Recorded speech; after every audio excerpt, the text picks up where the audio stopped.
Right, I think we're ready to start, pretty much. So,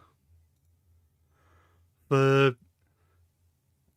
for anyone who I guess hasn't read the title, today we are returning to Rolling Line to make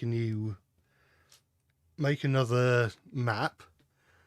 But this time, rather than just doing a map for the fun of it, although I'm sure it will still be fun, we are doing it, or I am doing it, was part of the latest map jam, which began last week and is ongoing until the 7th of June. So I've got until then to do it. And basically, the only rule really is just we have to make use of the 3D terrain sculpting tool. So use that rather than like pre-existing pieces of terrain. I think with that we can start the game. I'll just make sure that Steam is not Steam, OBS is recording the game.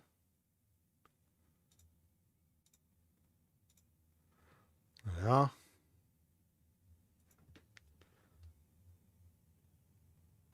What if I draw the engines for the Berlin Tramway in Railway Series form?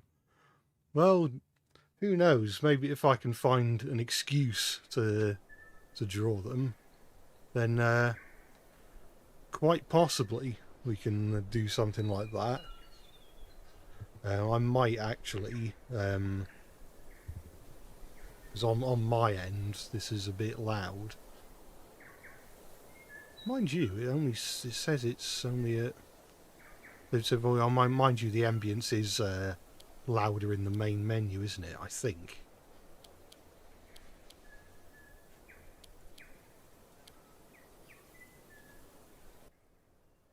Yeah. And this is better. So yeah, I can't say for certain whether or not I'll get the map done tonight, but I'll do what I can, and if stuff still needs to be done, then I shall, I guess, come back to it at a later date, sometime before the 7th of May. Not the 7th of May, 7th of June. Because the 7th of May's already been. So my idea was sort of, because we're making use of terrain, like this terrain sculpting tool, I was thinking of having a route with maybe a line that spirals upwards, like up a hill or a mountain into a, and then like arrives at maybe a castle or something at the top, and maybe we could have like a river or a moat running at the bottom of the map where the line needs to cross it.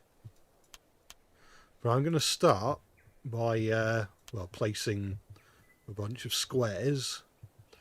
I can never really remember the scale for stuff like this, so I might just place one bit of track down for now to give myself an idea of scale. I think we're going to need quite a few of these.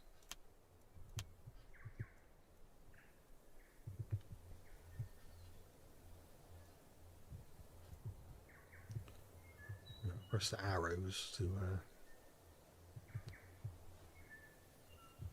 might extend it a little bit more, and also I'm going to try and avoid we'll see how it pans out, but I'm going to try and avoid having like long periods of dead air, because last time I built a route for a live stream I was in trains rather than rolling line, I often found that they're just wasn't much to talk about, and as I've alluded to in other streams, perhaps that's a me thing. Perhaps it's kind of on my end. Maybe it's sort of my issue, and maybe I should just find things to talk about off the cuff, if you like. Maybe I can. I don't know. I was thinking maybe I could talk about model train stuff, because this is it's a model railway. Basically not really a model railway planner, but like a virtual model railway type game. Maybe I could just talk about model railways, my opinions on them, anecdotes relating to model trains. We shall see. I'm trying to think whether I should. I'm wondering whether I should start at the top and work downwards, or start at the bottom and work upwards. It is a question for the ages. I'm thinking maybe start at the bottom and work upwards.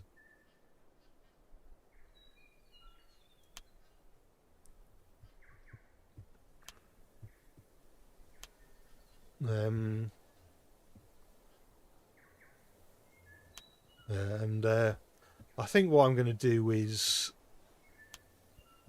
probably lay the track first, and then lay the track first, and then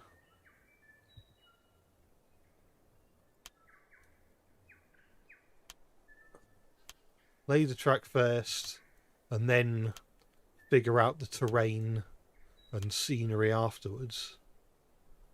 I can't remember how you rotate the track piece.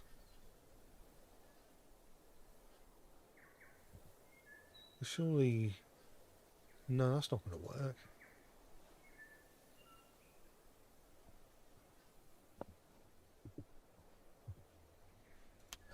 No.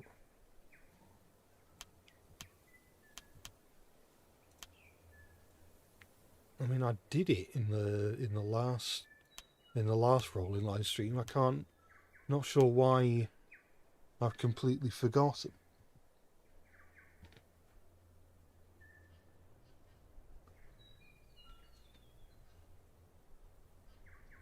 Hang on. Oh, it was Q now. I swear I pressed Q and E and it did nothing. But clearly not.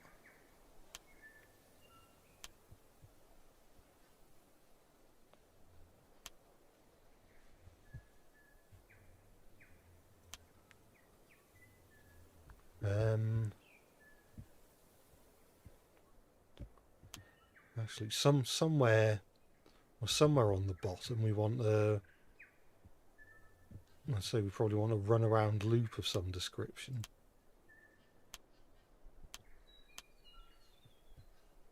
Well, I may do something like that, and build a run-around loop, and perhaps maybe some sidings as well.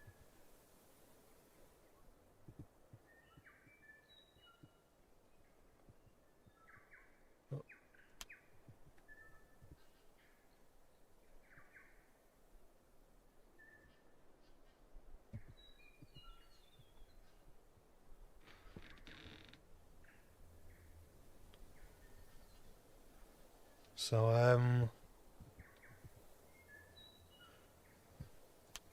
yeah, I think I'm gonna add a small runaround loop here. Don't know if runaround loop is that the correct term, or well, I suppose passing loop, but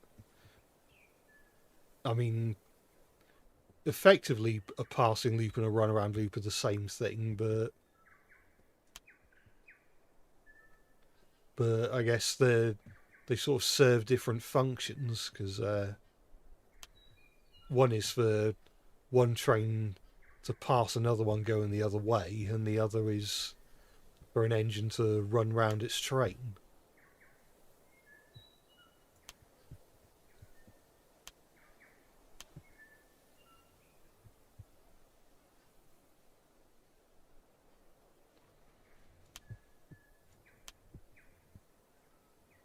If I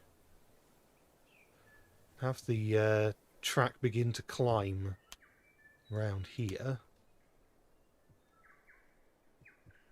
and the idea is that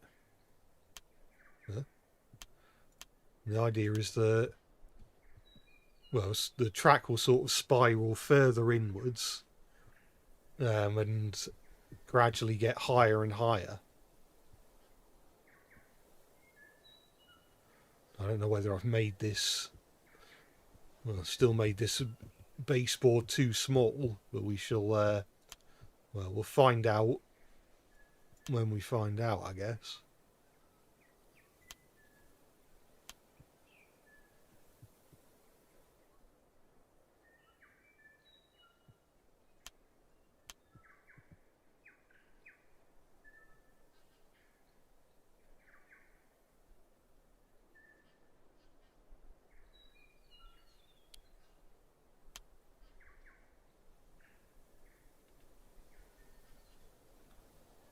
Well, hi Rexy, hiya. I'm doing alright.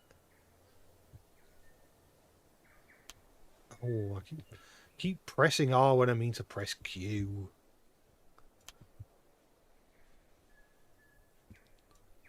Why is R not the rotate button? This game just keeps playing mind games with me.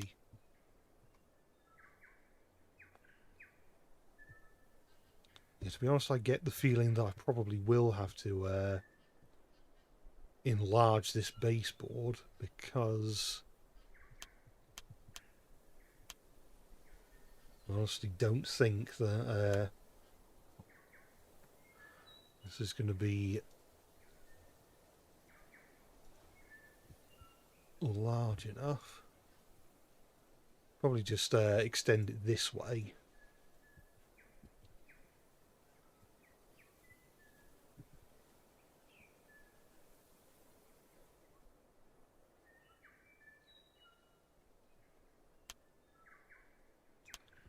And we shall keep climbing. No. I said that. Might make it so that the track is climbing up a bit more. Oh, I didn't realise that's what it did. It sort of well, sort of gradually inclines when you do that, rather than just being a a straight incline, or like a sudden incline. Don't know what exactly the right word would be. The one thing I will do actually is I think I am gonna no stop it. I think I'm gonna, because it's the track's going perpendicular to the baseboard, I might add a curve here.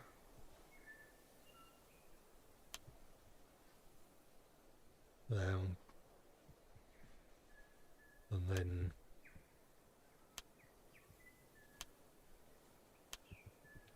do something like that.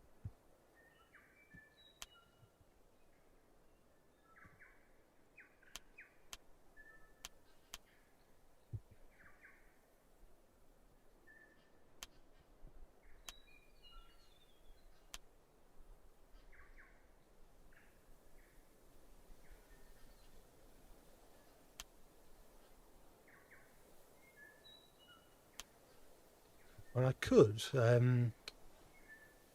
extend it this way as well.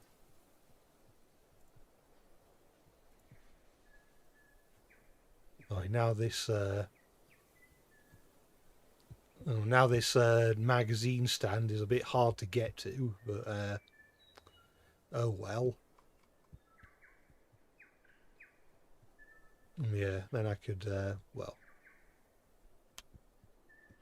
we'll see, because I think this track is probably going to end here. Maybe have a station here or something. So I don't think we need to necessarily add a bridge here, but we might end up adding a bridge somewhere. For a bit of a visual flair. Actually, it occurs to me I probably will have to add a bridge somewhere, because it's probably going to cross over here somewhere. So yeah, I probably will eventually add a bridge.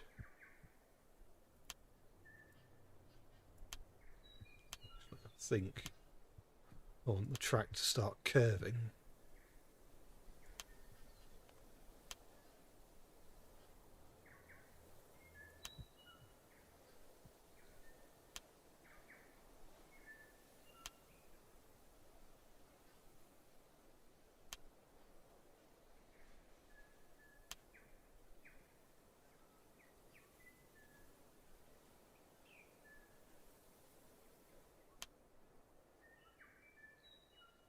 Oh.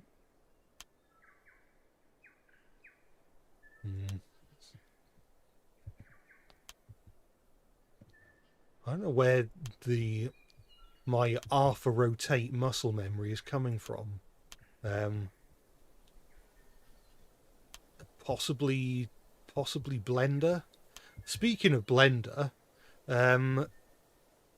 my next video is going to be another 3D modeling video. However, it is not going to be a Matchbox video. It's going to be a new What If Thomas range. I can't say for certain whether it'll be out on Monday, especially since I don't want to be... I want this video to be... I really want it to be as good as it can be. So I don't want to sacrifice quality just to get it out on time, but I will. I'm not gonna like take it too slowly.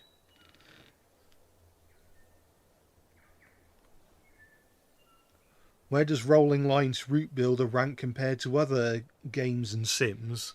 Oh, didn't mean to do that.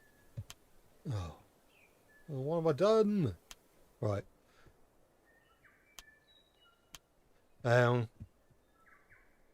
Yeah, it's interesting because I guess a lot of these route builders are quite different to one another. It's more... I guess it's more intuitive than something like... I guess Microsoft Train Simulator's route builder or OpenRails' route builder, because I guess they are sort of similar, even if the OpenRails route builder is easier to work with. I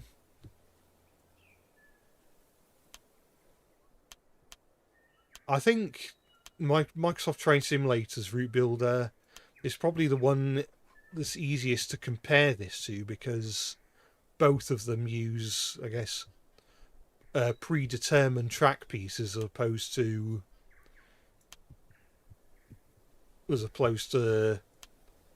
I guess flexi track or like splines.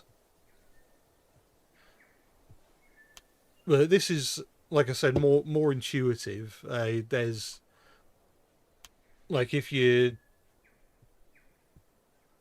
if you're like making a loop and the ends of the track don't quite line up, there are ways of I think Rolling Line literally has a thing. In fact, I might be able to show it. Oh yeah, this here, the gap fill track, which basically if you put this between two pieces of track, it'll just magically, not magically, but it'll link the two together without any like fuss or worrying or tearing your hair out and stuff like that. I guess the fact that trains use splines maybe perhaps makes it a bit more intuitive. And Railworks is sort of I wouldn't call it unintuitive, but is very slow. And the worst thing is, as we mentioned in last week's stream, you can't search for items in Railworks. Well, at least not in the route builder. So if you're after a specific object, you have to figure out who created it, and then you just have to like scroll through all the assets in a specific category to try and find the item in question.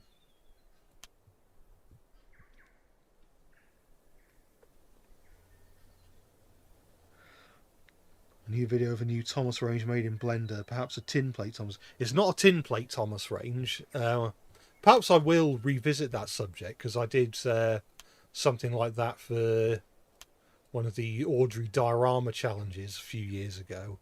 I don't know. I don't, because I know the Talyllyn Railway, like they're doing smaller Audrey themed events now compared to the last few years.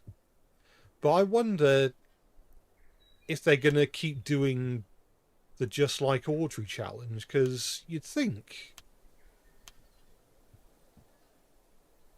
it'd be, I guess, easy enough to organise, and it's even if they're not doing like the full-blown extravaganzas anymore, they're just nice things to just nice, I guess, community events to participate in, a bit like a map jam, to relate it back to what we're doing right here.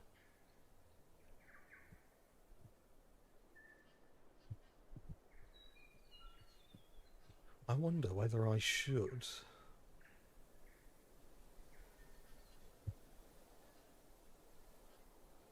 perhaps get rid of that and like maybe add a shallow curve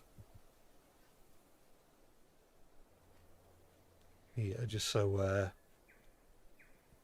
this line isn't directly above or directly below the line above, so that the siding's not like inside a bridge or something.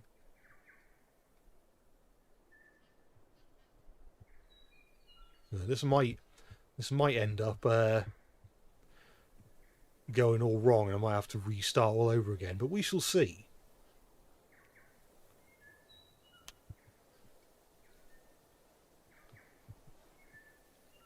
Maybe here's good enough to...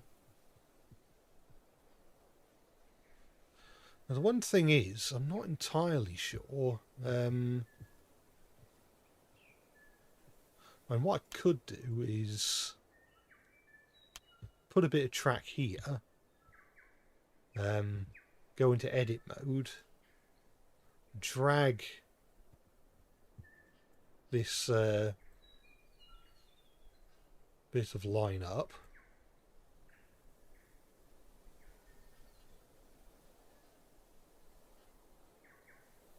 not as high up as that, and use that gap fill track to connect the gradient track with this straight bit of track, or this level bit of track. I'll give that a go.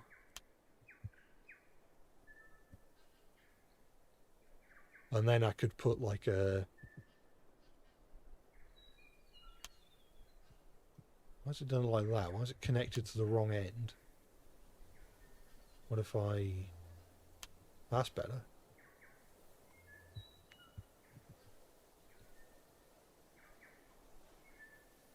So yeah, and then I can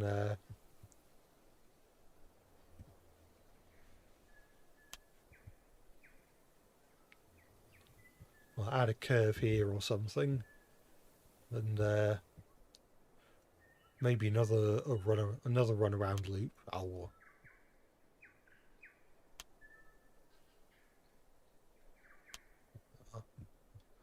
that's more like it.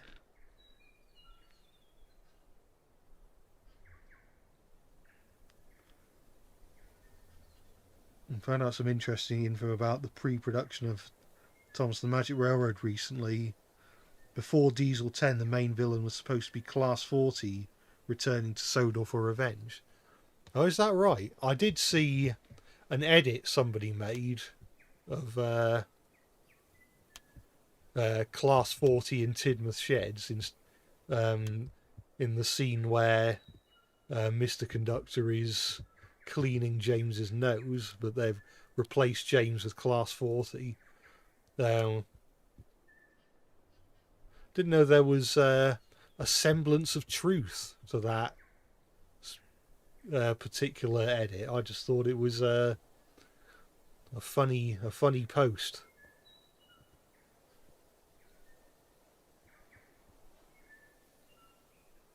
We're gonna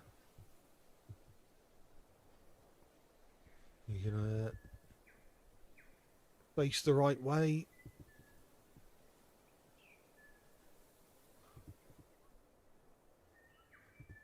Why won't you face the right way? Does it not occur to you that perhaps it's fun to face the right way? No, I didn't say that.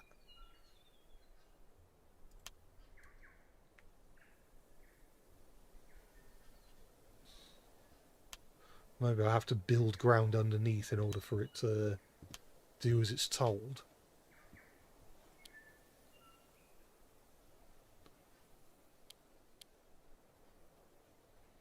Right.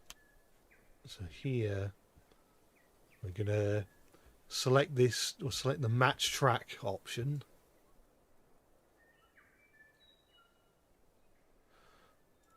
I mean, this isn't the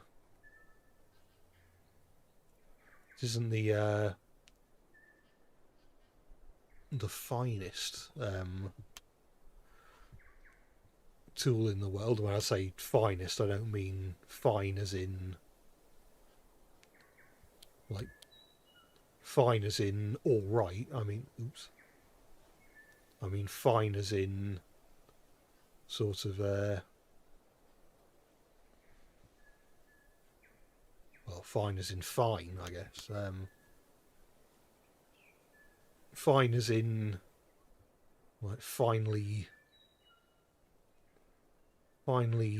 accurate or detailed, or oh, you know what I mean.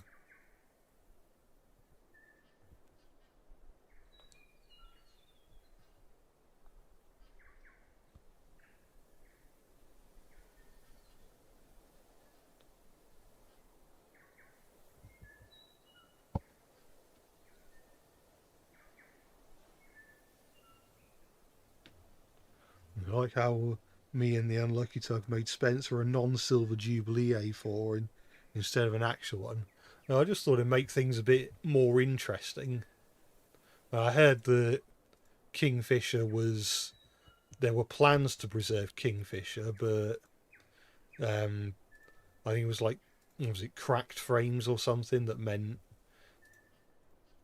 that if Kingfisher was preserved, it would be unlikely they'd ever run again. So I think the preservationists chose to preserve different A4s instead.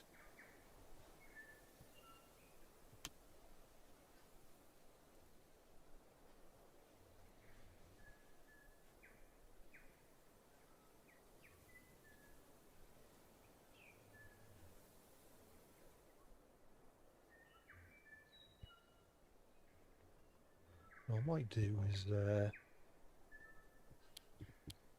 sort of add some hills here and there, so it's not as though the only terrain on the route is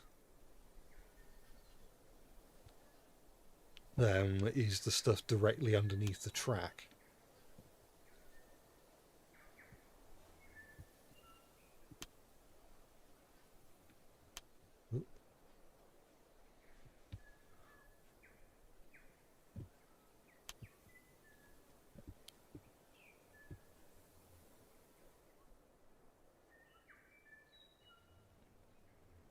I'll sort that out in a minute, I think.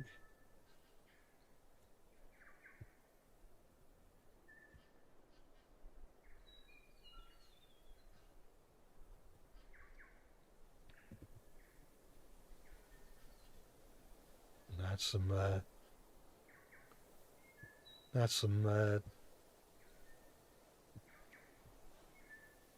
lower terrain as well.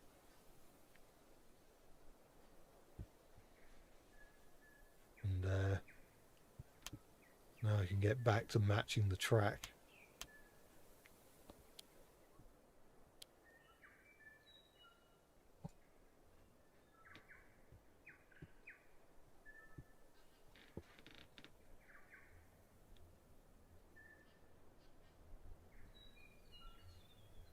So it's a broken fire. Yeah, no, it probably was a broken firebox. No. For some reason in my head I had cracked frames, but I think I was actually thinking of the what was it, the Metropolitan Railway Class F, which I think there was one of them that was going to be preserved, but then they found that the frames were cracked, so they I think they went with the E class, is it okay, number 1.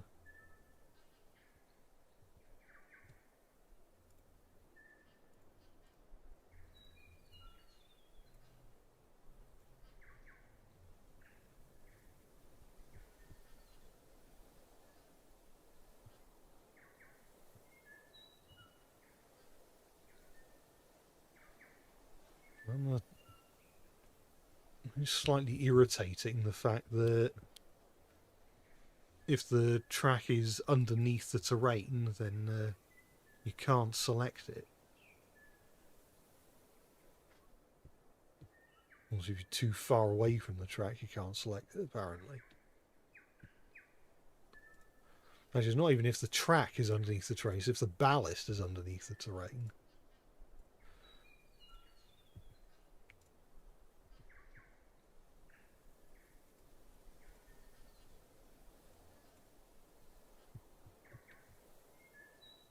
I will say that although sometimes it still requires a bit of tweaking, and I'll say getting the terrain to match the height in trains is a bit less tedious than it is here.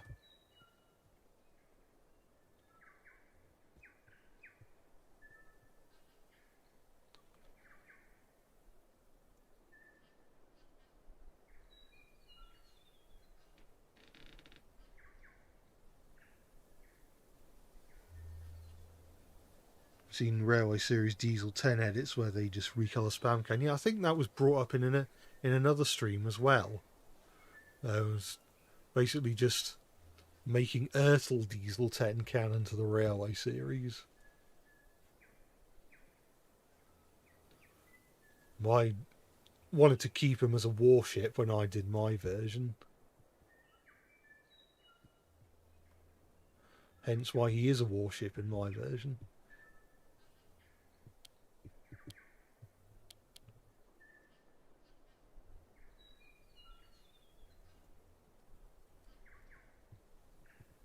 Sort that out in a minute.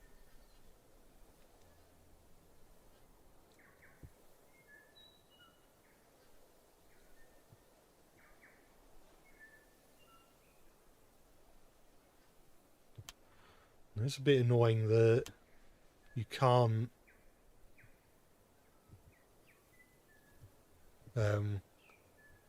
have the terrain tool in your hand and change the height of the camera at the same time, because you change the height of the camera using the scroll wheel, but you also use the scroll wheel to scroll between the different options in the terrain tool.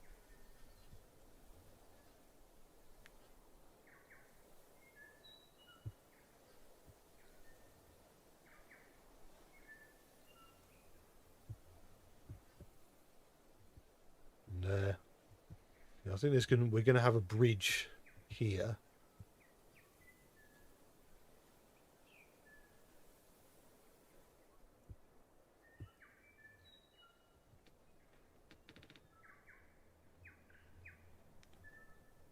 And I also heard it's a diesel 10 where they use old stuck-up. Yeah, I mean, I know they are different classes, but they are very similar engines. Spam can and old stuck-up. They look very similar and act quite similar as well, I suppose. One thing I find interesting is the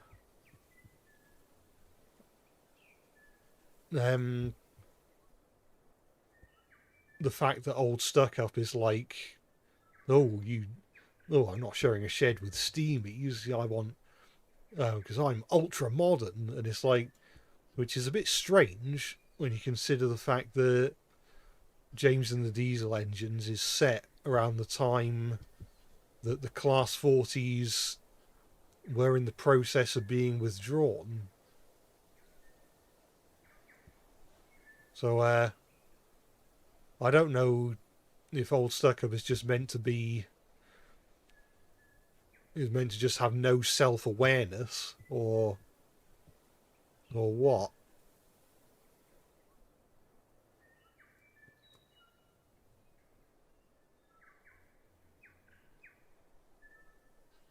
Now there's a bit of terrain there. I might be able to add the thingagummy, the set of points,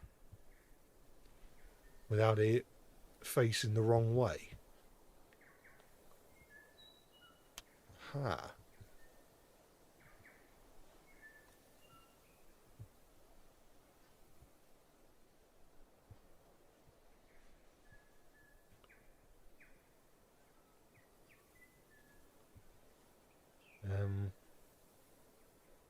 Because this runaround loop can't be very long, because there's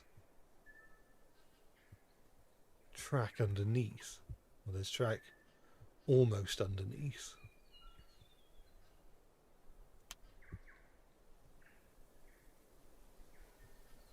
Now I might have to check something, because it might be worth building a bridge here if the track is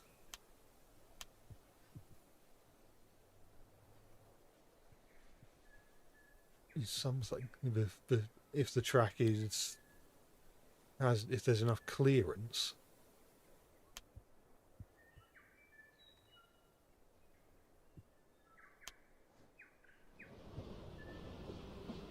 No, not that way.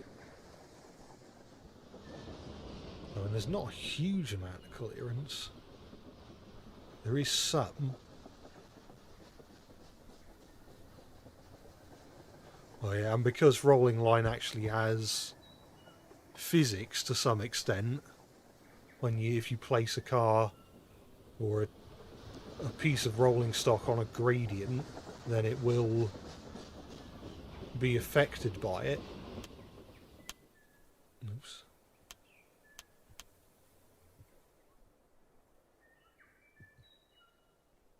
So yeah, I might be able to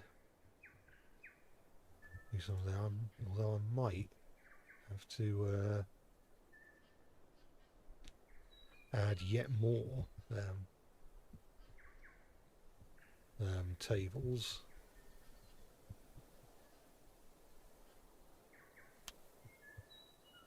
So, well, this line there is definitely low enough to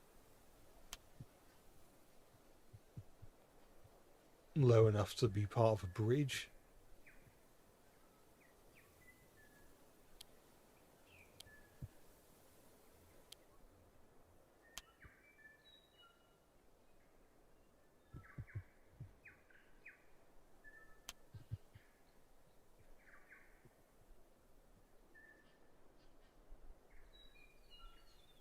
Actually, would it be better if I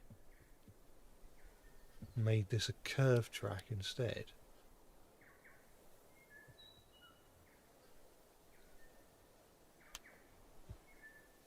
Did something like this.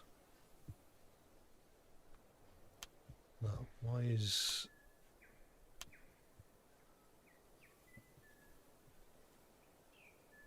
separation... I don't know what the separation is for the other one. I dare say it's going to be a lot of trial and error, so it's a bit closer together than that. Maybe it is 0.7, probably not. Is it? I think it is, yeah.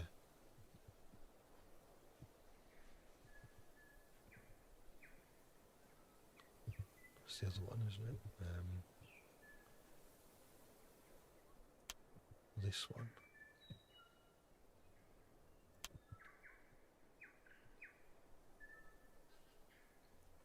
I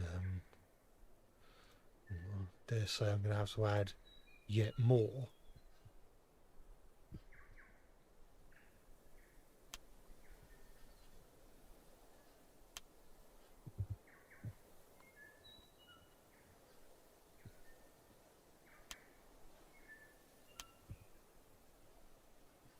Well, right, now it's time to get the terrain tool out again and do some more track matching.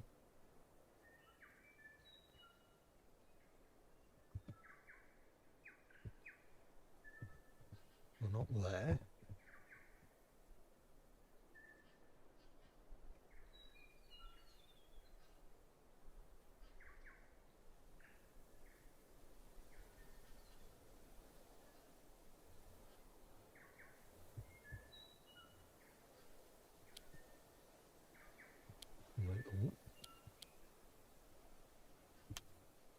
Going to go down here and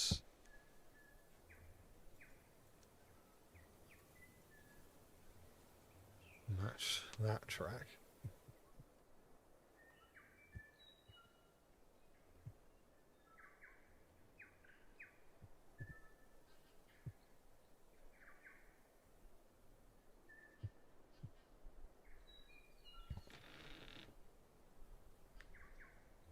Imagine if trains had these graphics. I'm sure you could make custom models with graphics like this.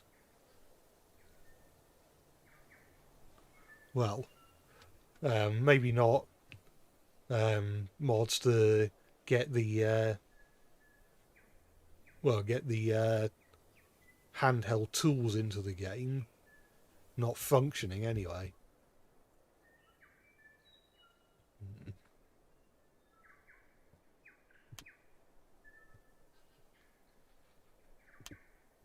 I'm worried that these tracks may be too close together, maybe.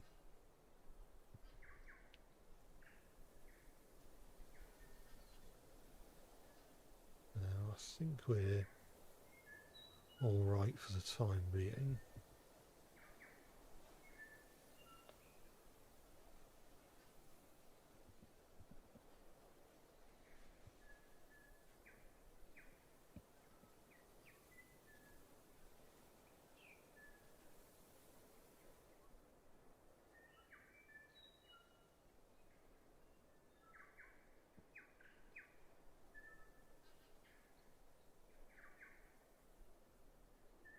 Riley's was actually working on custom crash physics in trains and also the ability to freely drive non-rail vehicles around.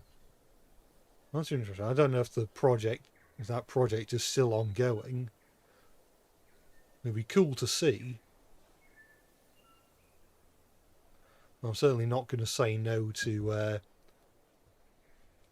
decent crash physics, or indeed any crash physics at all in trains.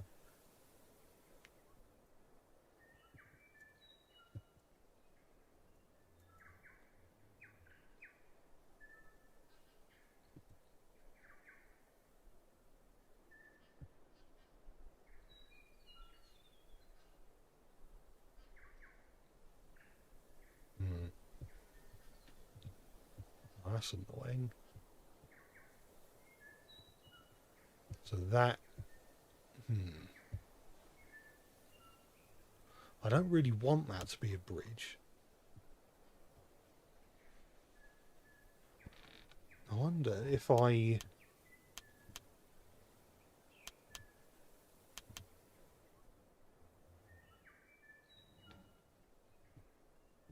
get rid of... No. Get rid of that and then get the gap filler.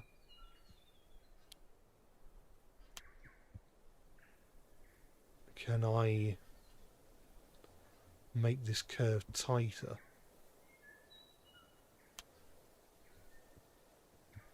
No, try to connect to the wrong track.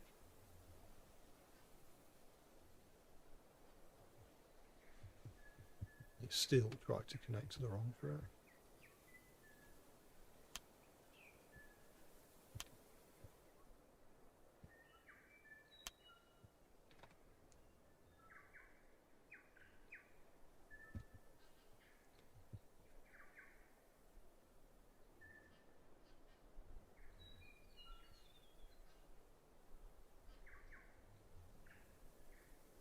They're not doing anything.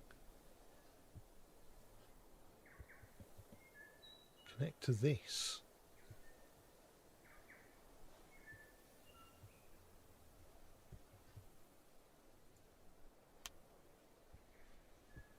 Stop trying to connect to that and connect to what you're being told to connect to.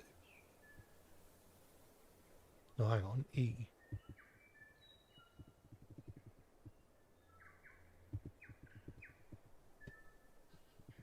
No, Q and E are doing nothing.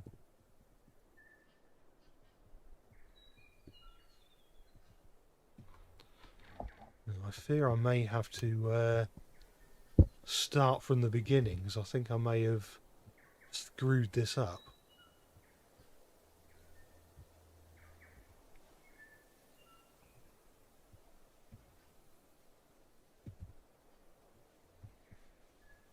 Have I?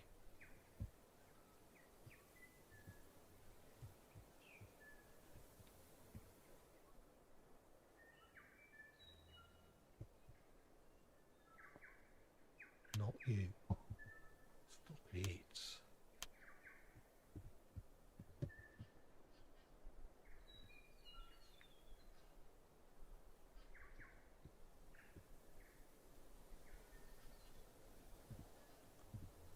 Maybe if I do that, maybe I have an easier time filling the gap.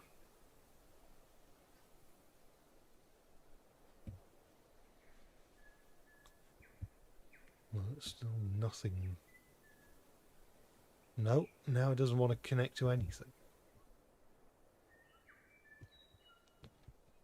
So yeah,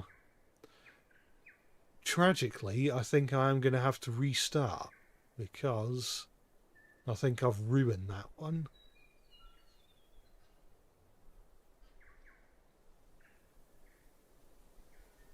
Where's new?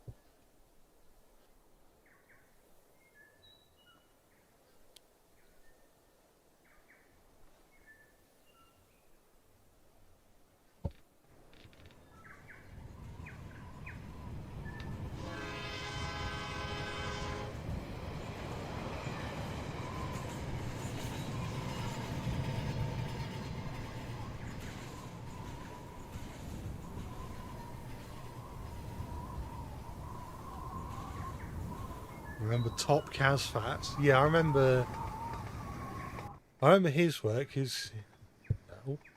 I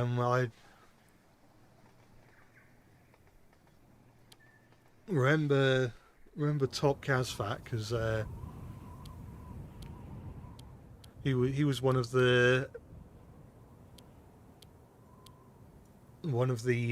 earliest, well, one of the first YouTubers I remember who did like custom Thomas models. And I remember being really impressed with his stuff, but also I remember sort of being a bit because I was used to most people back then. Most Thomas fans on YouTube back then would like make their own series using toys and models. I remember really hoping that at some point Top Kaz Fat would like make a series using his custom models, but he never did.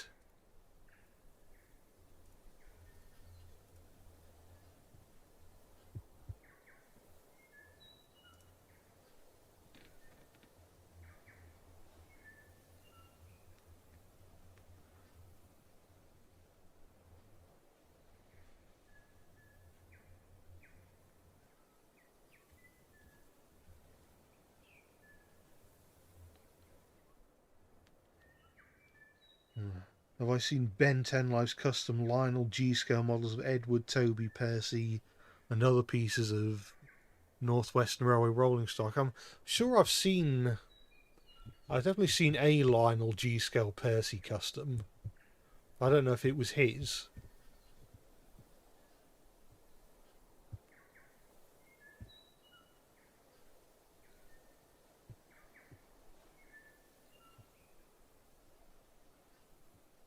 Then maybe the better idea is to start with the top and work downwards. I'll give that a go, and if nothing else, it'll make things different from the previous attempt.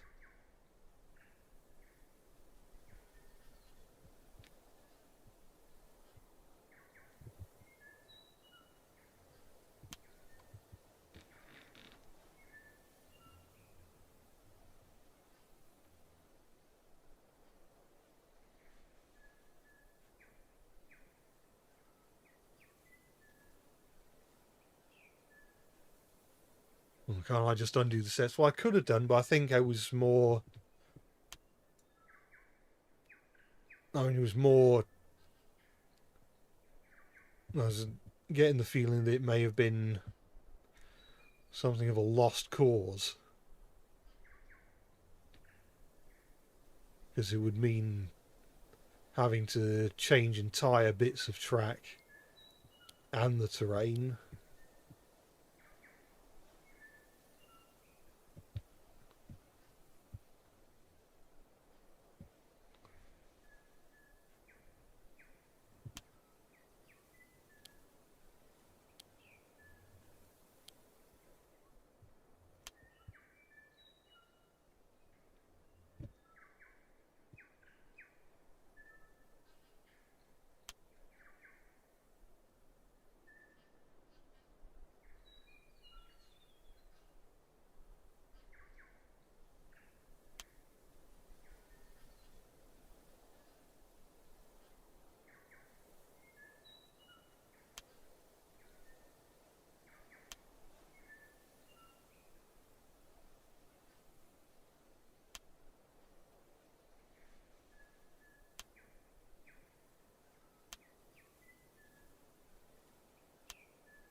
or if you're about to scare me, but you know me in real life, and YouTube randomly recommended your channel to me. Oh, I hope you enjoy my content and my videos and streams and my artwork, of course.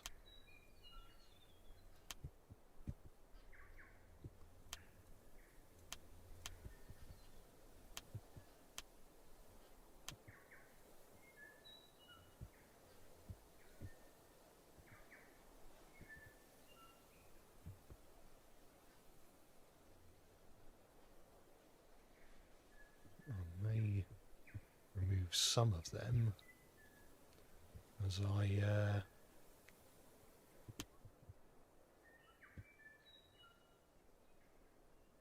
might do this, extend this a bit just so we can add a runaround loop and a station.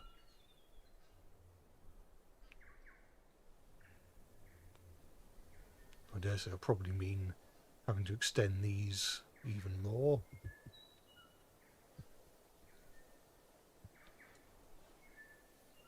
And I'll say even when you can use shift to speed up the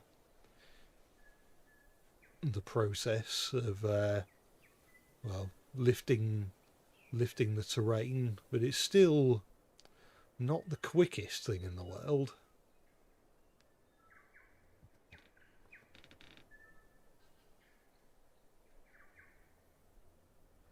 We start getting into some Carto Unitrack. Now, I've seen budget model railways, who's a YouTuber, and he's used a lot of made a lot of layouts with Unitrack. And it does look pretty interesting because it means you've got ready-made ballast.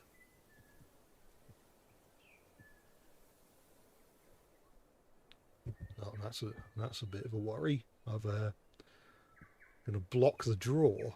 What I might do is have some of these.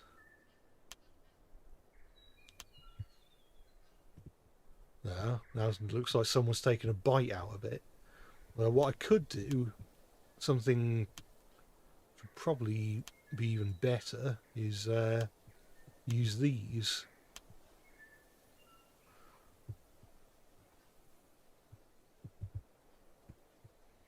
Now it just looks like someone's cut out the token on an old annual or something.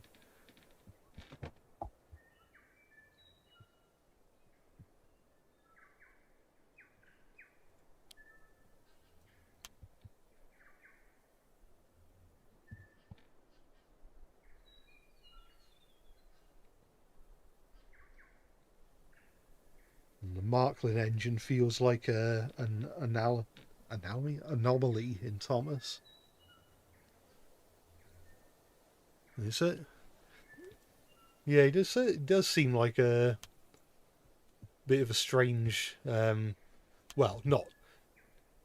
We know the reason why the Marklin engine was there, so he's not strange in that sense. But I suppose if you think of like Sodor as being you suspend your disbelief and think of Sodor as being this I suppose sort of real, if you like, populated world. It is amusing to think that you just have these living engines and then just one engine that looks completely different from all the others, doesn't have a face, and can't talk. Or, well, presumably they can't talk. Oops. Press the wrong button.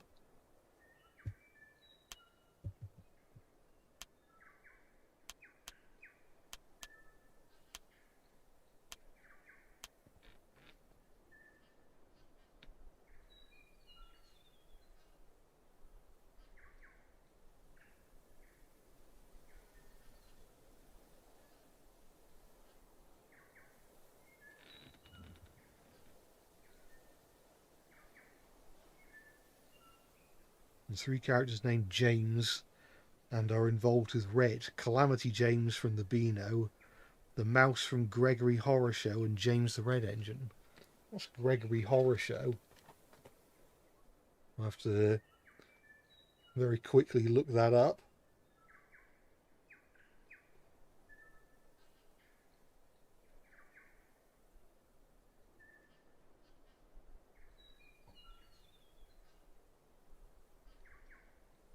Oh, it's a survival horror game with a sort of blocky looking art style.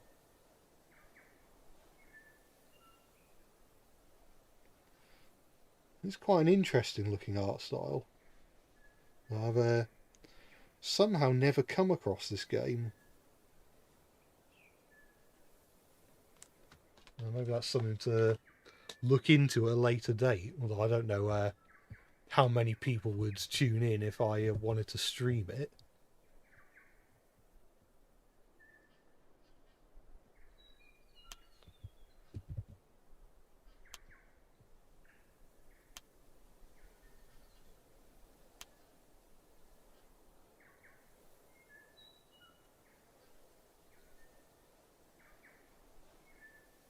Hoping I haven't muffed this up again.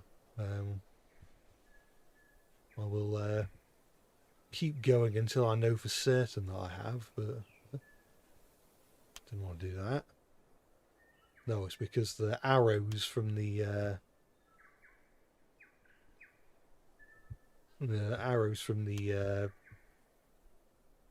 baseboard extender things are blocking part of the draw.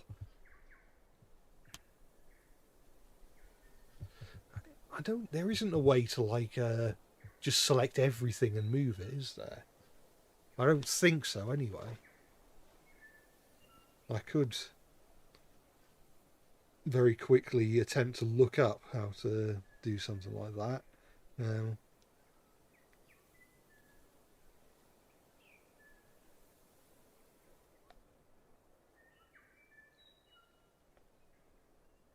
And there's a select all objects with a radius option. Where's that?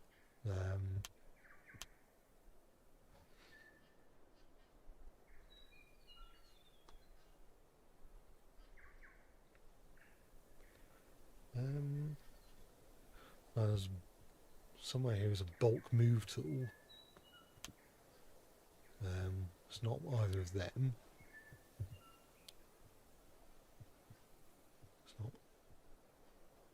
It's not any of them. No, no, no.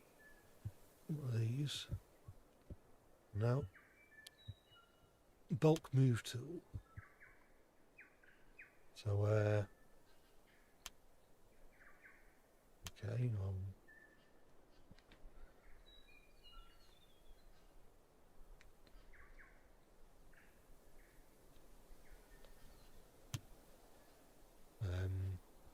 Q.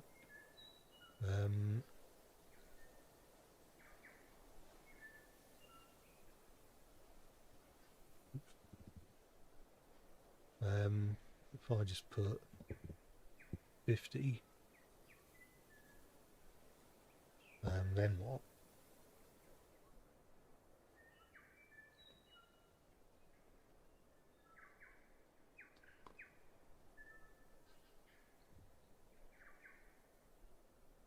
No, that's selecting something unrelated.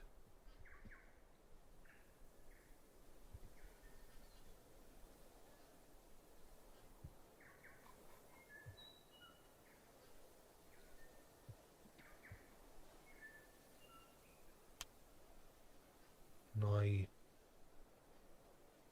make this box huge and then what?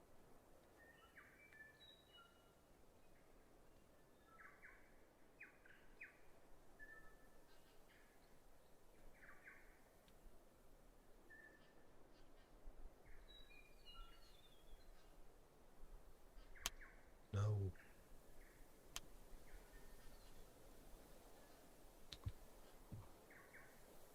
I dare say that this guide isn't doing a very good job of explaining.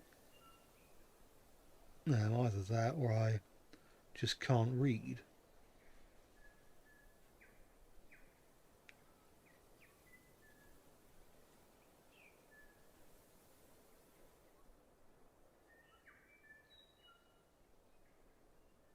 Refresh selection.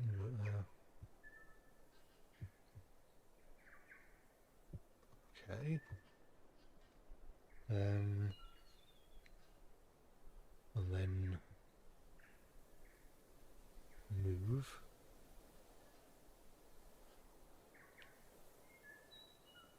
Well, it's selected most stuff, which is fine. I think the only stuff it hasn't selected is stuff that I can easily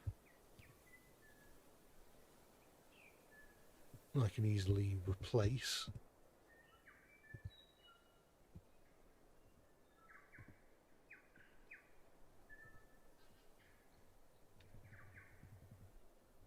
I'll just get rid of all the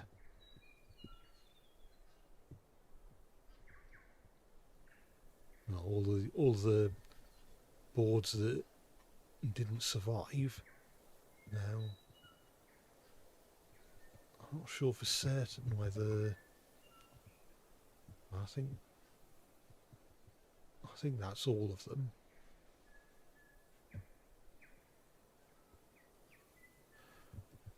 Right, well, at least everything is now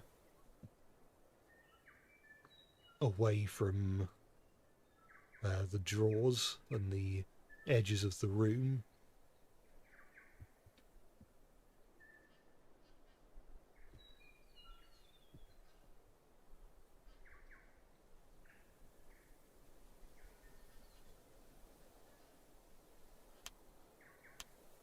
And now I can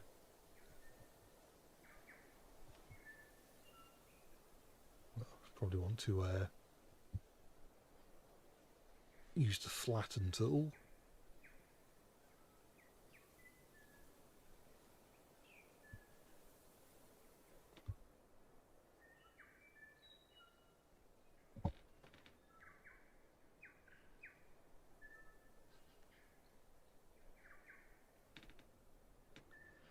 Remember how I kept derailing in Extreme Express?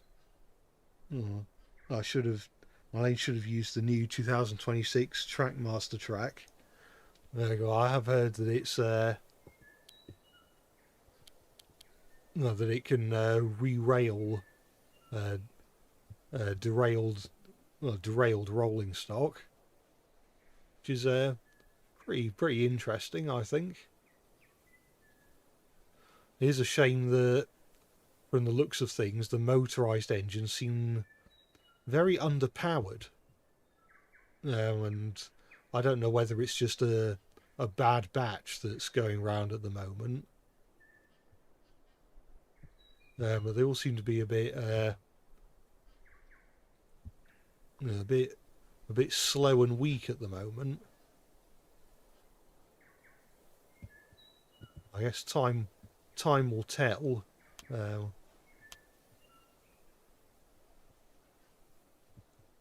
don't think we need that anymore. And if I need another one like it, I can just bring it up again. But for now, we're all right.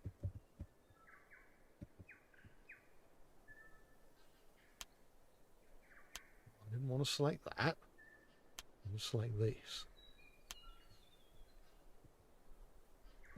I think actually, because we're now further away, I think we can probably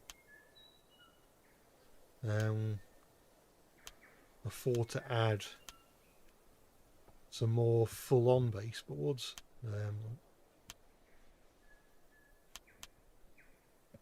I might make these ones, or these ones here, triangles.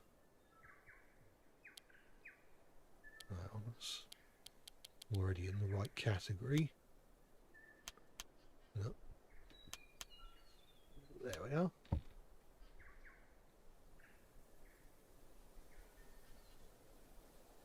Sooty the Little Black Engine even used the same face style with the grey faces.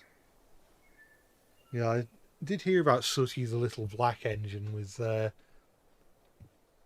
because one of the engines in the illustration, or the way one of the characters is illustrated, is literally just Gordon. So I guess whoever was publishing that story did not care much for copyright rules, I guess.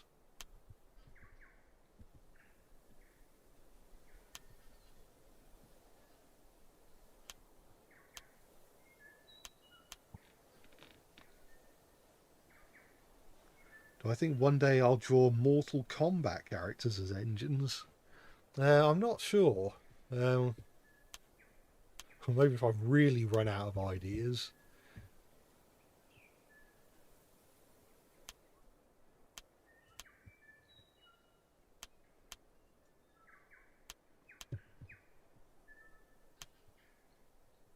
Maybe Thomas characters having to fight Mortal Kombat characters. Who will win?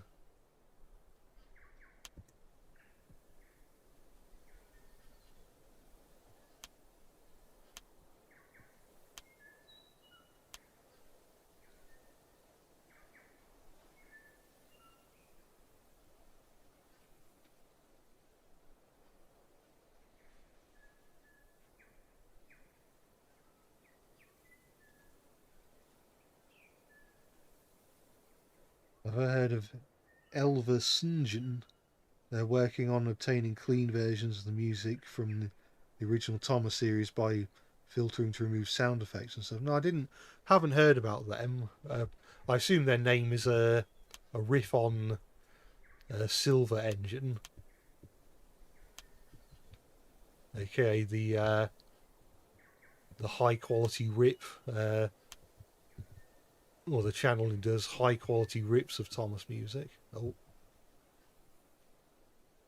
I think, yeah, that needs to go because it's just it was sort of one baseboard on top of another, basically, which isn't what we're after. Not after that either. We're after that.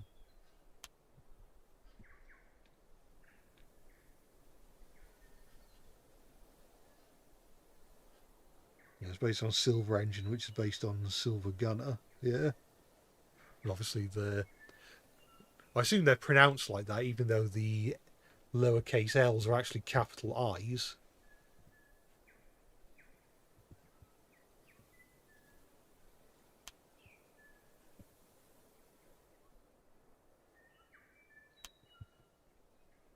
I mean, my favourite Silver Engine rip is the one he did where it starts off as "Never Gonna Give You Up," but then it turns into Mavis's theme. That one got a good laugh out of me when I first heard it. Gave me a hearty chortle.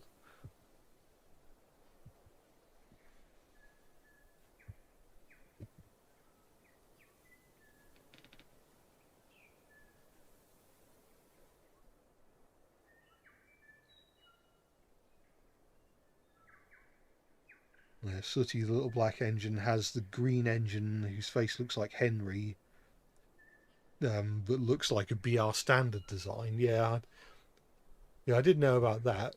At least that is, I guess, somewhat different. It kind of looks like less like you're ripping off a Thomas character, more like a Thomas OC. He's like the first ever Thomas OC. But then the one who looks like Gordon literally just is Gordon.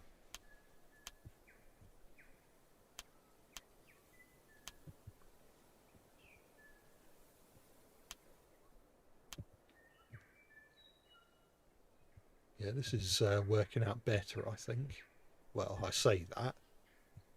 Actually, I reckon I could afford to...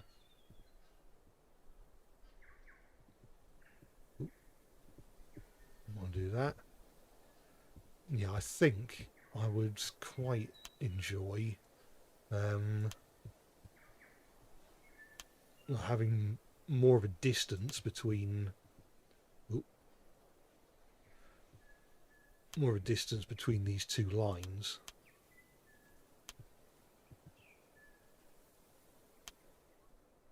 So that when we come down, when I get around to adding the terrain, it will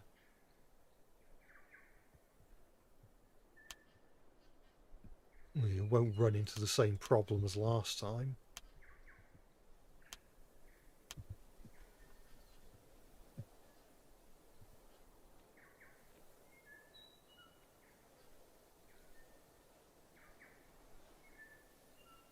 And the Gordon-like engine from Sooty is named Bluebell, and the green one is named Express. Yeah, so it's like Gordon, but presumably with a name like Bluebell, I'd assume that it's a female engine.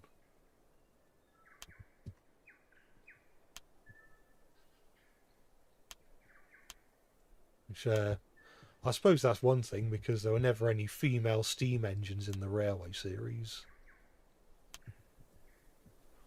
Aside from, I guess Bluebell and Primrose, Duchess of Hamilton. But even then, we never heard what their pronouns were, so they might not be female for all we know.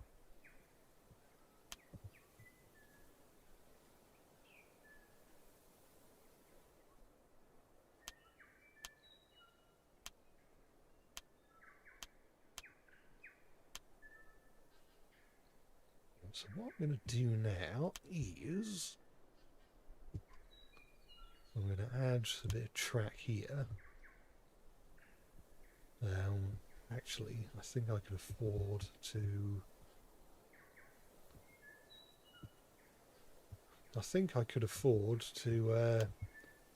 keep going for a little bit.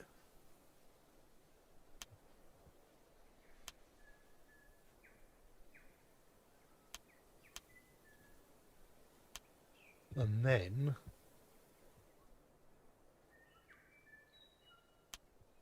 maybe add a straight piece around here, and then have a linking, a gap fill track here. There we are. And then we can add another runaround loop and some sidings over here.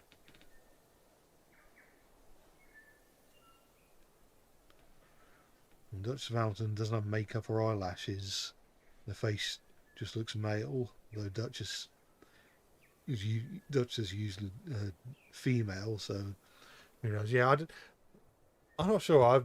I mean, to be fair, at least in the Clive Spong illustrations, Annie and Clarabelle didn't have makeup either, and neither did, I don't think Daisy did either, and neither did Pip and Emma. I think Mavis may have done.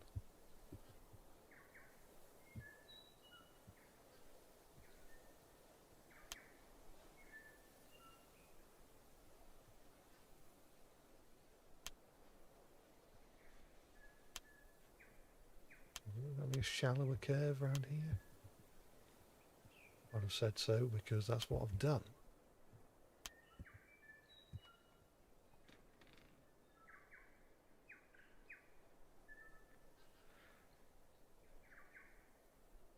Clive Spong say the Duchess of Hamilton is female in an interview.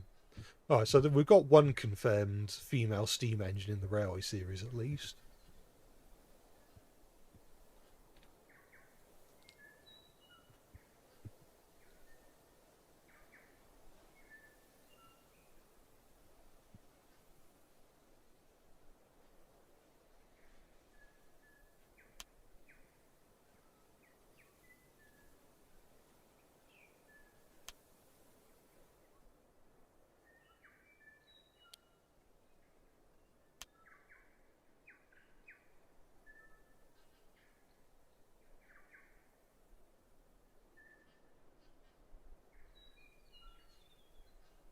see mountains today.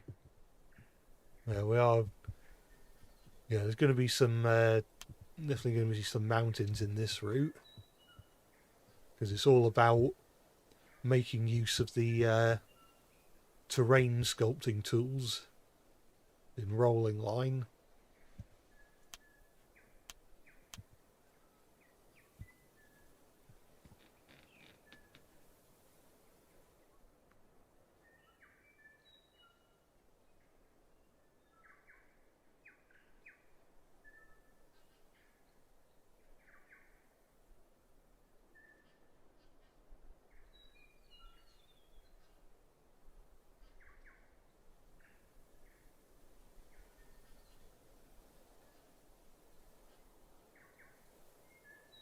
Right. So, I'm going to check actually. Do we have? Oh no! My arch enemy, diamond points. If you've seen any of my shunting challenge videos, you'll know how I feel about them. I want to see if there's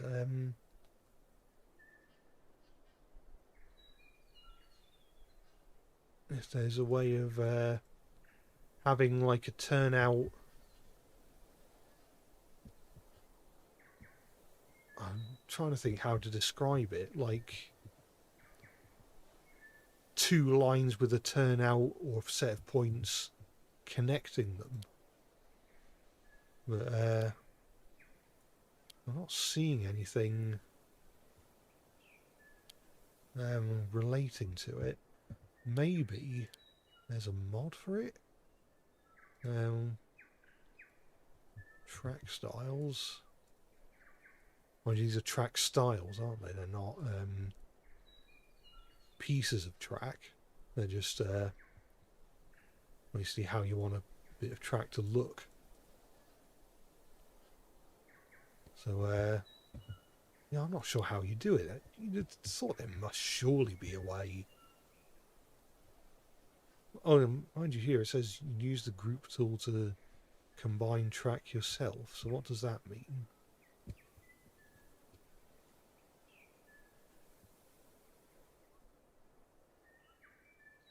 Ugh. Didn't want to select that one. I want to select this. Oh, there we are. So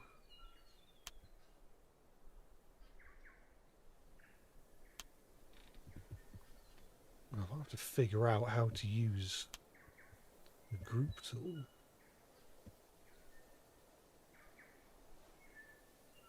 I'm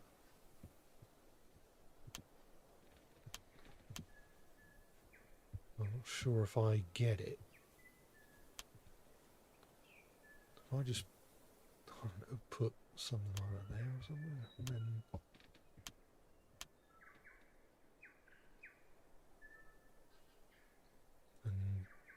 plug in, what did that do? Did it do anything?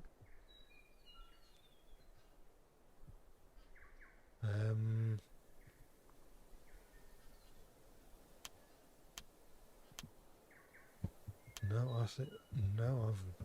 I think I've well and truly screwed that up. Oh, there's got to be a way.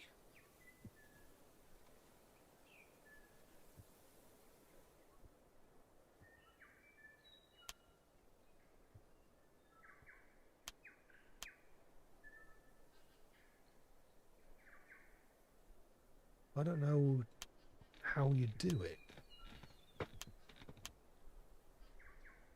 Oh, where did it go? What does that mean? Does it mean anything? No. I'm very confused. At the moment, I don't quite see what the point in the group tool is.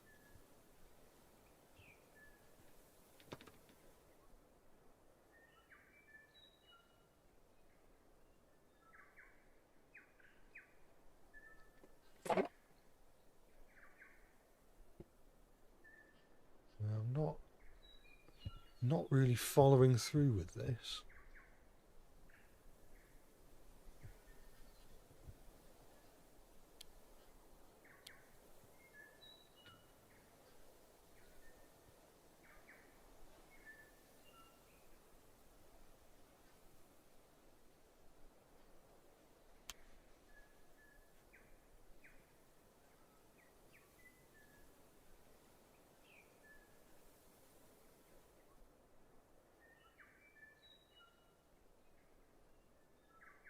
Hang on.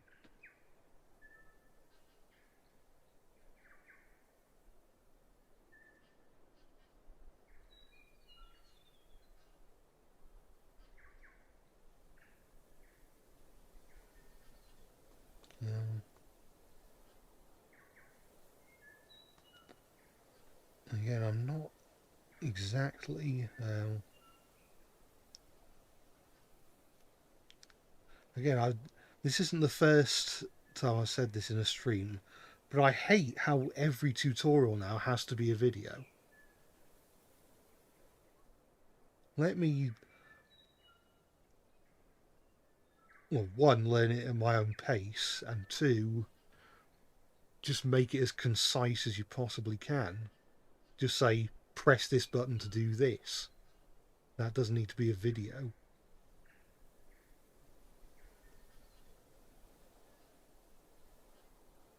And for all I know, this tutorial might not even cover what I'm looking for.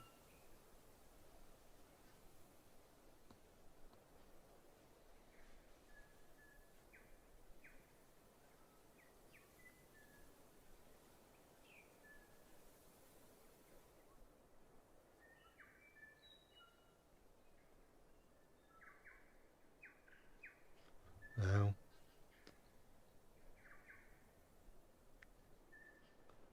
no, here I was talking about how I was going to avoid having much in the way of dead air in this stream.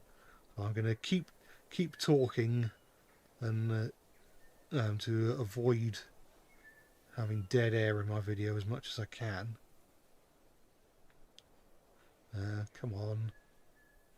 Come on, tutorial, please give me the information I seek.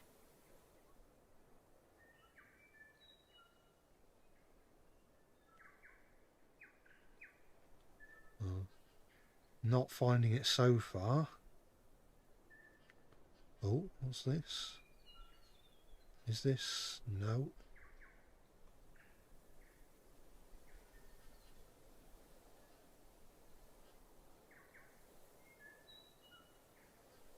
Come on.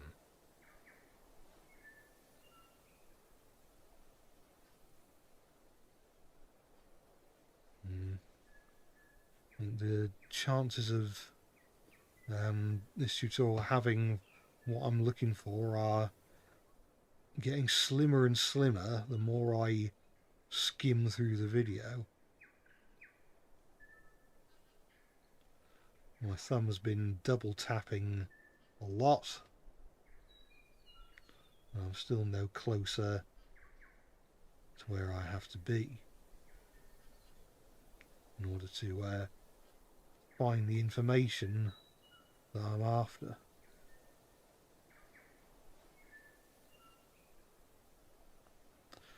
Oh, hang on. This might be. I may have found something. I don't think we need that.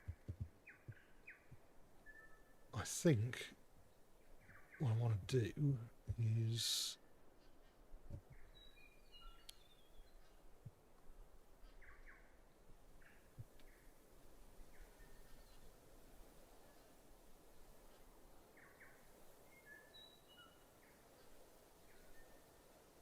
I think if I just add a pair of these.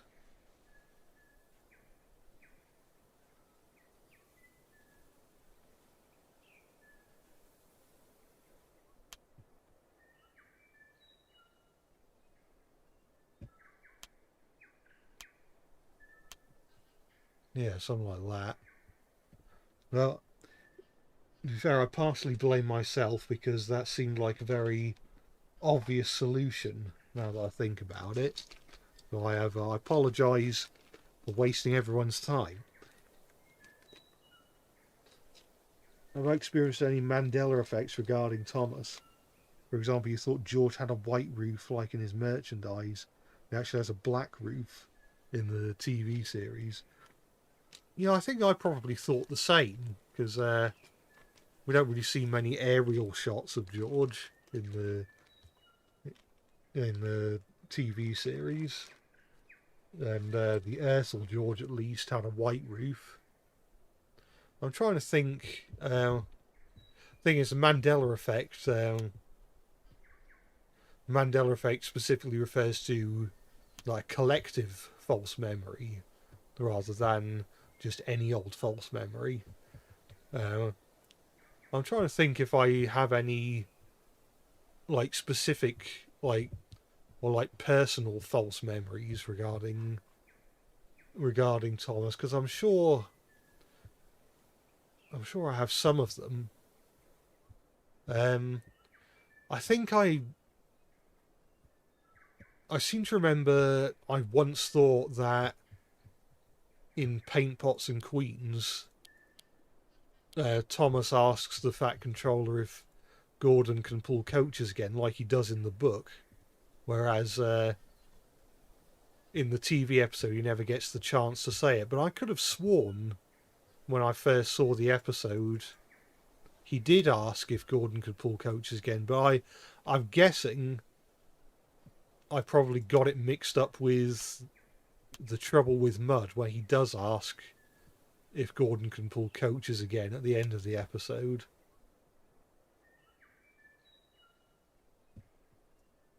So there's that. No, let's try 3.5.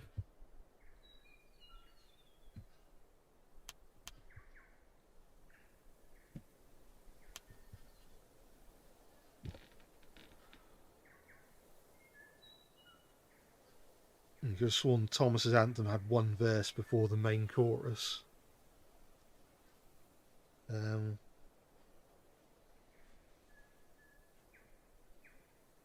thought it did. I thought it did only have one verse before the main chorus, doesn't it?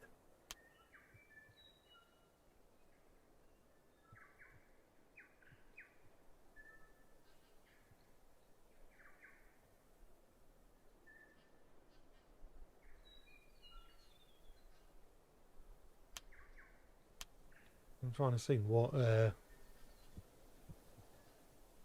because it's just the one verse, and then it goes into the chorus.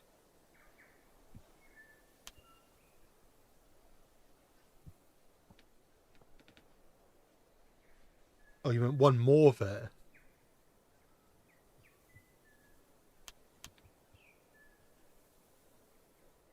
Yeah, I think I may have thought something similar about really useful engine. I think that was. I think my memory sort of clouded by the fact that the Thomas and the Magic Railroad version does have two verses before the chorus.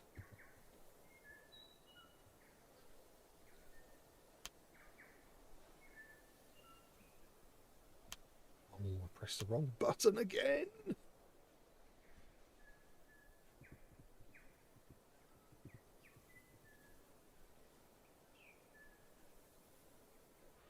Hang on. I need to make a new version of that.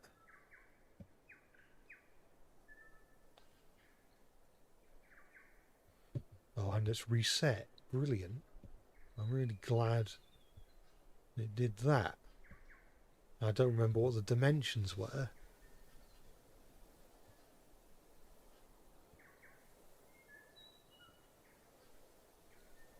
That is a bit of a spherical paint, which is another way of saying a ball ache.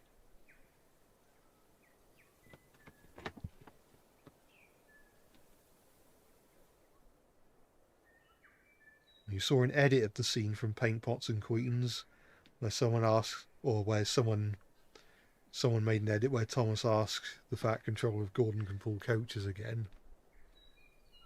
No, that is pretty much how I remember it. I want to say I may have also misremembered that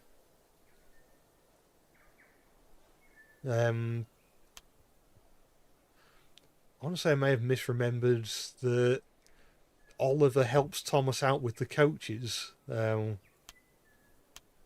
Paint Pots and Queens, but again, that's just me getting mixed up with Thomas and the Special Letter.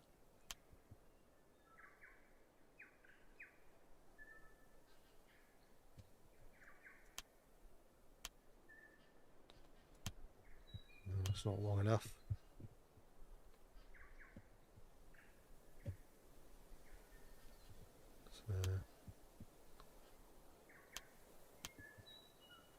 Remove that.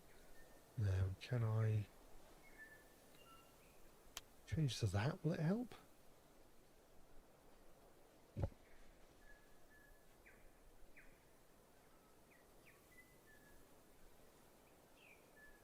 There's that random belief that Sir Topham Hatt is mentally ill and thinks the steam engines are alive when they're not, apparently. Yeah, I know that's been a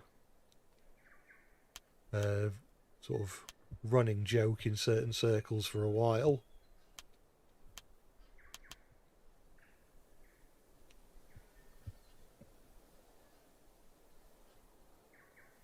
Now,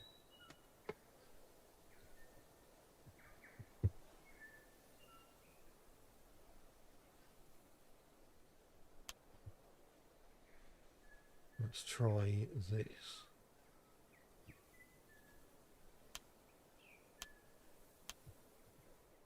Nope.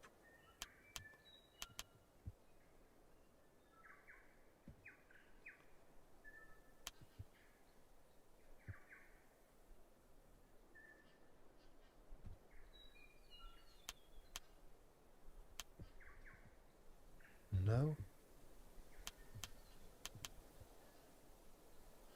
If I put it back to 5, will it suddenly work again?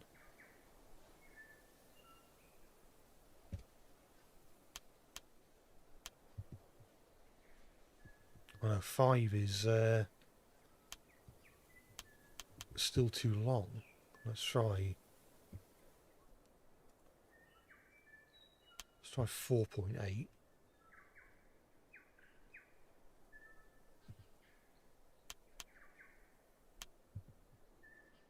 Now, I think that's the closest we've got so far. In fact, I'd say it's pretty much bang on. So, I will use the gap filler. And there we are.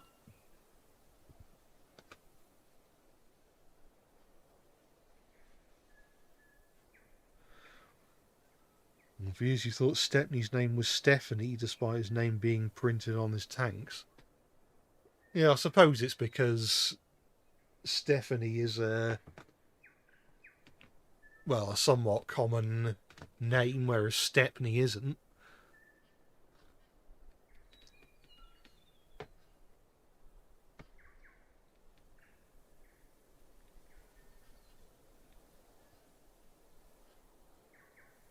You probably wouldn't be able to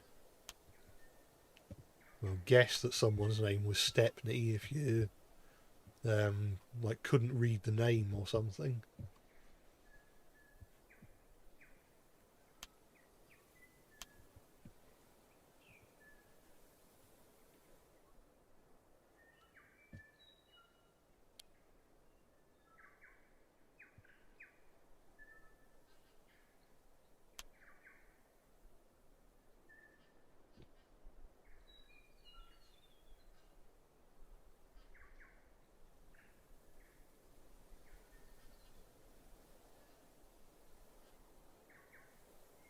You kept mispronouncing Stepney's name as Stephanie.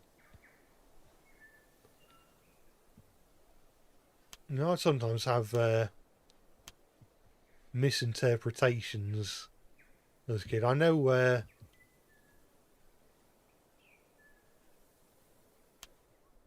often hear some people say that when they were younger they used to think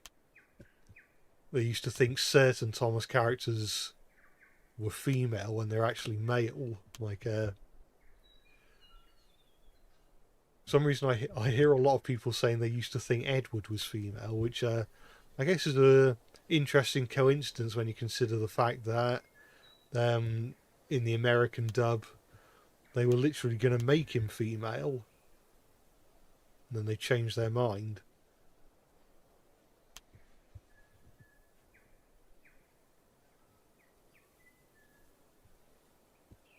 No, I don't specifically remember um, thinking any of the male characters were female. Although I did used to think the crow's feet on certain characters like James and Edward, I did used to think they were eyelashes, and so if I was like drawing a picture of James or something, I'd just give him these giant eyelashes because I thought, well, he has those, right? So I didn't really know what crow's feet were. I just never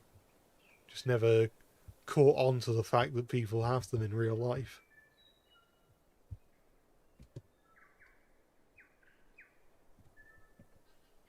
Right, well, most of the track's been laid, so I think we can start modifying the terrain to match the track.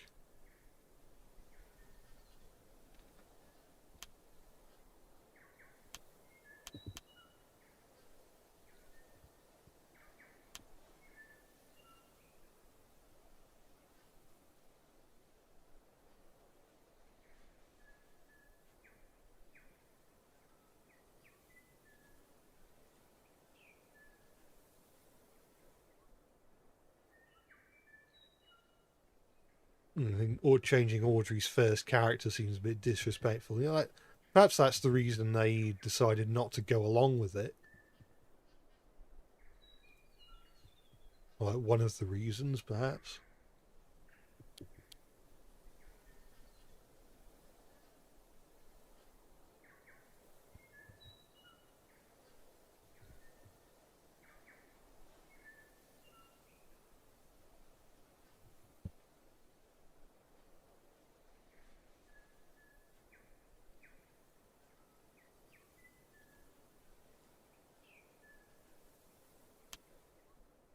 And Donald and Douglas never fought in the Railway series versus the TV series.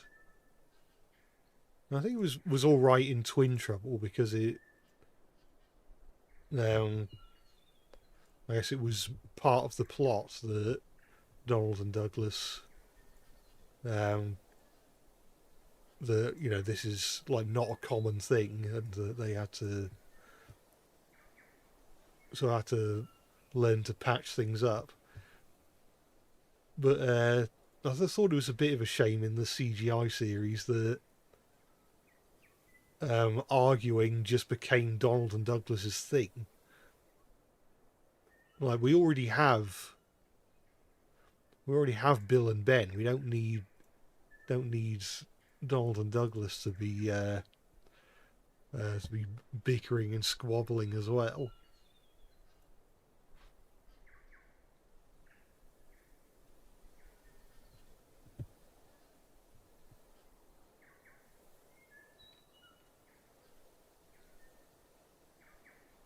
When you were a kid, you thought Percy was female, and eventually you learned he was male the whole time. Yeah, well, he does pull the mail train. Well, no, that was a not a very good joke.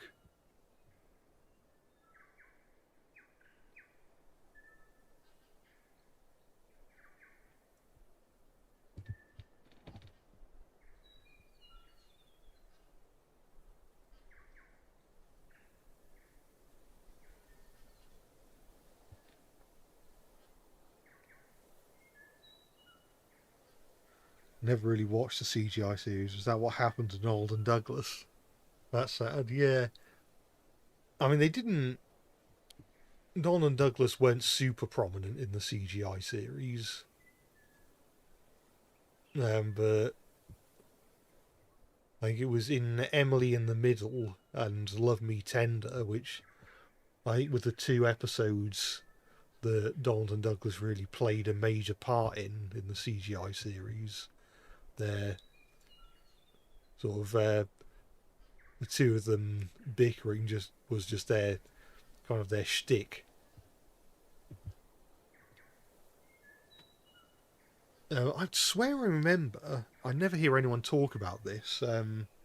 Maybe it's on the wiki. I haven't really bothered to check, but I seem to remember that in a TV guide, or like in a like a online TV guide before Emily in the Middle aired, they said that Ari and Bert were going to be in it instead of Donald and Douglas. So maybe that's why Donald and Douglas are out of character in the episode, because it was meant to be Ari and Bert. But like that could be another false memory, another Mandela effect, if you like.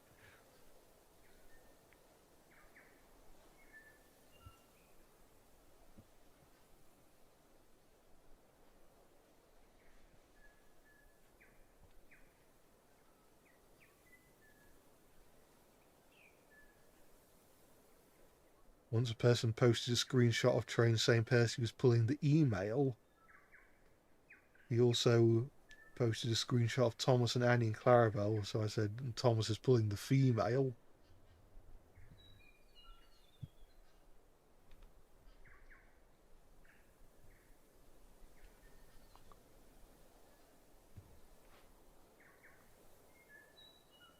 Never remembered Ari and Bert getting into an argument or a fight. They seem to be best friends as twins. Yeah, they don't really. It's funny how it's the two antagonistic to well, I guess Bill and Ben are sort of antagonistic, but like the two twins who are the two villain twins are the ones that seem to get along the best.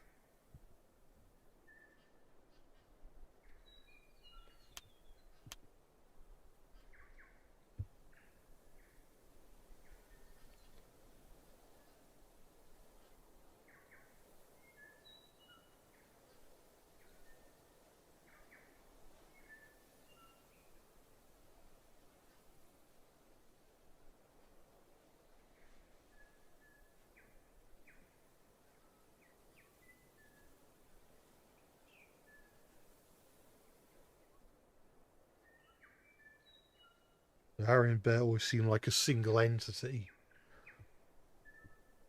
Yeah, I guess that's similar to how I feel. Probably couldn't tell you the difference personality wise between the two of them.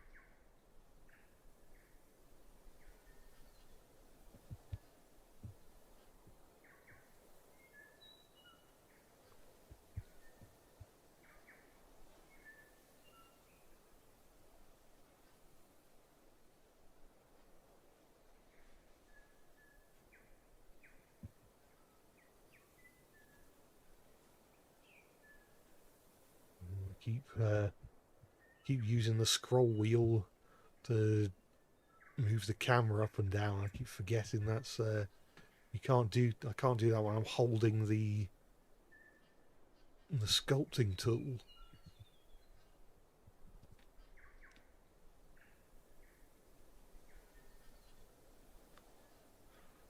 Ari and Bert had an unused face where their tongue was hanging out. Yeah, I remember the unused Ari and Bert face, because for a long time people, like, it was kind of debated whether, because the earliest photos of that face were in grayscale, so there was like a debate over whether they just had a really screwed up looking lower lip or whether their tongue was hanging out, and eventually it turned out that yes, it was just their tongue, and they didn't just have a malformed lower lip.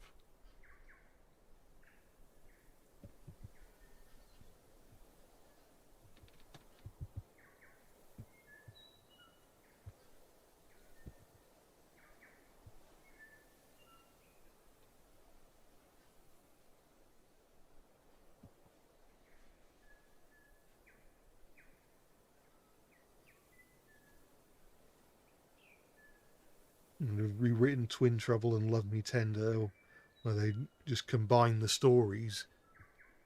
Yeah, that could maybe work for like a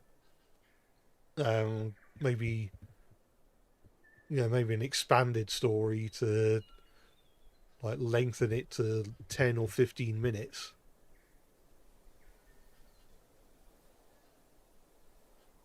I don't know.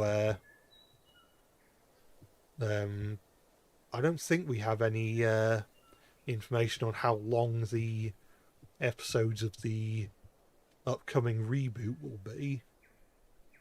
And we know very little about the upcoming reboot, despite the fact that the toys are already out in some countries.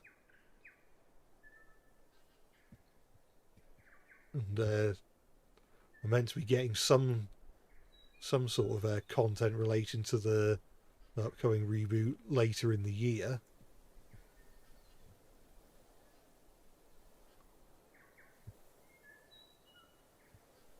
I think I want to go over this with more of a finer tooth, I guess, and make sure all of the track is visible and not buried underneath the terrain. Because in real life, most working railways don't have their track buried in the ground, weirdly enough.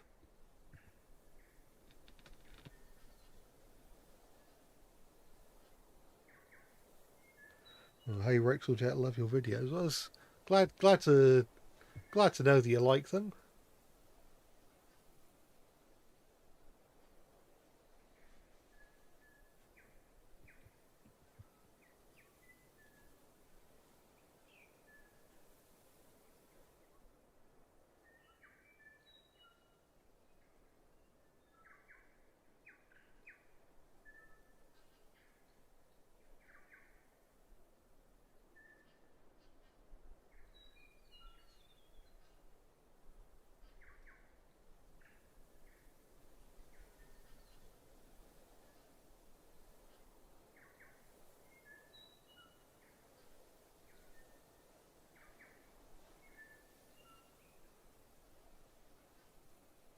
Well, Emily in the Middle.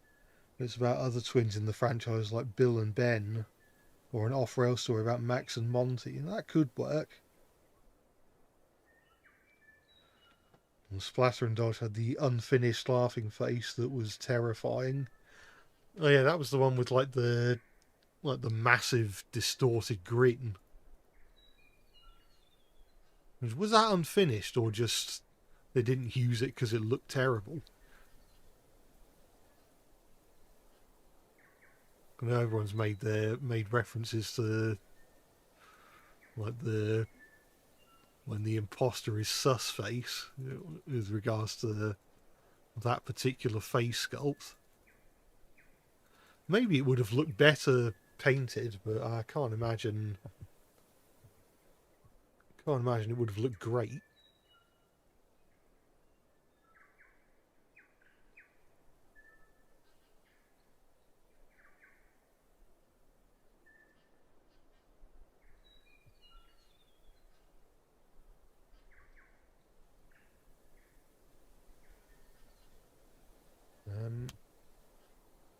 I've got some work to do around here.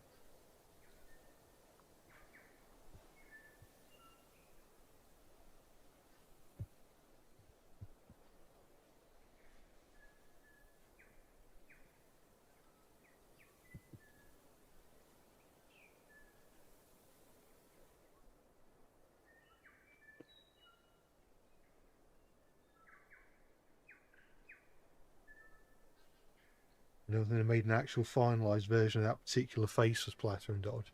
And mind you, they were sort of, I guess, at that point they was kind of experimenting with the shapes of Splatter and Dodge's noses because they were. I think there was one face, or because some of the faces they originally meant to be have smaller noses and also pointy noses. In fact, I'm pretty sure that most of the Splatter and Dodge merchandise, at least those that came out during the time of the film, were based on one of the earlier face designs where Splatter and Dodge do have like the smaller noses. They have quite large noses in the final film.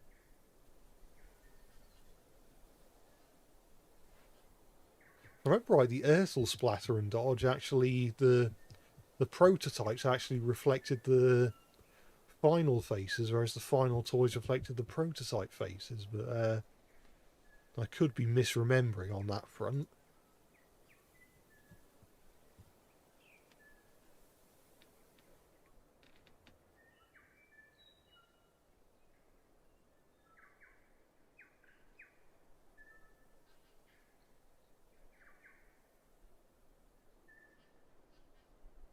I find it funny how the term Sodor Railway lasted from Thomas the Magic Railroad up until the nitrogen era before it was retconned out of existence in favour of the Railway series name.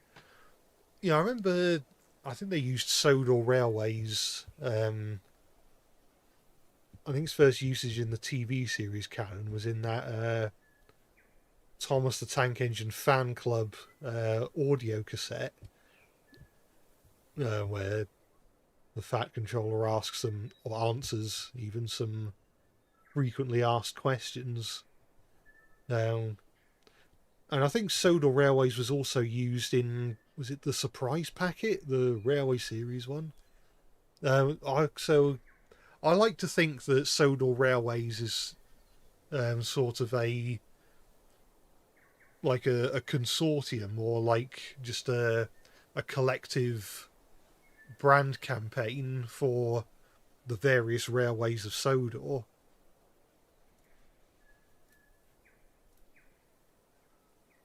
And then the Northwestern Railway and Scarlow Railway and Coldie Fell Railway are all used when referring to the individual railway companies. But I dare say that is sort of a headcanon on my end. I don't think the writing team of the nitrogen era were thinking like that. They just thought, yes, this is a railway, it's on Sodor, it must be the Sodor Railway.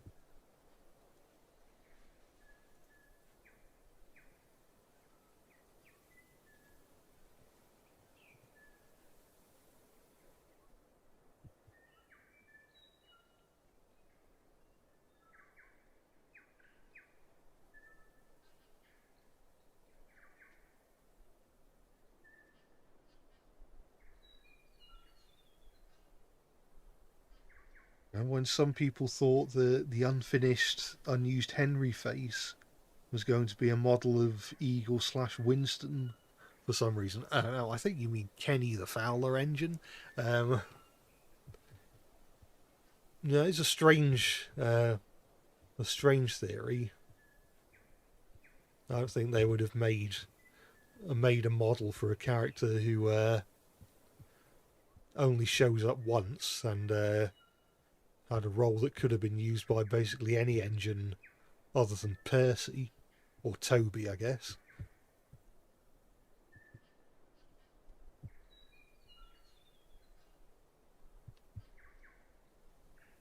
Oh, yeah, I might add.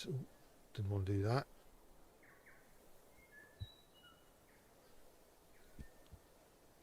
I very much did not want to do that, because now that means I've got to retrieve it all over again. There we are. I want to add some hills over here just so it's not completely flat ground. Maybe even doesn't all need to be higher than the track, some of it can be lower. Also, I might do that. I might press flatten and ugh.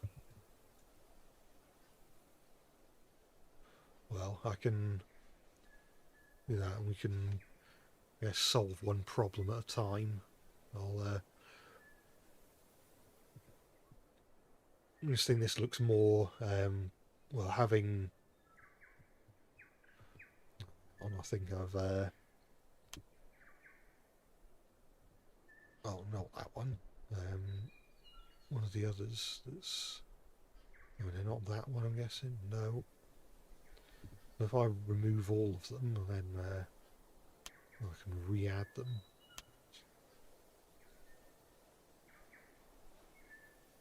That'll do for now.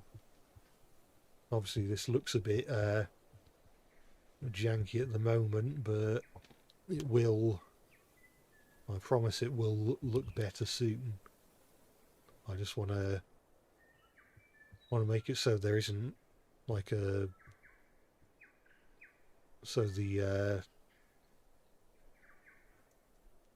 the height difference. Some of it looks a bit more natural.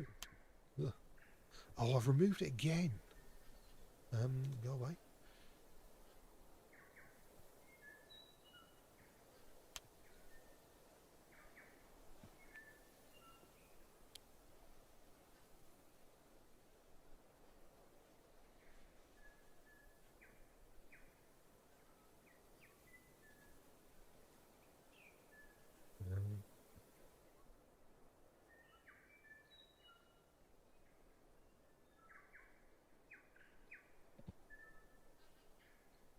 Jonah looks similar to Calamity James, so they could be related. Here we are talking about the Beano again. Yeah, I think it's very possible. There was in the early 90s, they did briefly have a strip called Son of Jonah, who I guess he did have a bit in common with Calamity James. Although I remember in the mid 2010s, I remember reading a Bash Street Kids strip where Jonah is Plug's uncle or his cousin or something. I swear that was a thing. Do I have a way to exit this? It doesn't seem to want to be exited.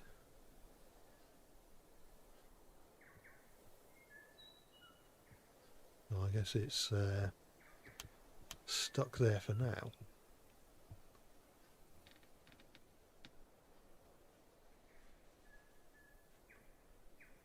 I hope my hill railway line will be great. Now that's the plan. The plan is that it will look all right once it's done. Don't know how long we've been here before. About 2 hours.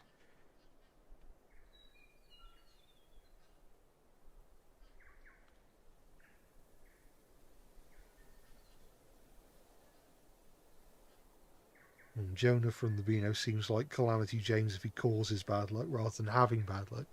Yeah, Jonah sort of he's more about causing bad luck to other people rather than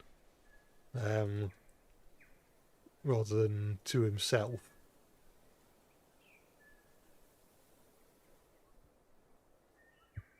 Obviously, it's all nautical themed. His stories, at least originally. I think in the because they brought him back in the 90s, but he was in the Dandy instead of the Beano, and I think they sometimes had him do other things, as well as just sinking ships.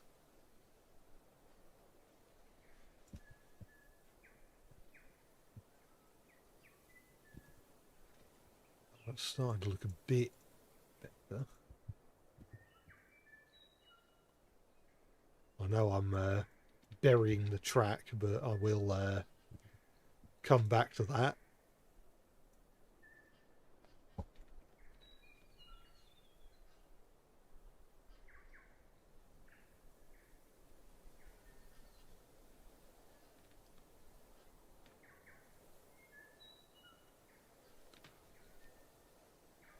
Heard of Blake and Mortimer. I'm not sure if I have.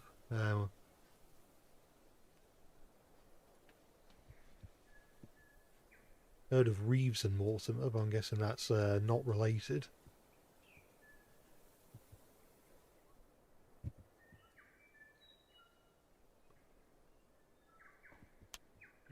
Oh, why do I keep pressing R?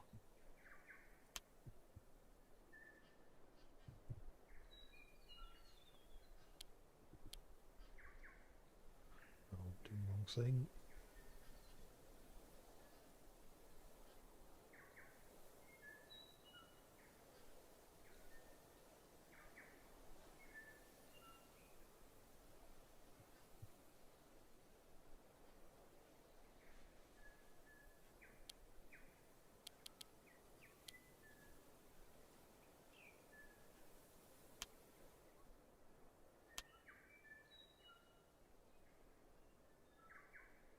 Made by a friend of the man who made Tintin. Ah. Might have to give that a look at some point then.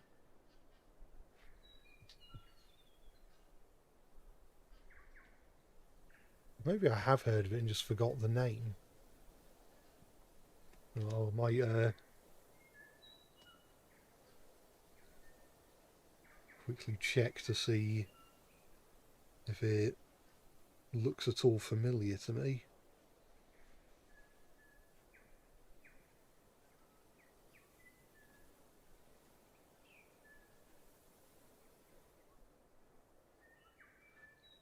I'm not sure if I have heard of it. It does look, yes, sort of like Tintin, but maybe a bit more realistic looking.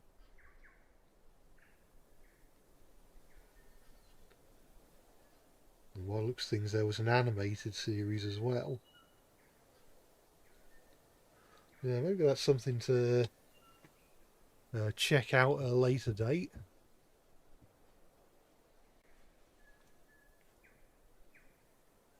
I don't know how it compares to Tintin. I did hear that they're apparently working on another Tintin movie. Because I remember I really liked the film that came out about 15 years ago now.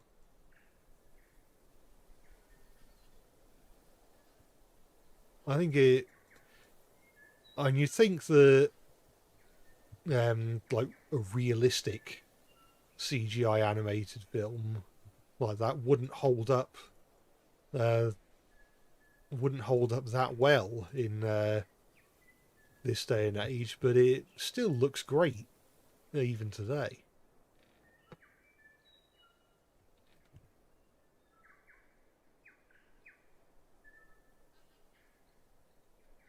Rolling on the line. That's certainly one way of putting it. I think once we, at some point, we will start rolling some trains along this line.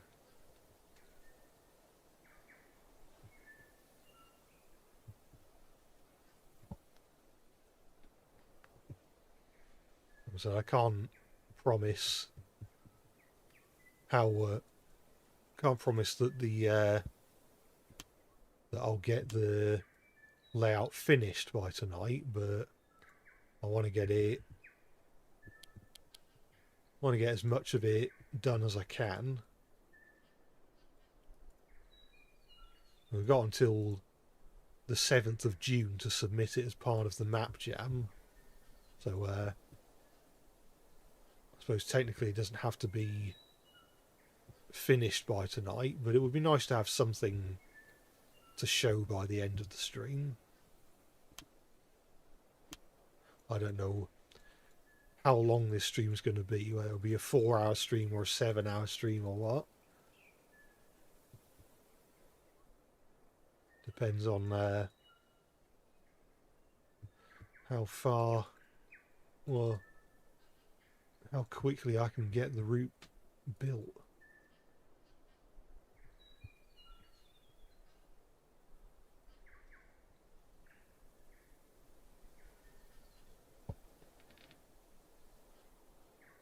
Since Desperate Dan lives with his Aunt Aggie, you think maybe something bad and fatal happened and Dan's parent, but something bad and fatal happened to Dan's parents, and as a result, Aunt Aggie raised him. Yeah, possibly. I'm trying to remember if we ever see Desperate Dan's parents in the comic strip, because I think we have seen his parts of his extended family, because I think his grandmother appears at least once.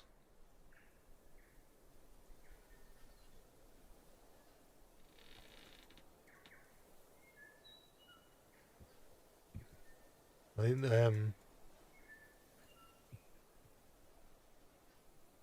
in the end papers of one of the 90s Dandy annuals, it shows all of Desperate Dan's extended family members, and to go back to Tintin, one of them was called uh,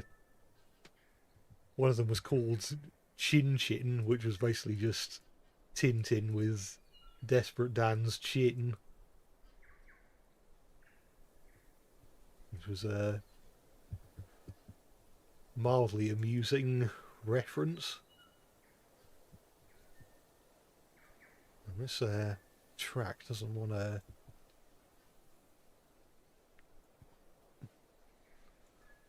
be seen, does it?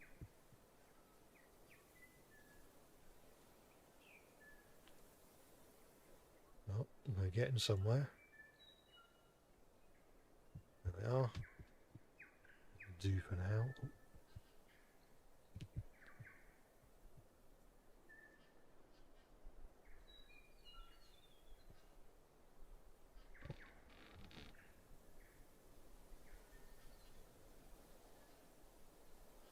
I'm unlucky to have made a video on cryptid engines and rolling stock. Could I do a video on that? Well, perhaps. I know I did call one of my old well, not old videos, but the video where I talked about Super Ed or Super ED, the cryptids of Sodor. So maybe it could be a follow-up to that or something. We'll have to see.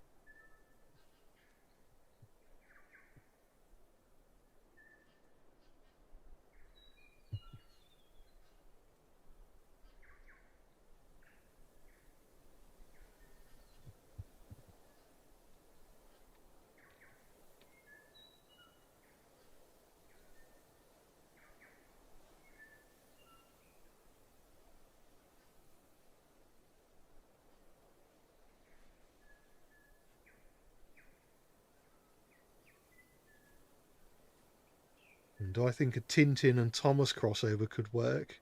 A friend of yours thinks so, and I'm kind of inclined to agree. Yeah, I think I'd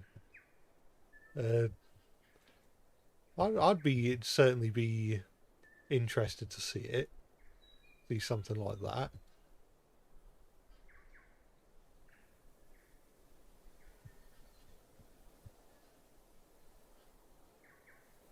Or maybe, I don't know, maybe the Earl of Sodor gets involved somehow and joins Tintin on one of his adventures. Who knows?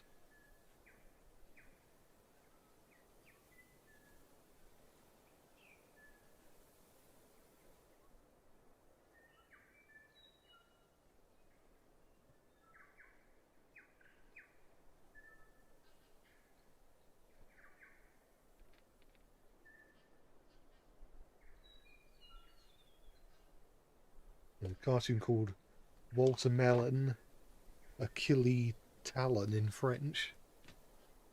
I don't know if I've heard of that or not. Let me check.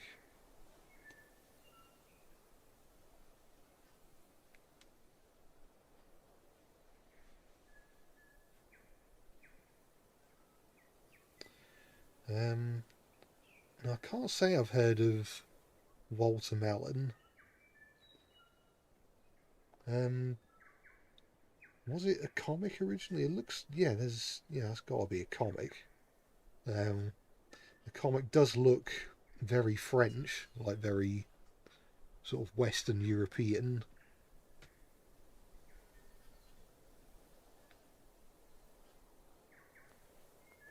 Maybe that's something I can have a look at a later date. I don't know where people find all these obscure cartoons, and obviously, well, I'm sure Blake and Mortimer isn't that obscure. I think I might just not be very cultured, but Walter Mellon seems is not something I'm familiar with at all.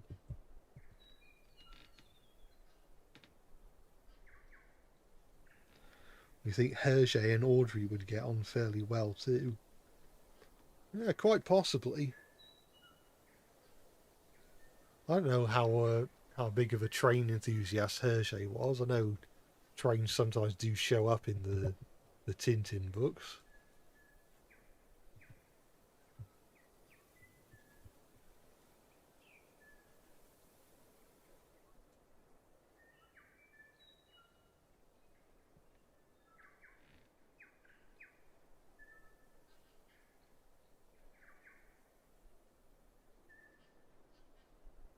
I heard of Jim Button before. Let's see what that is.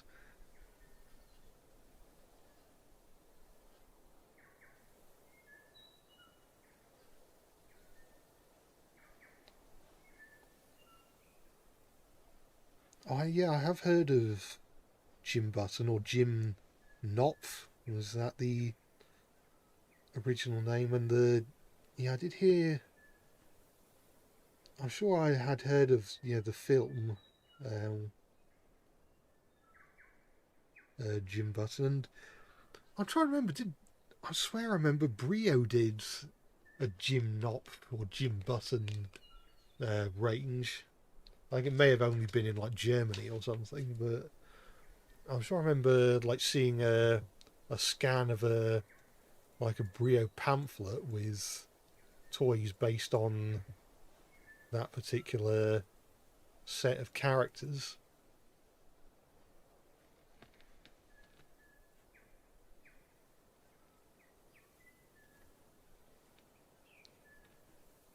And also a Garbage Pail Kids cartoon here is with the Split Kid, the one that was in pieces, one that can stretch, one that can turn into liquid, and the girl with her face on her hand. She's Terry.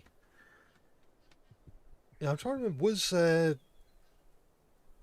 Was the Garbage Pail Kids cartoon just a pilot, or was it a full-on series? Because I remember hearing of it. I don't think I've watched any episodes. I think, I dare say, it would have been before my time because it would have been an 80s cartoon. Not that I didn't watch any cartoons from the 80s growing up, but I guess American 80s cartoons I never really watched much of as a kid. I think I watched some episodes of Garfield and Friends. That may have been pretty much it. I know there was. Oh yeah, there was also the '80s American Dennis the Menace cartoon, which we briefly mentioned in last week's stream. Because I had a VHS of that as a kid. I also had a VHS of. This was from a second-hand collection. I had a VHS of Denver the Last Dinosaur, but I refused to watch it because I just thought it looked rubbish. I don't know if it was rubbish. Maybe I didn't give it a chance. Maybe Denver the Last Dinosaur is a hidden gem, but I wouldn't know.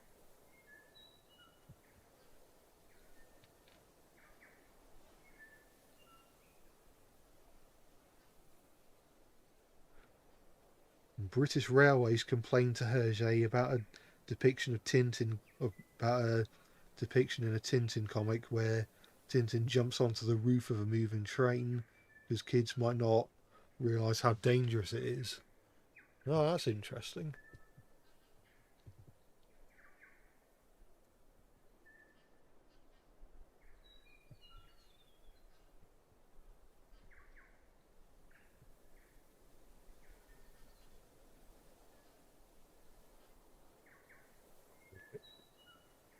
I apologise if the visuals at the moment are not the most exciting, but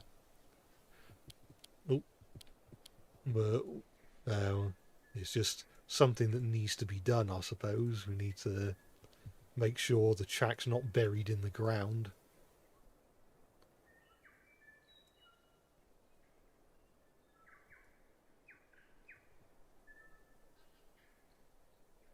The terrain is a bit weird because you like move the terrain one way and like displaces the terrain in another part.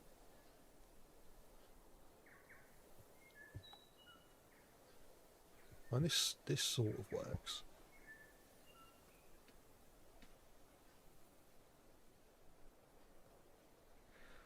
I'm more familiar with the Beano Dennis than the blonde American Dennis, because the Beano Dennis seems more like a genuine menace.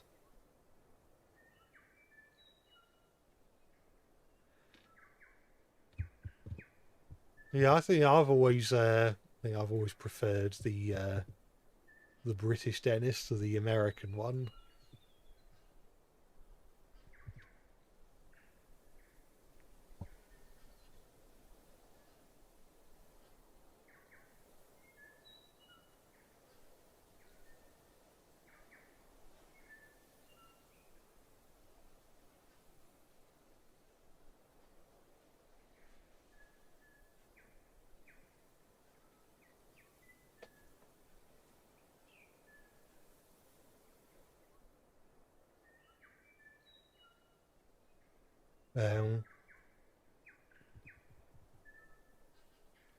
Like I said, I had a VHS of the American Dennis the Menace. I thought I didn't dislike it, but it felt a bit pedestrian compared to the 90s Dennis the Menace, the British Dennis the Menace cartoon from the 90s, which I always like. The animation is like the character designs in the 90s Dennis the Menace cartoons are good. The animation is, it's decent for what it is. Don't go in expecting it to look like Fantasia or anything like that. But I will say I think the 90s British Dennis the Menace cartoon really excels with the writing, because it's always firing on all cylinders when it comes to jokes and visual gags and stuff like that. It's a lot of fun.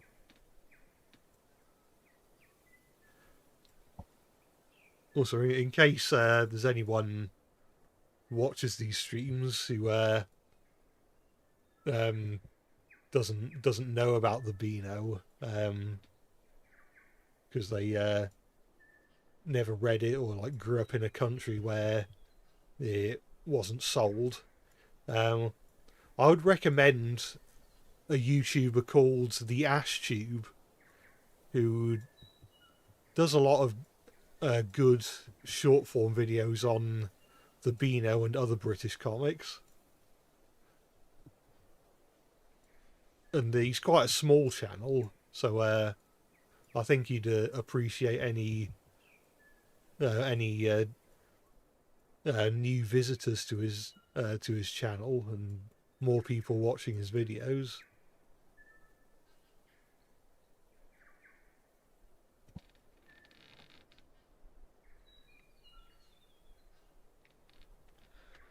Is the Beano basically British Mad magazine? I mean, sort of. I always thought. Mad magazine I feel, has a much greater emphasis on like I guess pop culture and maybe even current events to an extent. I always thought it as being almost like a, because in the UK there's a sort of, there's a magazine, like a satirical magazine called Private Eye, which is geared more towards adults. But I always saw Mad magazine as sort of like a kid friendly version of that.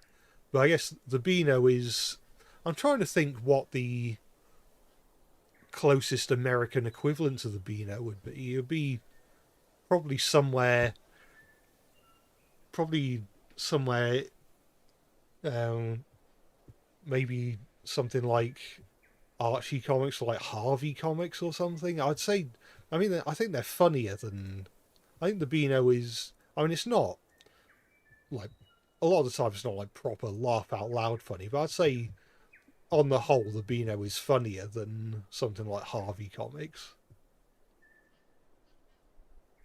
But I guess it's a similar, it's maybe a similar sort of, it's like a, well, it's like a humor anthology comic that comes out every week.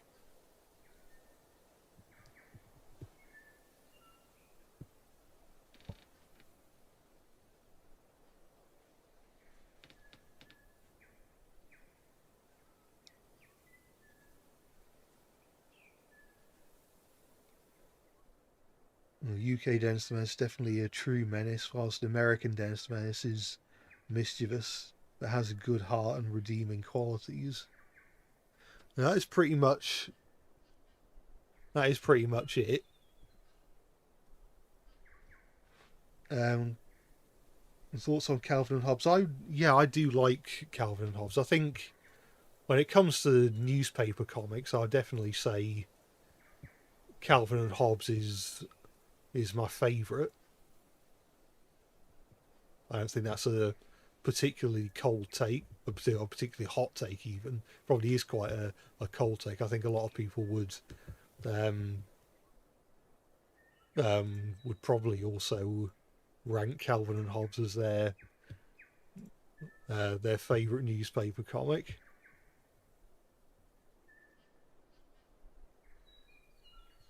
In fact, my brother has the complete collection of Calvin and Hobbes, so I've have read through all the comic, all the strips that they did. It is one of those things where you, because it only ran for 10 years and it took quite a few gaps during that time, but I think, I suppose in the long run, I think that worked out better because it means that the comic didn't get oversaturated. It's not like Bill Watterson had to keep drawing the comic after he'd run out of ideas. He sort of ran its course and then came to an end.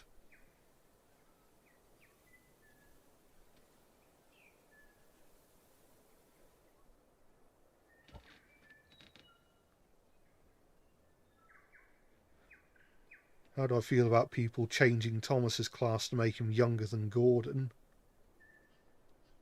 Um, I mean, I can kind of, in a way, see why they do it, because it does seem strange in, well, it seems strange when you think about the fact that Thomas is older than Gordon. Um,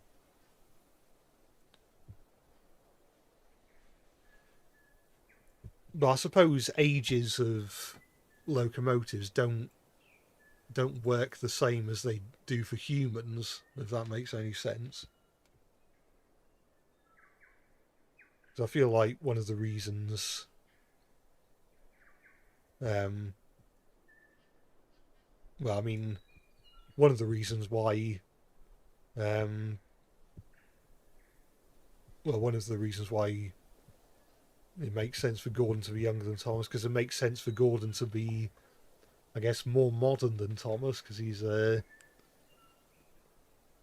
because he's well, at the time the original stories were set, he is sort of the latest in terms of locomotive technology, if you like. Whereas Thomas is kind of well, based on a tried and true formula, I suppose, of just small shunting engines. But I guess different people have different ideas, and I suppose having Thomas be younger than Gordon does make some degree of sense, especially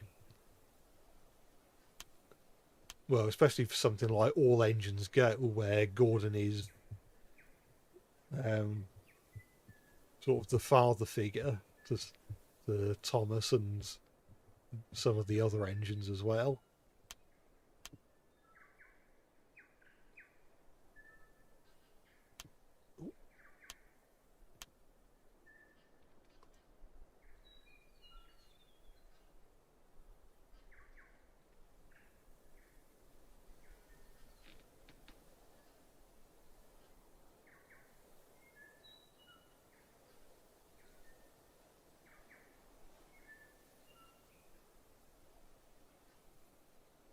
Emily's a very old Victorian engine, and she often acts like a spoiled child. Yeah, that's true. I think like I said, I think human ages and train ages aren't necessarily one to one with each other.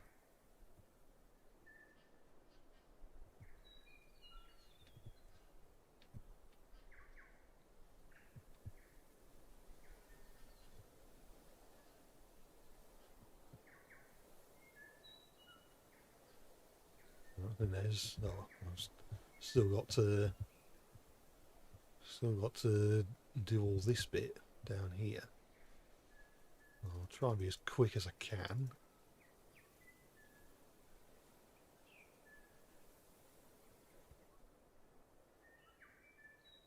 I thought we were done, but we're not.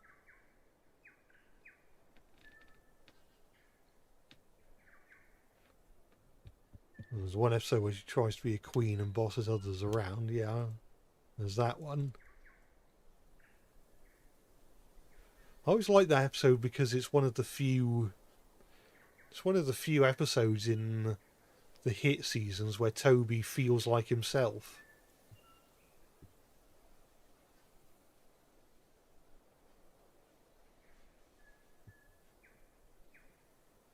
I kind of wish we had more episodes in that era where Toby is sort of a sort of wiser character versus just someone who's just scared of everything and has no confidence in himself.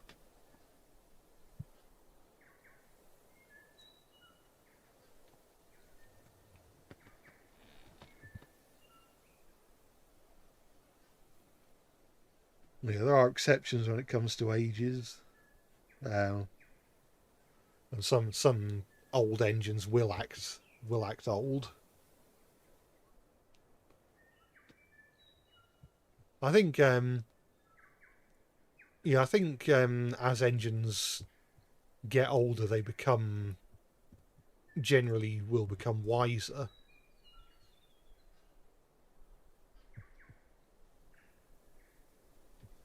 I mean, whilst I don't think they necessarily went about it in the right way, I will say that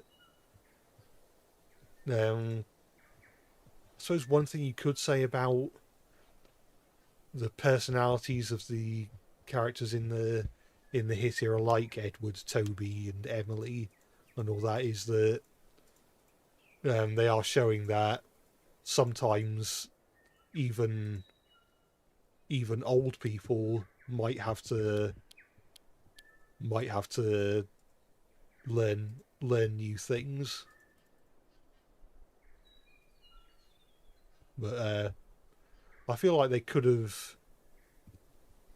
I feel like they probably could have done that without completely breaking the characters of like Edward and Toby and especially Scarloey and Rheneas because they just became babies in the hit seasons.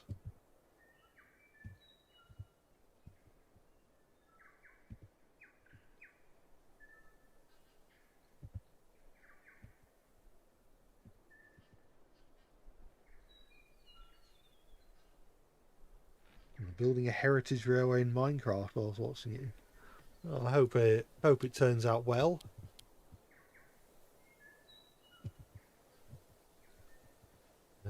Can I put up the flatten thing again? I can add some level ground here where a station can go.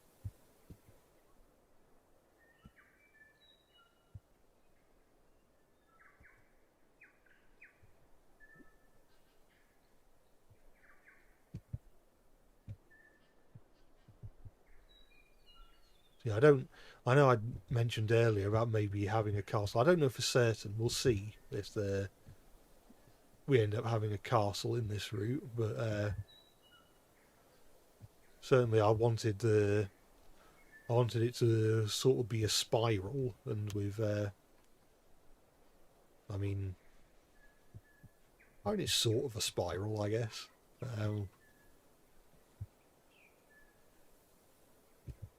I wanted the track to sort of curve in on itself as it got steeper and steeper.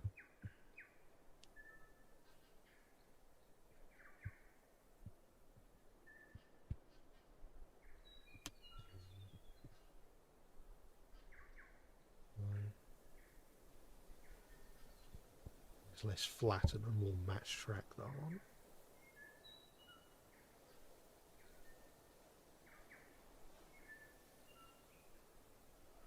I don't want to do that.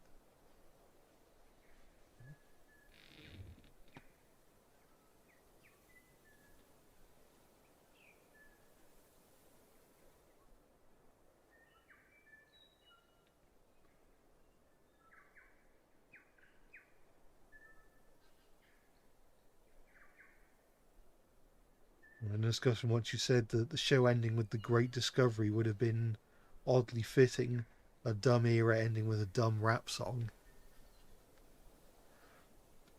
Even if that just marked the end of the hit era, well, no, we needed 5 more seasons of crummy writing before we got half decent writing again.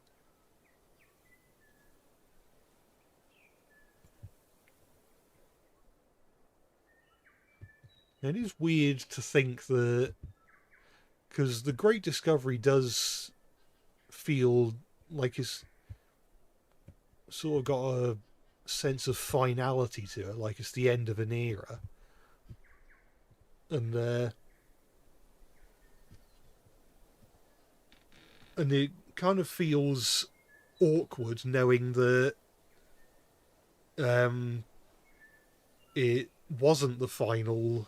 It wasn't the final installment of Thomas and Friends to use models, because season 12 came afterwards. It's something I feel similarly about Blue Mountain Mystery in season 16, because the vast majority of season 16 aired before Blue Mountain Mystery, but apparently Blue Mountain Mystery is canonically and like officially in the show order meant to come before season 16, but to me it makes more sense. It feels more fitting for Blue Mountain Mystery to be the end of the Nitrogen era, and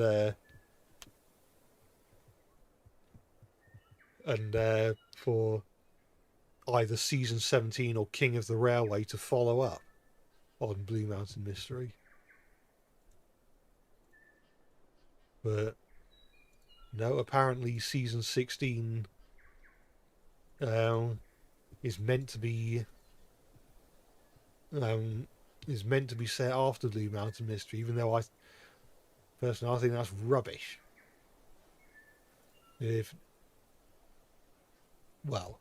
I can say if I had it my way, there wouldn't be a nitrogen era. But I think if I had it my way, I would have it so that Blue Mountain Mystery is the final thing to come out of the nitrogen era, and the Arc era immediately follows it.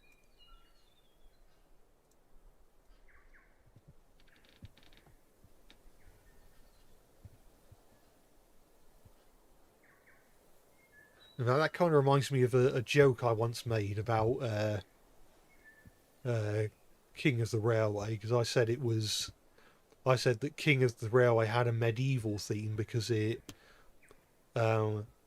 bridges the gap between the Dark Age of Thomas and the Renaissance Age of Thomas.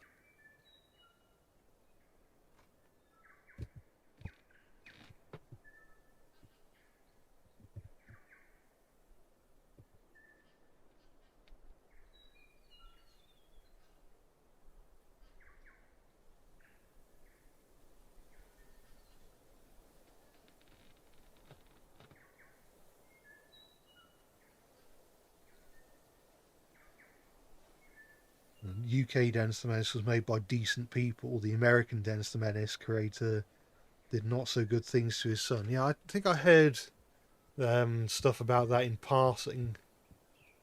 I forget exactly what it was that he did, but I can't imagine it was great. Right, I suppose with that I can start thinking about adding some scenery.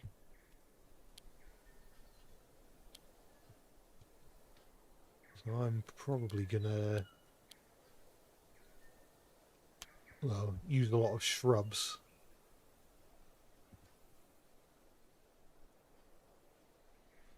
If nothing else, to sort of hide the imperfections in the terrain. No, I didn't want to do that. I want to get the paint out. Where's the paint? There we are. I want to make the hedges a bit darker than the main grass texture for a bit of contrast, although not sure if I am a huge fan of that particular colour. Is that a bit better? Maybe. Yeah, I'll start adding some more of these. And there won't just be shrubs, there'll be trees and grass as well.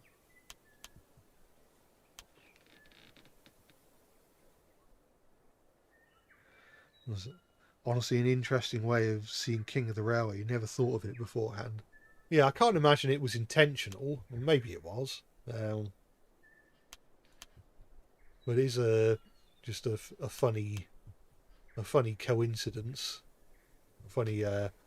An interesting sort of thematic thing, I suppose.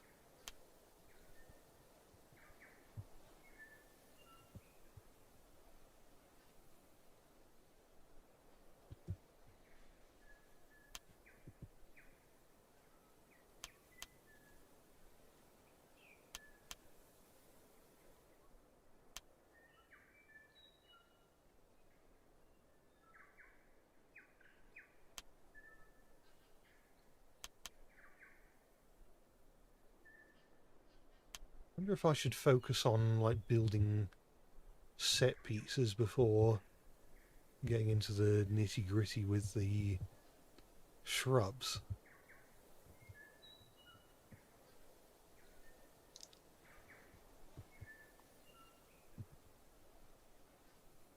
One thing I might do is similar to what I did in the last trains rebuilding session, I might get a coach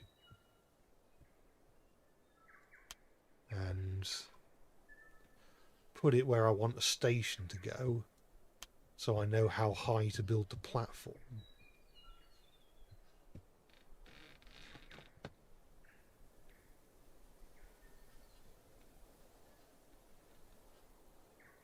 Something funny, my B17 take on a Railway Series background engine has the same name as Beano Dennis the Menace's mum, Sandra Menace. Oh yeah, well that's the current Dennis the Menace's mum.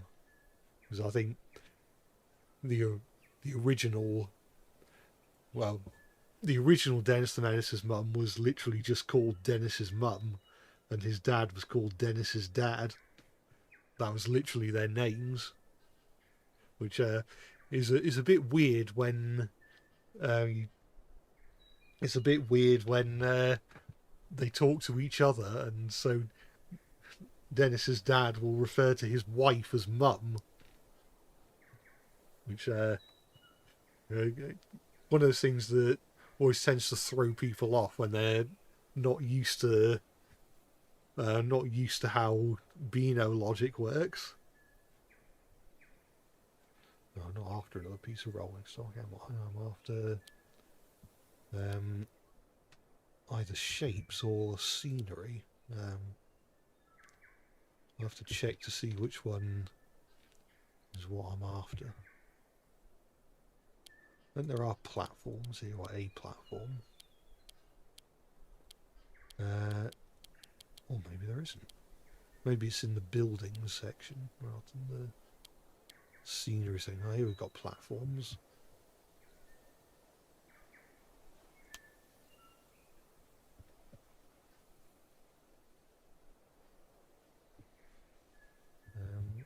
That's massive.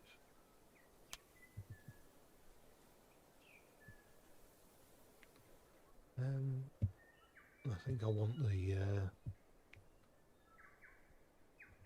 to be a bit higher up. I might, mind you, I can't.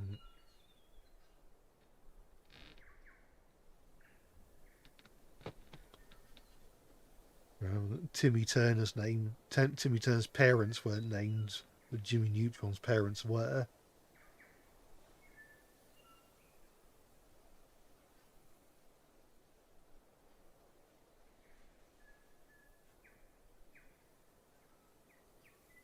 Mummy Menace and Daddy Pig. Oh yeah, I forgot the Dad. Yeah, that's the. I suppose. Yeah, I suppose nowadays because Peppa Pig is somewhat popular, and there's a character called Daddy Pig. I suppose it makes a character called Dennis's mum or Dennis's dad a bit more palatable, I suppose. Which I suppose makes it strange that the Beano stopped doing it. Let's see, what some sort of grey with the platform. I'm not sure what I think of it. I mean, brown.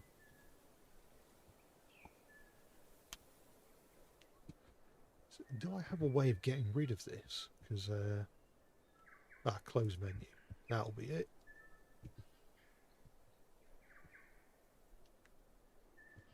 So I might see. Might play around and see if I can make something vaguely castle-ish for the top thingy, the top station. How do I forget the word for station?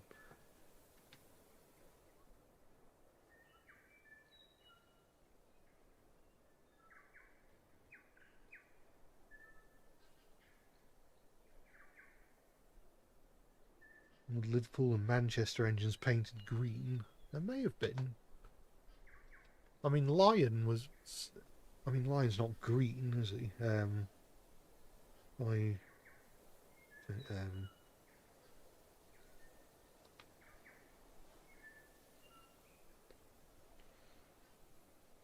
I mean, Lion's like cab area and tender are green, and his splashes.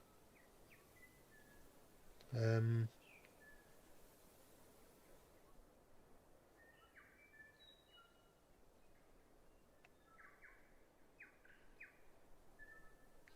but the boiler was just like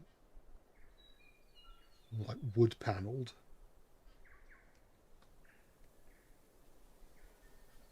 And they may have been green all over at one point.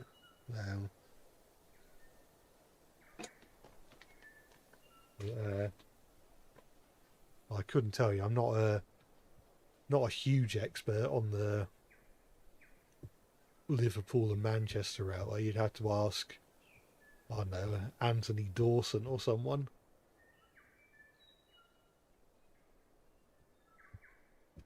Well, back to what I was doing. No, I don't want to close it.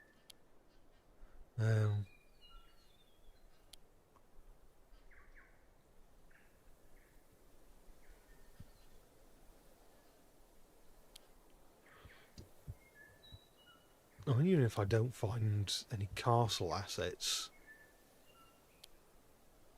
I can make them because you can, well, because you can just put basic shapes in the game.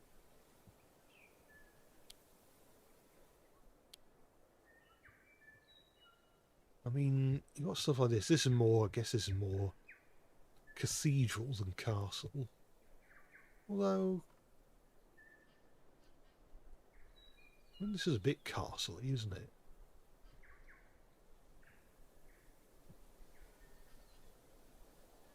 Maybe if I add, like, if I have this as a station building, and I don't know, that looks, maybe I'll like it more if I change the colour of it. How would that look? Yeah, I'll probably shrink it so that it's not taking up the entire width of the platform.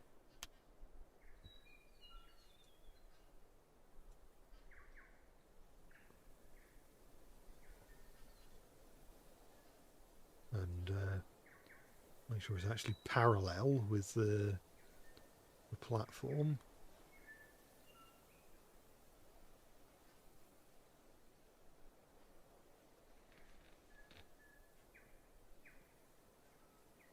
Some cylinders, cones and cuboids to be sufficient.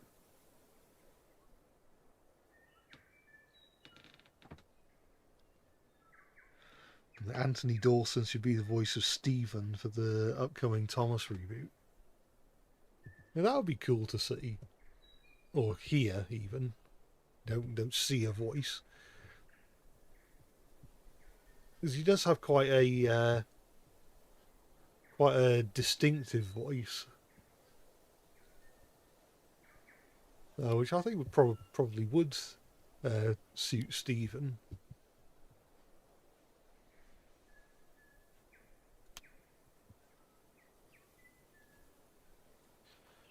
Can I use this to make? Well, I probably can, but I have to open up the editor, or the shape editor, and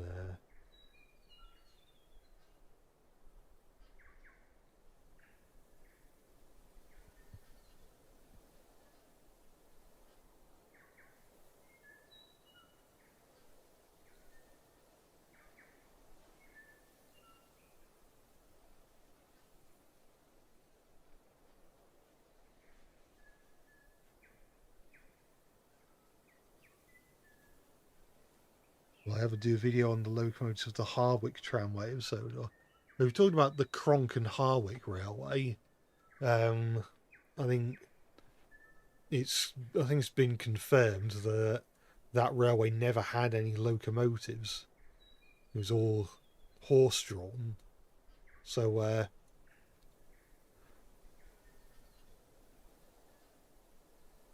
I mean, maybe I could figure out a way to um, put engines online regardless. Like, I don't know, what if they did use engines? Maybe these are the engines they'd pick. But yeah, I'm not sure yet.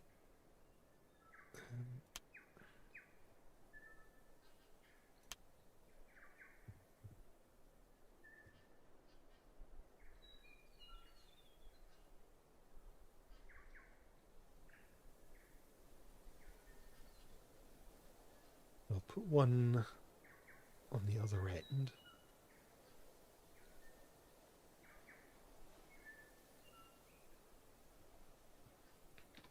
Um,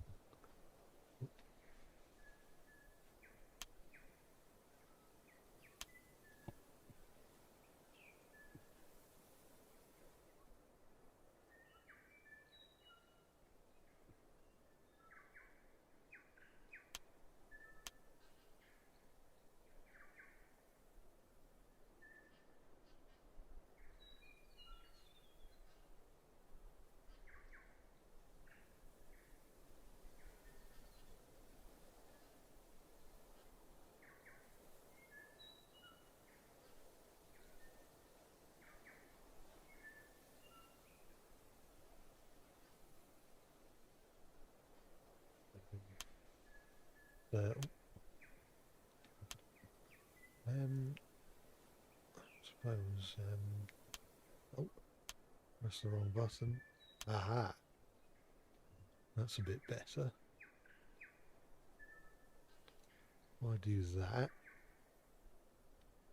and then basically just keep doing that. I suppose it might look a bit more castle-y.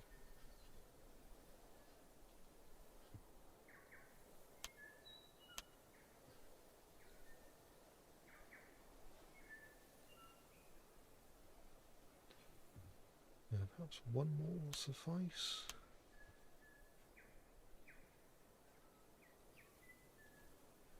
Yeah, I'd say that looks about all right. That one side. Now I've just got to do the other three sides.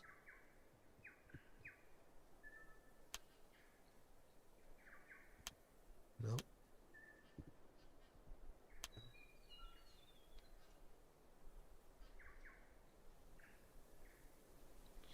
There.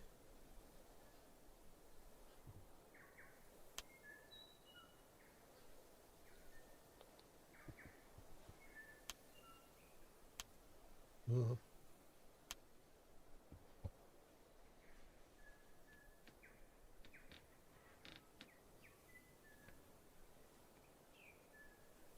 Right.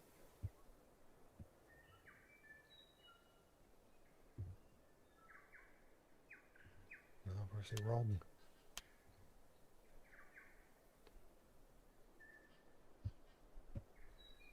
Yeah, I mentioned something about if I well, to avoid periods of dead air, I could talk a bit about my experience with model railways, since I suppose this is it's a model railway themed game, and I don't know whether I ever cover either of the Hornby Virtual Railway games on stream. I remember, yeah, I remember my first Hornby train set, which my first model train set, which I alluded to in last year's Christmas video, was the Hornby Thomas and Percy set. They did two versions of it, because I know they did one with an 040 Thomas and one with an 060 Thomas. I think, well, mine came with an 060 Thomas, and yeah,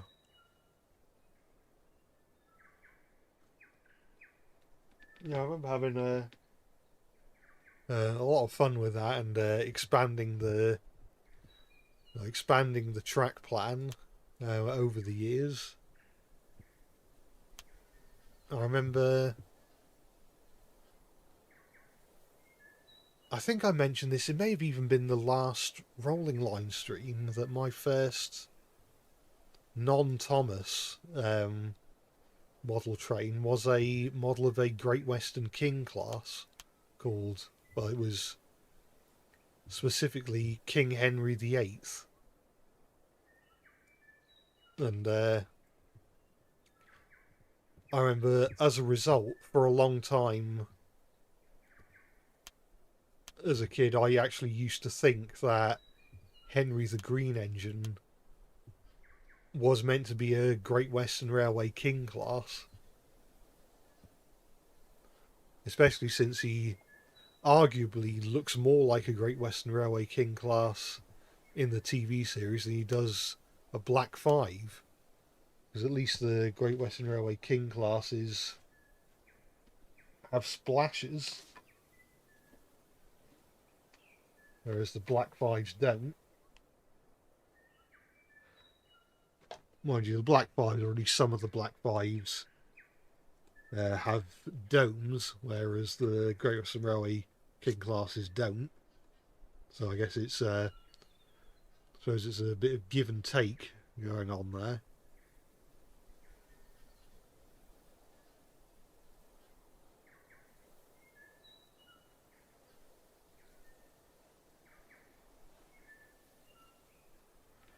And have I thought of having Flying Scotsman as a full character engine in my Matchbox range when it comes time to make toys for Season 3?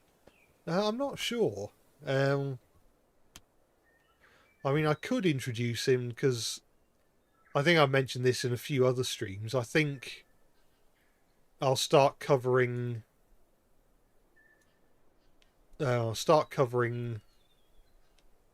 Railway Series exclusive characters in the Matchbox range once we get onto 1995, because that's the 50th anniversary of the Railway Series, and maybe that would be a good time to introduce Flying Scotsman to the range.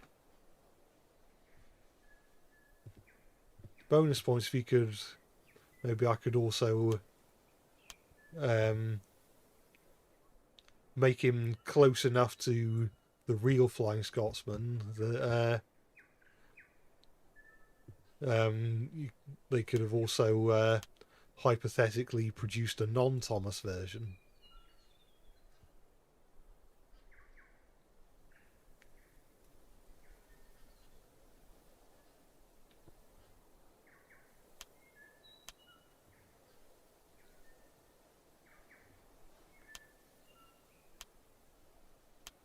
Oh, oh no, no, no, no, no, no. It was a close one.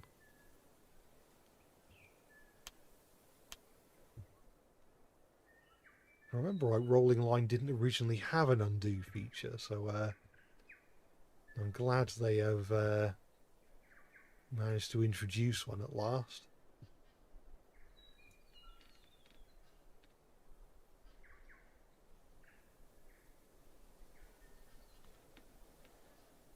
It reminded of a very important lesson yesterday: never abbreviate trouble in the shed. Yeah, I suppose that's true, unless you want to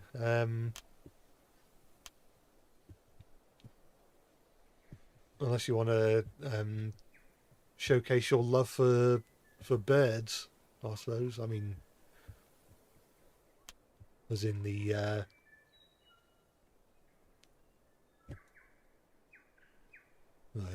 the type of bird called a tit.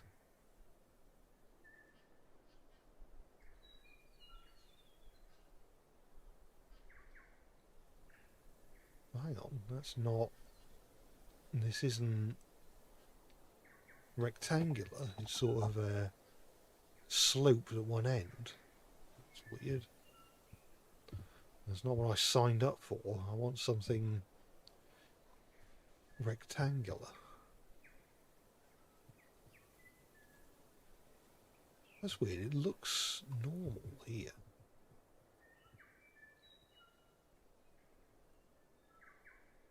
Yeah, I might have. I'll check again. Maybe it was just a weird perspective thing.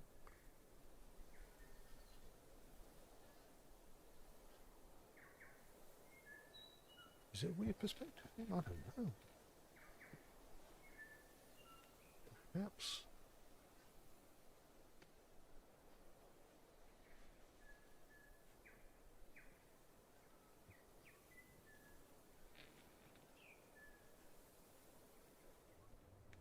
I made a custom model before, like a custom of a real life engine of a character.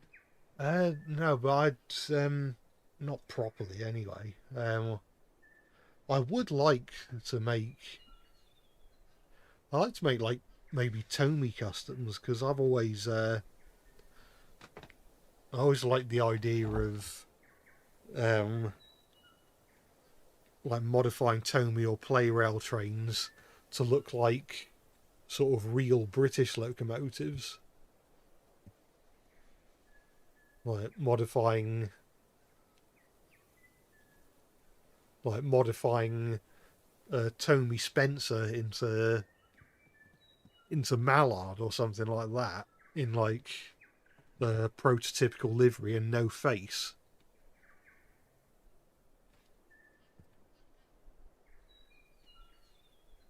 I think that'd be a fun project. I also feel, I don't know if they still make them, but I know for a while there was a bootleg Trackmaster Whiff doing the rounds on like AliExpress or Wish or Temu or whatever one they were, or whatever the most popular Chinese website is nowadays, and it just used a standard chassis with side rods, and I felt like that would make a great like Tomy play rail buck jumper, like the Great Eastern 060 tanks. That would be a cool project to do if I ever like have the time and can figure out what I'm doing.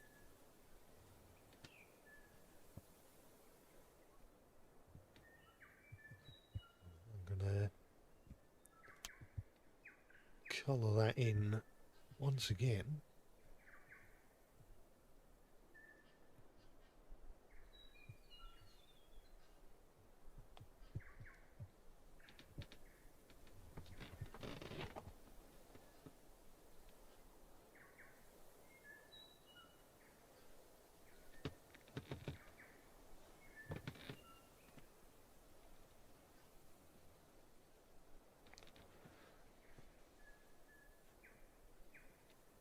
Right.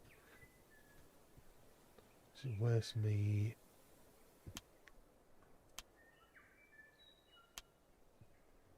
No, for some reason that made it massive. Oh, actually, might remove that for now and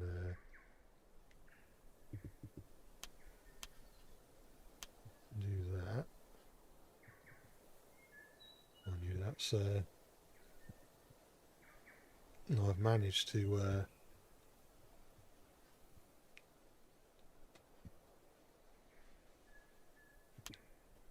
Do the thing. Right. I'll be honest, I can't remember how to use this.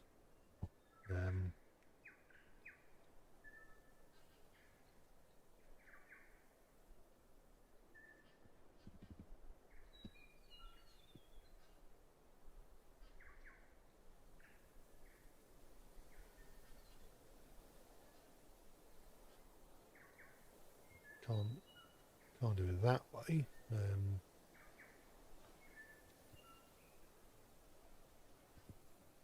try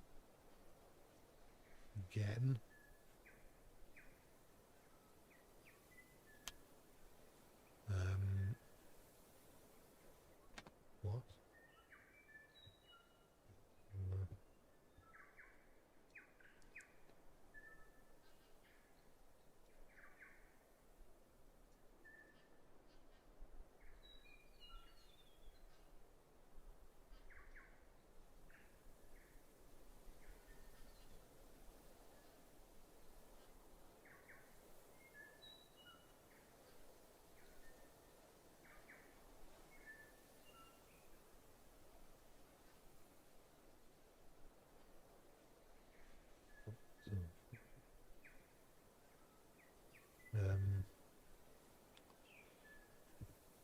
Right, there's 3 of them here.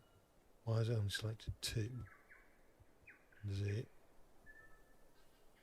I think it's just really picky. Let's try that. And then refresh. No, why does it still think it's a no? Because it's not big enough. Right. Well, what's the 4th thing? Probably the station platform.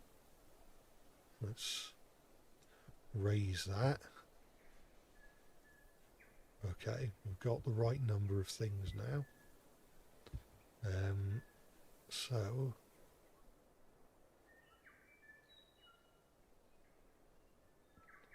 hopefully I can just rotate this so that it's a bit more parallel with the platform.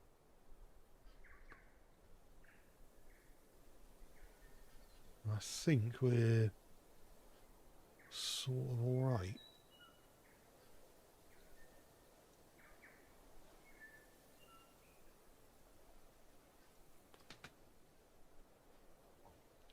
Right.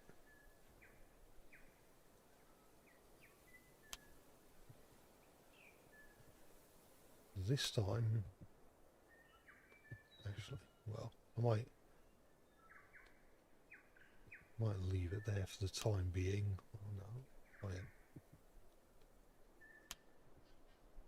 whilst I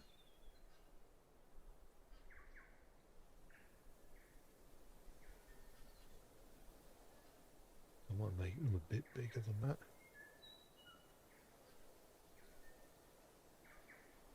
Just add some sort of can I select it? Oh, no. Oh, no. Connect to the thing. Connect to the thing. Why won't it do it?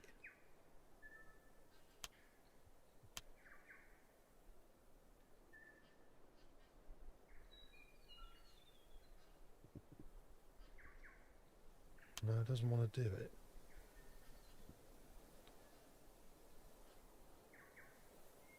Why does it not want to select it?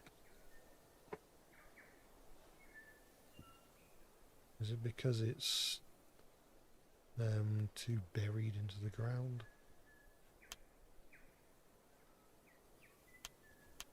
Why?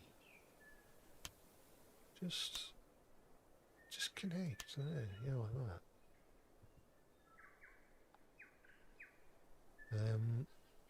But also I would appreciate it if you could be selected.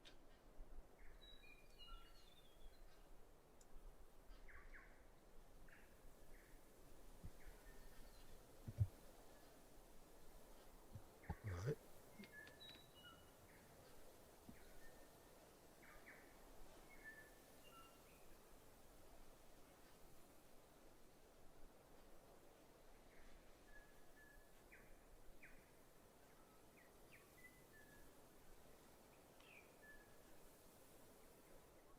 So you're glad the tech for stuff like Elvis Engine exists, because whilst the recreations of the themes are great, nothing beats the feel of the originals. I suppose there's that. Obviously, a lot of the recreated tracks sound really great. There's always interest in being able to hear the true originals without any extra, or without any narration or sound effects.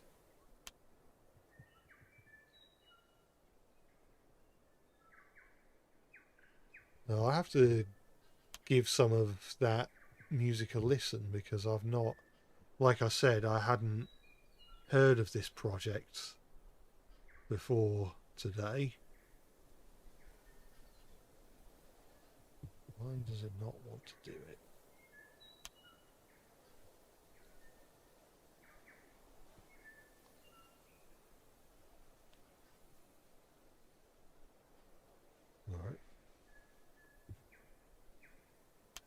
might be that I just have to connect it to the end of here every time. This is why I probably shouldn't have decided to go with a castle theme, but I've made my bed and I must lie in it. It's Ulfstead Castle. Well, yes, it's similar to Ulfstead Castle. It's not. It's just well, I suppose Ulfstead Castle is also a fictional castle, but this is just a freelance design.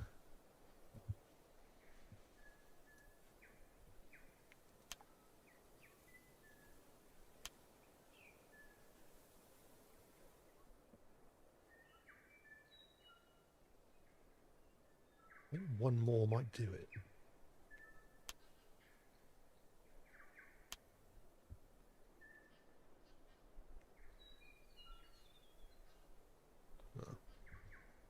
It's not quite evenly distributed. Let's see if I can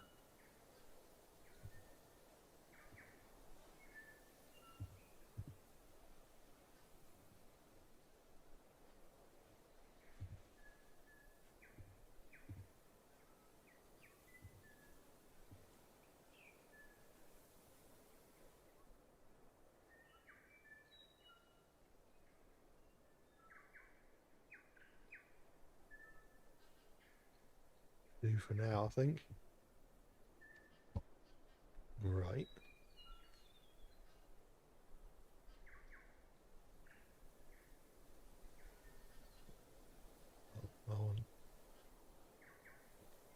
I would rather get this bounding box and make sure it's selecting what I want it to select.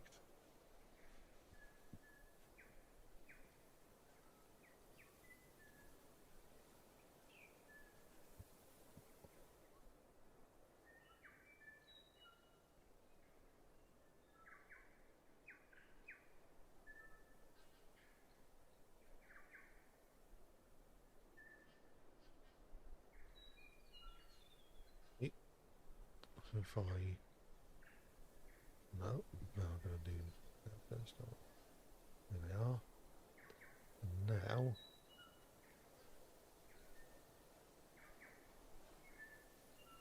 Is this going to do it? Oh, yeah. I think we've managed it.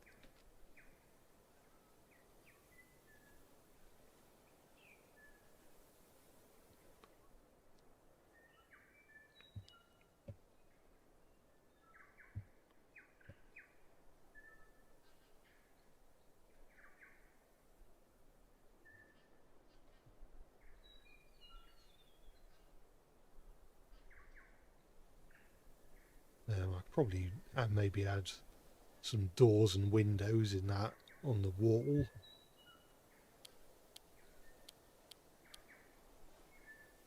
I'm in the wrong section, aren't I? Here's the...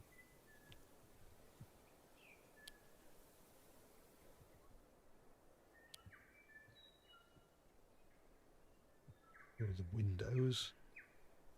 That looks quite castle-ish. Hopefully it's not too much of a hassle to put this on. Oh. And then that. Add it over onto the other end.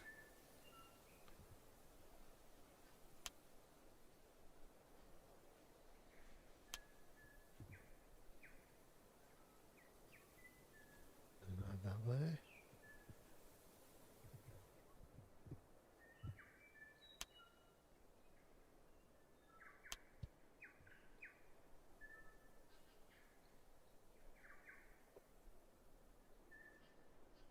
Add that there, and then I can just add a door of some description.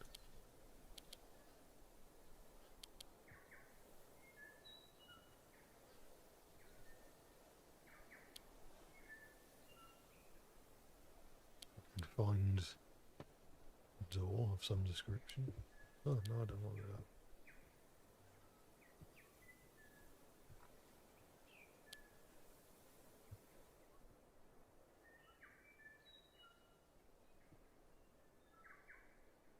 Could add this around the edge of the platform.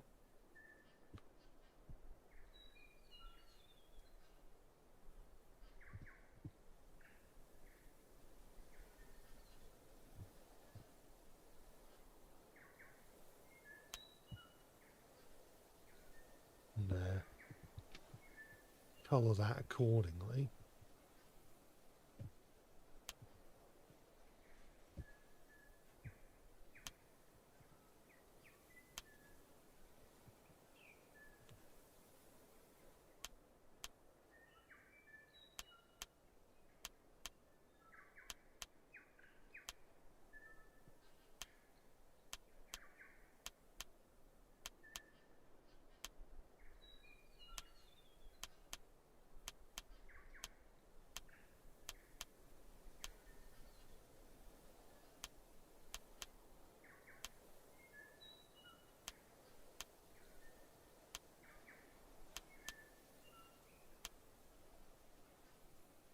This can be the way in or something.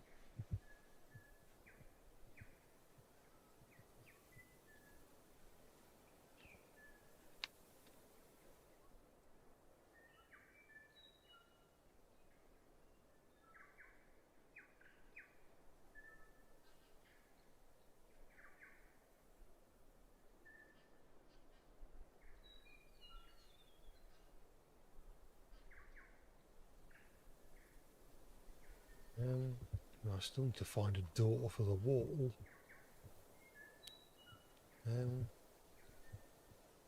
Sworn I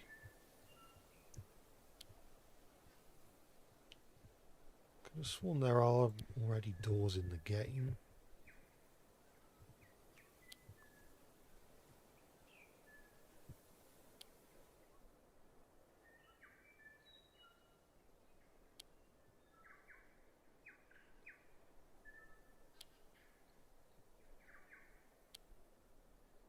I ain't seeing them.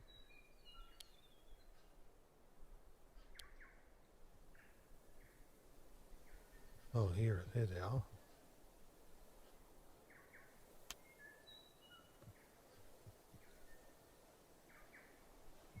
And it's not the most castle-y looking door. I wonder if I can... find a shape that will suit my needs.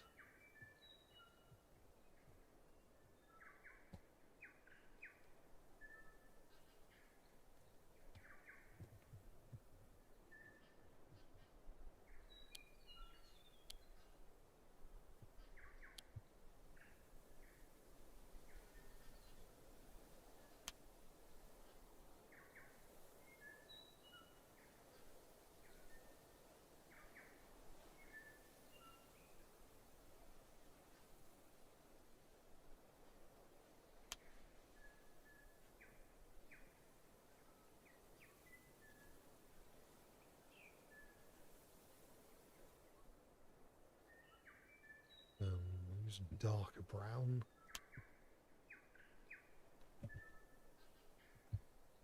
That, and then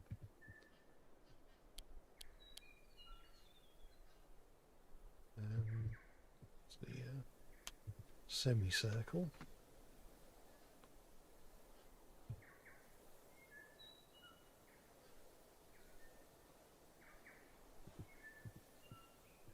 What do you mean? Will only do it like that. I've got to do this. Which isn't the end of the world, I suppose, but you know, I'd have preferred not to have to do it. Also, these are not flush with each other. There we are.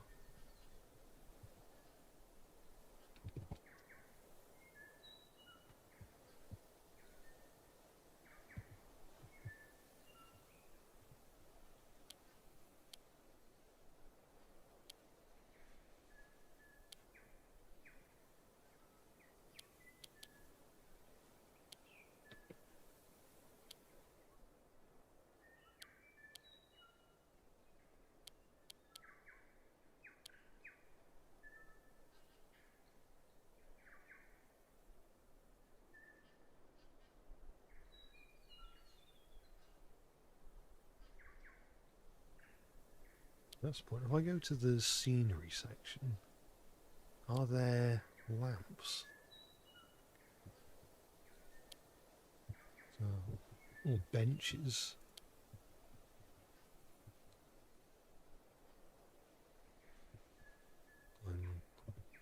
Is that actually, is that a lamp? Yeah, it is a lamp. So potentially I could use that. Might be worth having a flag where the castle is. I don't know what flag design I'll use yet. If I do decide I want a flag.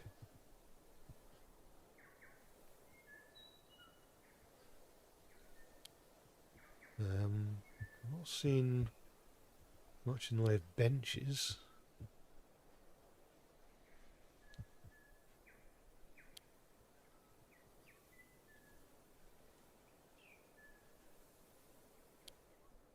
I don't think there's any benches. Maybe there's benches in the in here.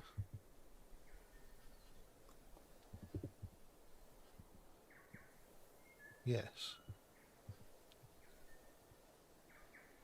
I don't remember if I used these in the last stream or not, in the last rolling line stream or not. I'm sure. Why is it tiny by default? What use is that to anyone? Was it for an ant railway or something?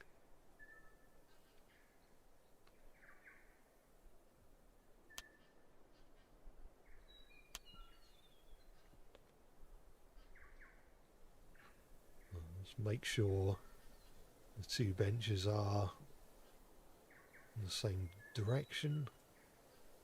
I can add it over here. Although based on or closest to the platform, I don't think it's particularly parallel. I made them far too big now.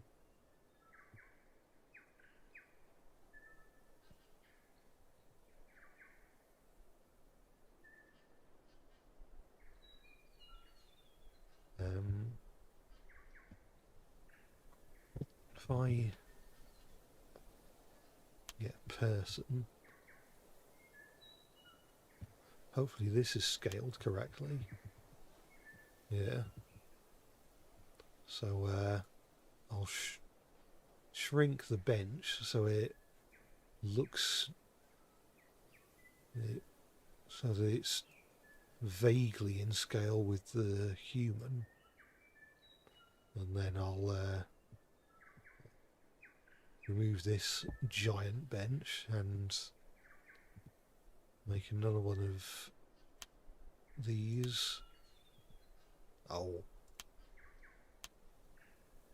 And rotate it and put it on the other side.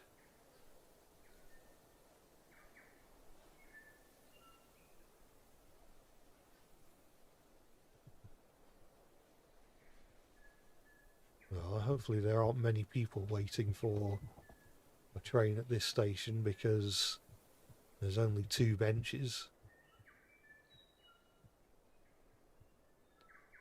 Right. Are there any lamps here?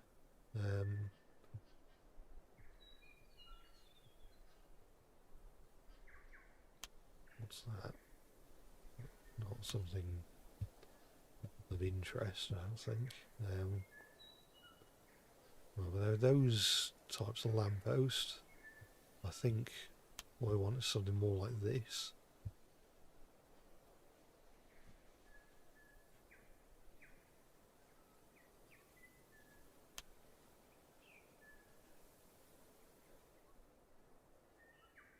That's facing the right way.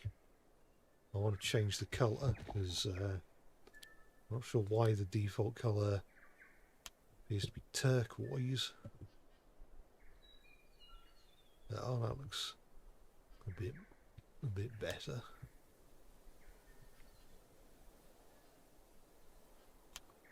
I'll just add another. No.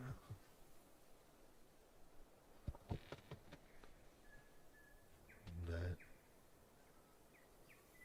bring it over to the other side.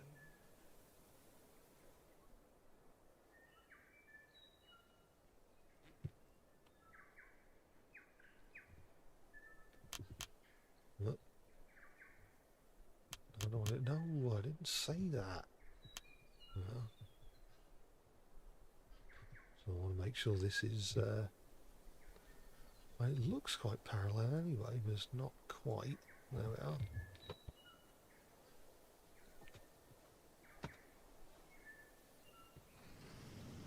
Slightly with one thing to go.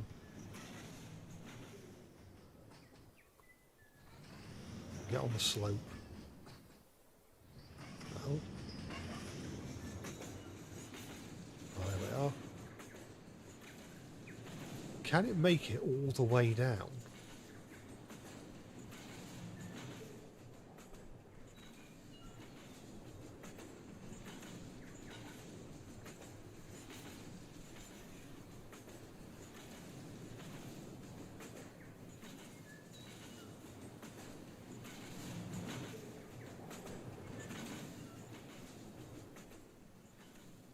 Look how steep this part is.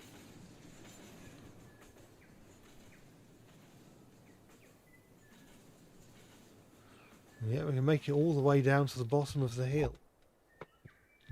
It's pretty decent going.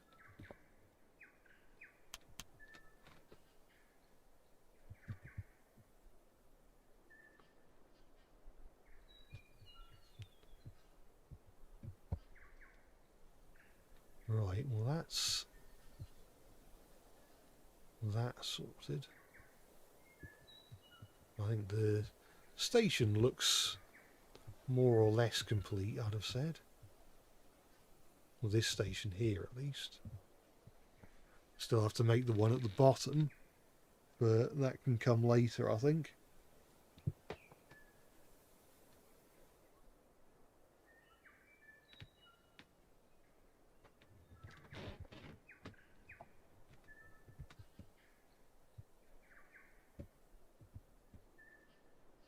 Well, actually, we will want to add a flag, didn't we?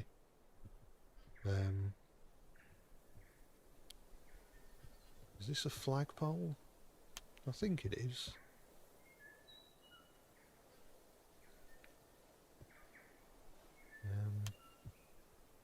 Oh. And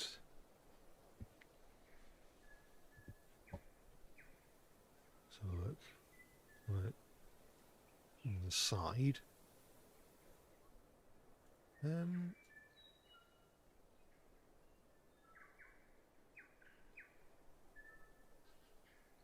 don't know. I mean, I haven't necessarily thought where I think this route is set. Maybe we'll come back to that.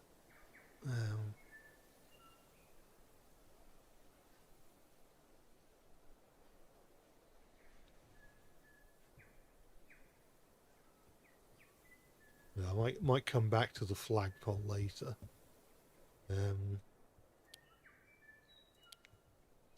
Oh, it's not going away.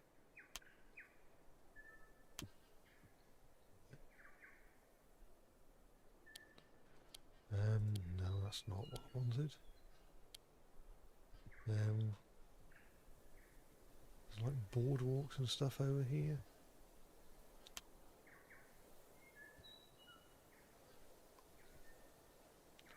Is it worth using this as some sort of like footpath maybe, or maybe there's something else that's better?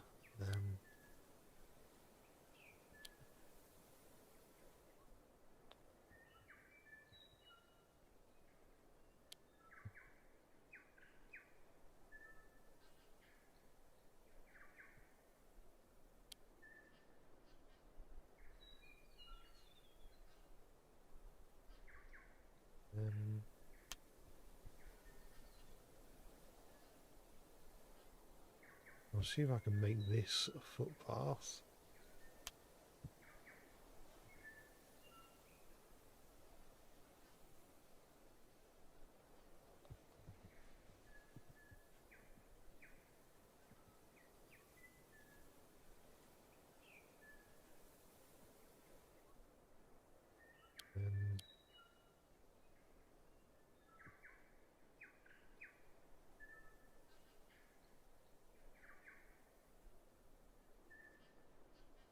Is that like a footpath? Yeah, I think it is. I could have something going on here.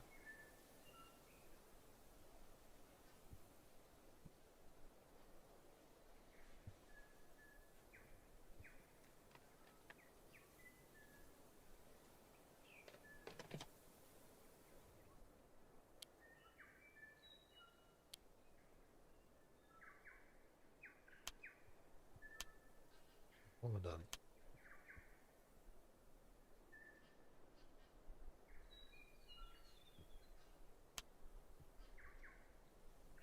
Is that even connected to the other one? Might be. But I have to manually style it like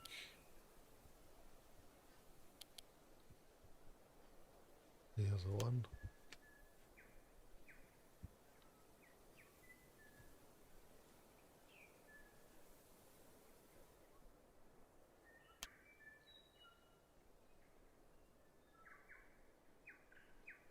No.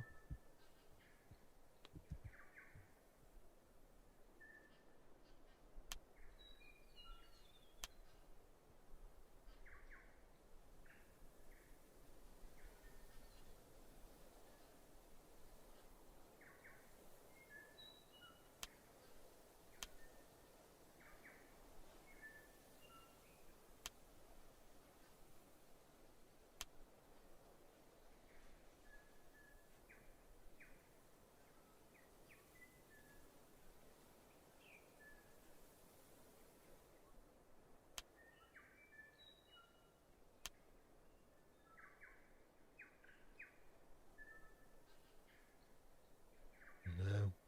We can obscure that with some greenery or something.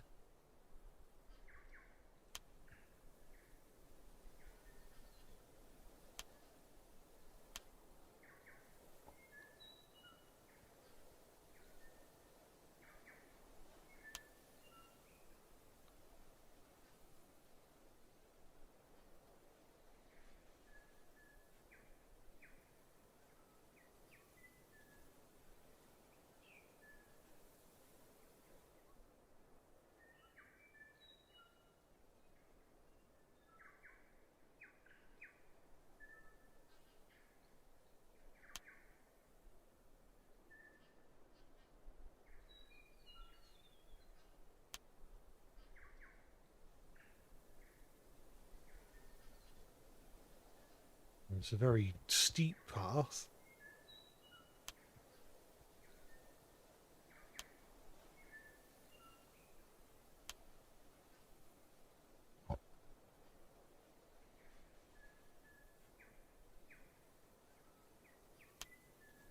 I'm sure it'll be fine.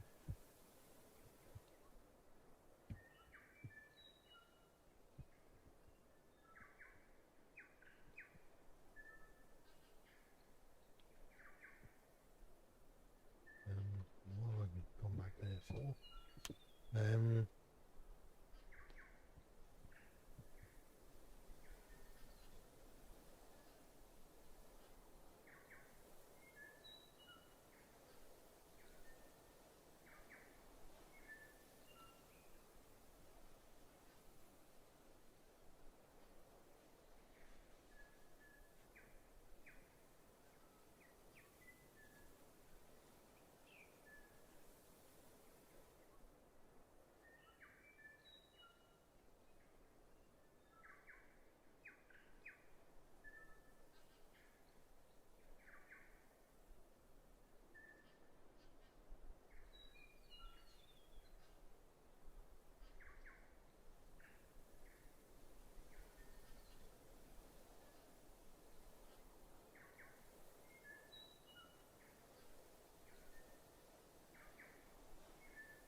guess it doesn't need to be super exact, because by the end we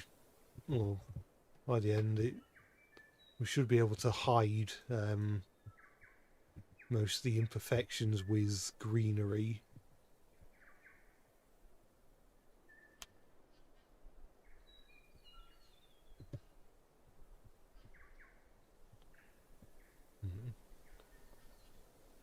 I wonder if I'd be better off having this having that path go the other way.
Do I find any other? Can you find any other Thomas models in this game, like James and Percy? Yeah, there's a. I think most characters from seasons 1 to 4 are in the seasons 1 to 3, and the Scarloey engines, I think, are in the game.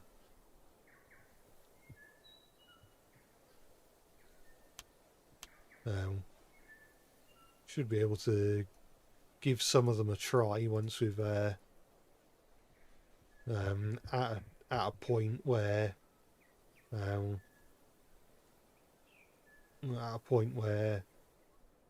well, we can start driving trains. Oh, come on.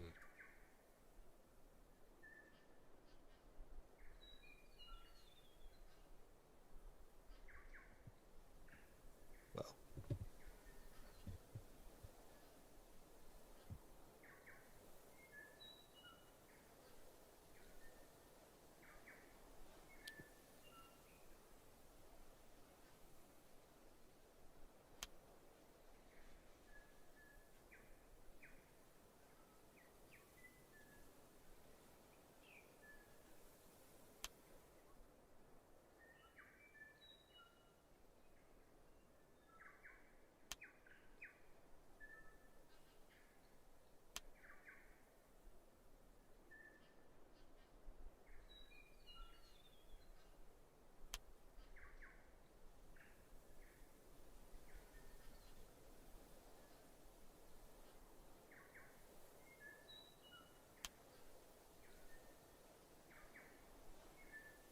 Actually, I move that as well.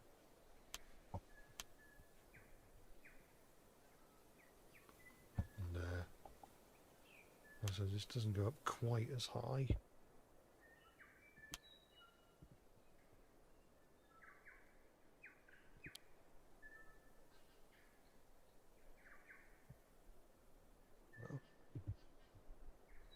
Well, if that's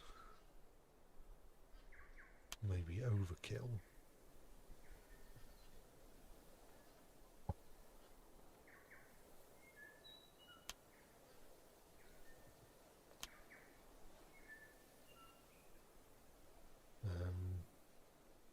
How's that? Yeah, that's about right, I think.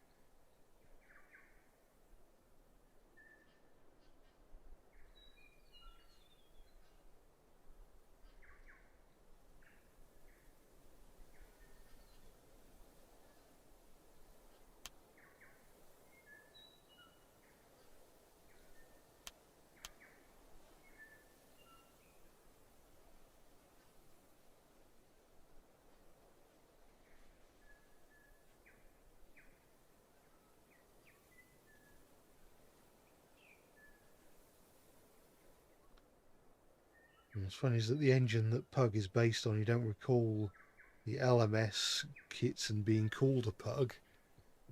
Yeah, I'm not sure if it ever was called a Pug, because Pug is mainly a term used to describe engines, is mainly a Scottish term, but also was used to refer to the Lancashire and Yorkshire Class 21. But I'm not sure if any of the other English 040 saddle tanks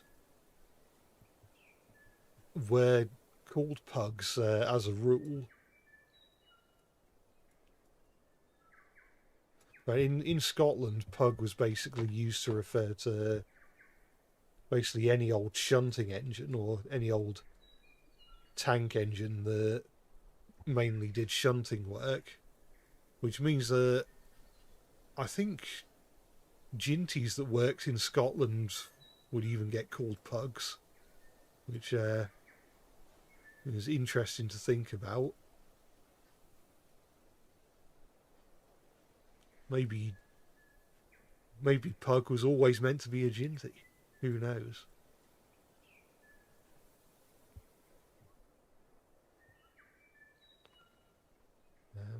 Maybe if I use some careful flattening, I can... No, I think I'm making it worse.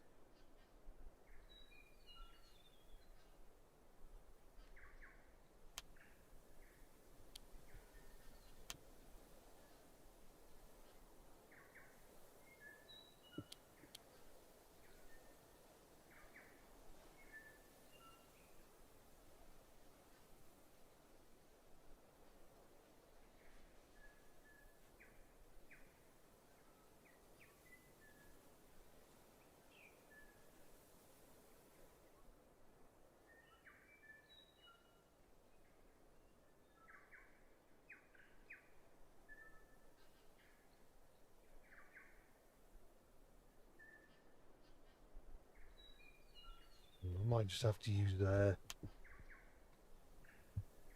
might have to obscure that bit with scenery to hide the fact that I struggle to make that piece look good.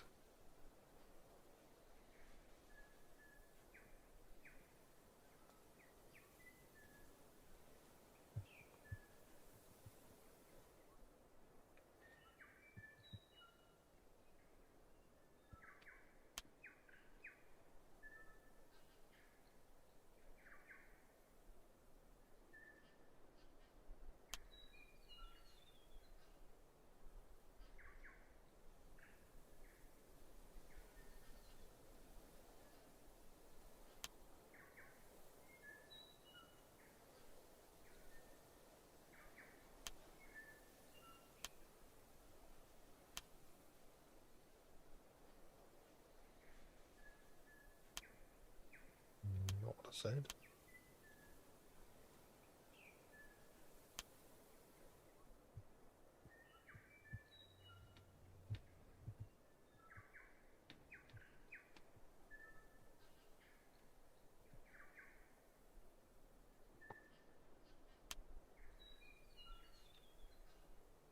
Actually, is it worth doing that? And that. And that.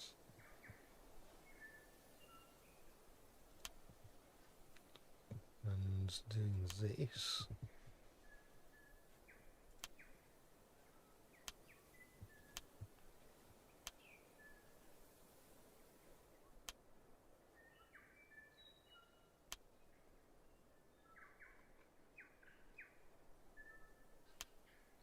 That.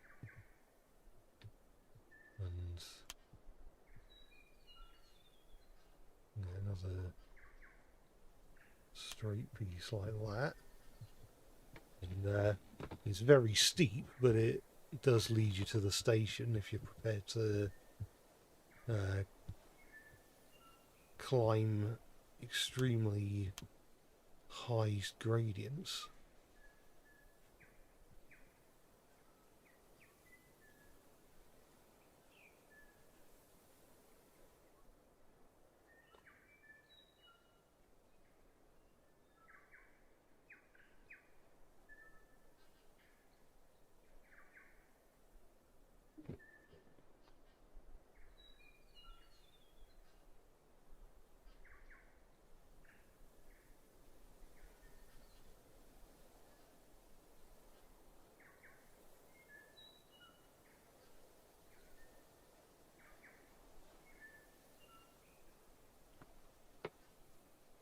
eventually decide to muster the courage to draw the logging locos, I draw bash and dash separately altogether.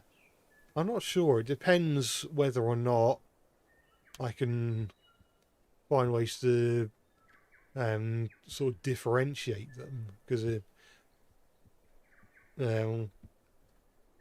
if they're just the same, engine with the same personality like they are in the show, then it probably wouldn't make much sense to use to have them as two separate drawings, because I'd just be repeating myself.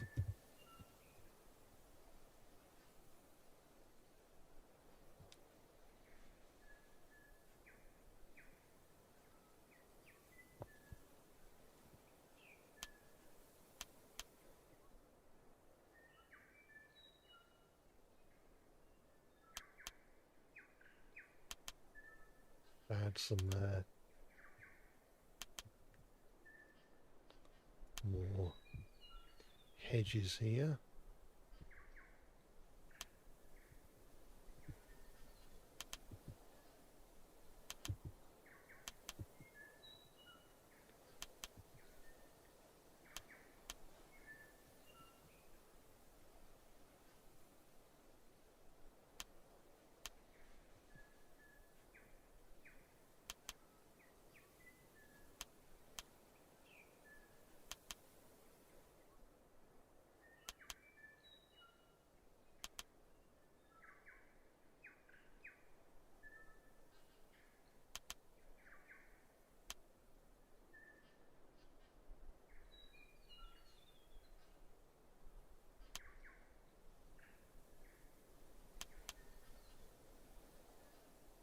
Would add hedges in different sizes just to make things less repetitive.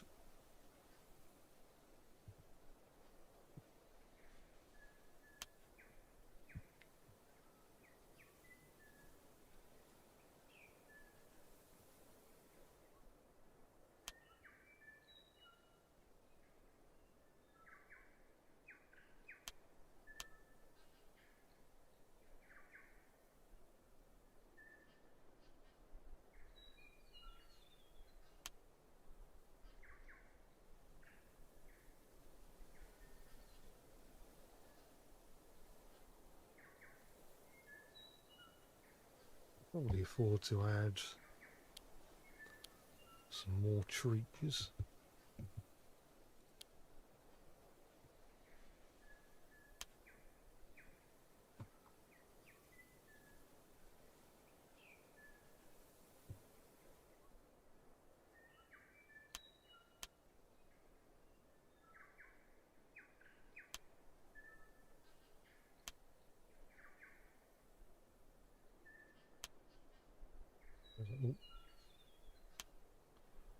Nothing necessarily needs to be tilted at an angle quite like that.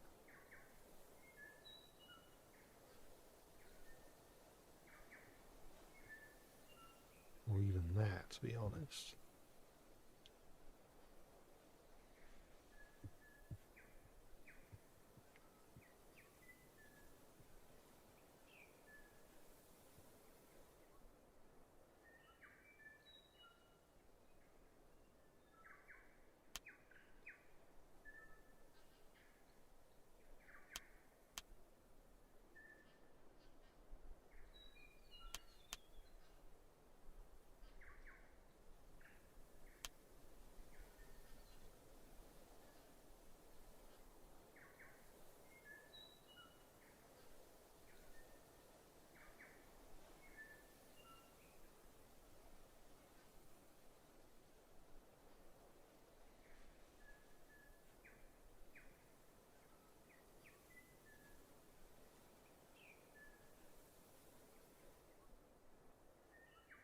Big adventure background characters in Railway series style.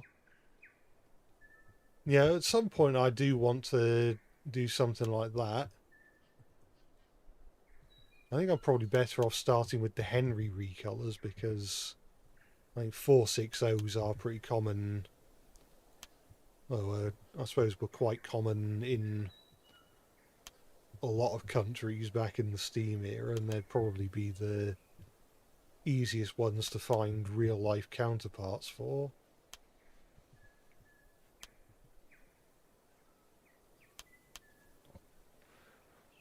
This level crossing is a bit like part of the Farquhar branch line. Yeah, a bit like, I suppose, a bit Quarry Tramroad-ish, I suppose.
What will my take on Railway Series Flynn the Fire Engine be like? Well, I'm not sure because um,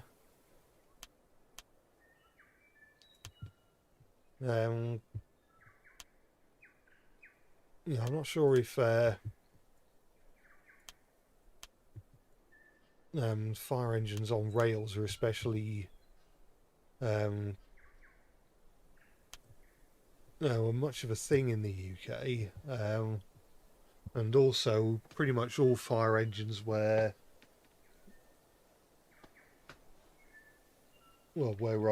pretty much all fire engines in the UK are of British design. So I mean, I'm sure I can find a way to get Flynn working in there. Maybe even get Flynn Junior in there, who does look more like a British fire engine than Flynn Senior. So weirdly enough, it might be that Flynn Junior is um, more likely to exist in the Railway series than Flynn Senior.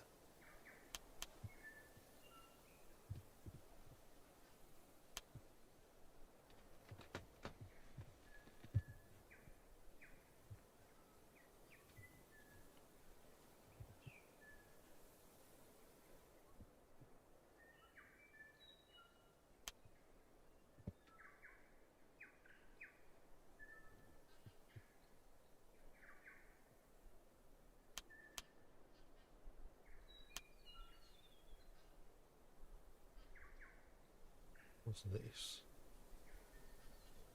Oh, it's the switch for the points.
And I think Hornby Diesel's weird.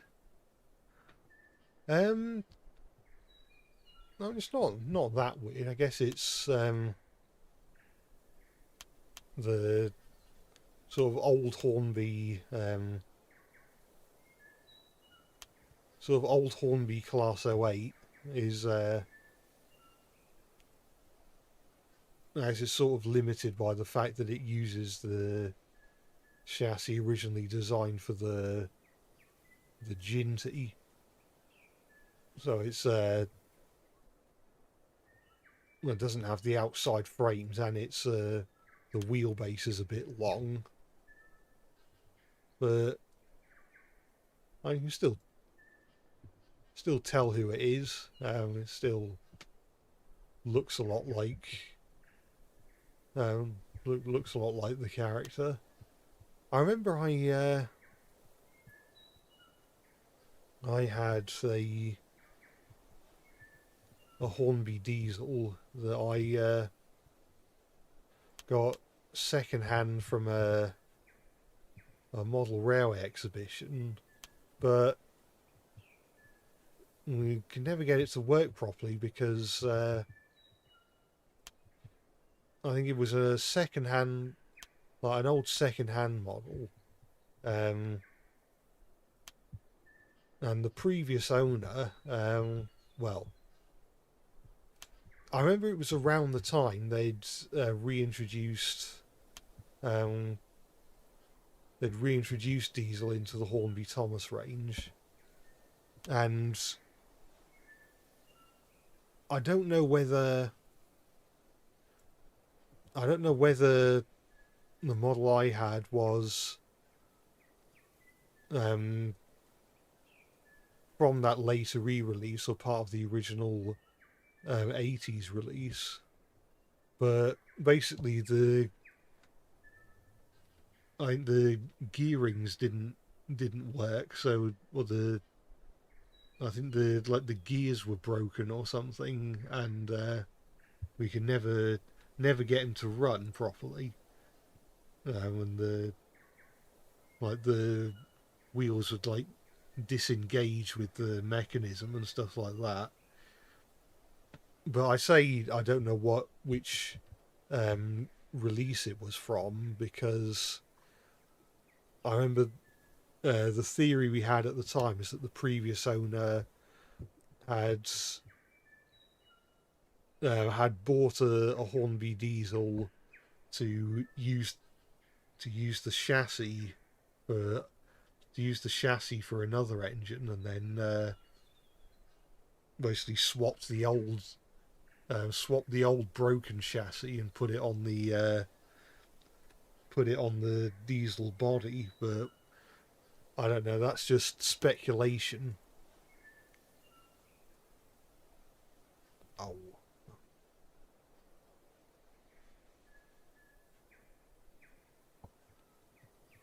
It'd be easier if I just do something like that.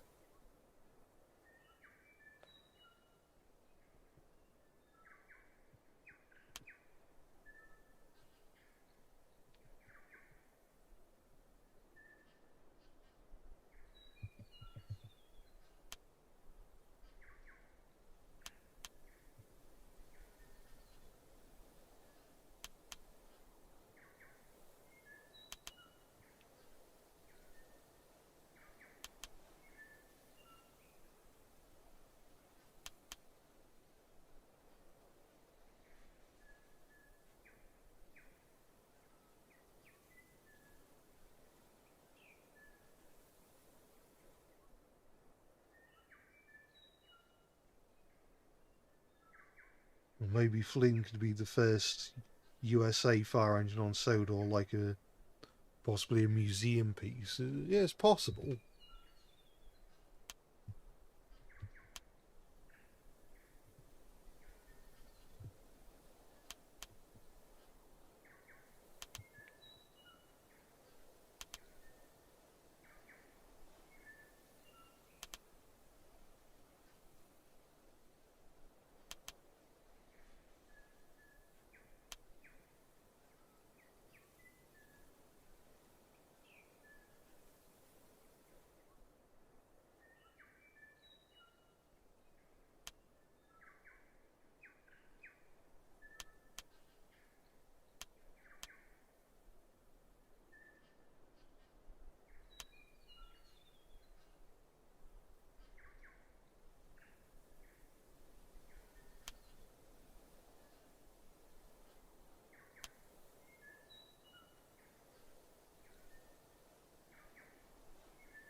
Some people turn Rosie into a pannier tank and you don't like it because Rosie's class worked in the UK.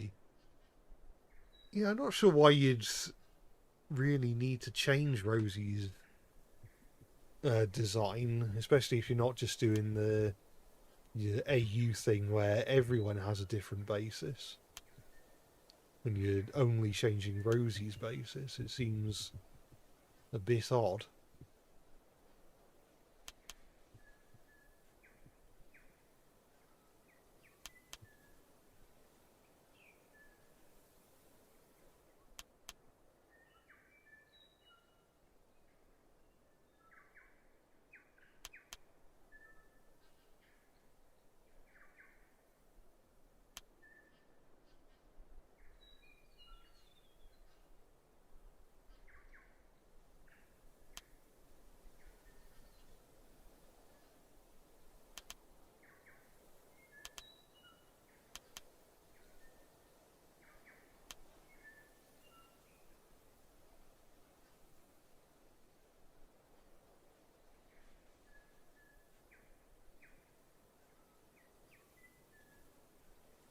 Backman Stepney would be cool. Yeah, would be pretty nice to see. Well, I suppose with both Hornby and Dapol having their own terriers, maybe Backman just feels like it's not really worth it. I'm not sure.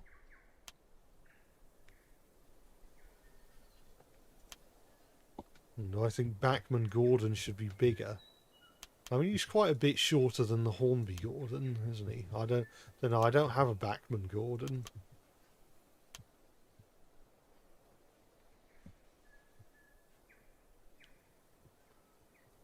I've seen Backman Gordon for sale in model shops.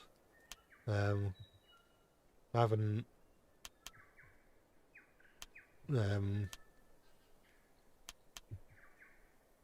well, I've seen him. I haven't seen a. I think I've probably seen a size comparison between Hornby Gordon and Backman Gordon in pictures, but I don't think I've seen them together in real life.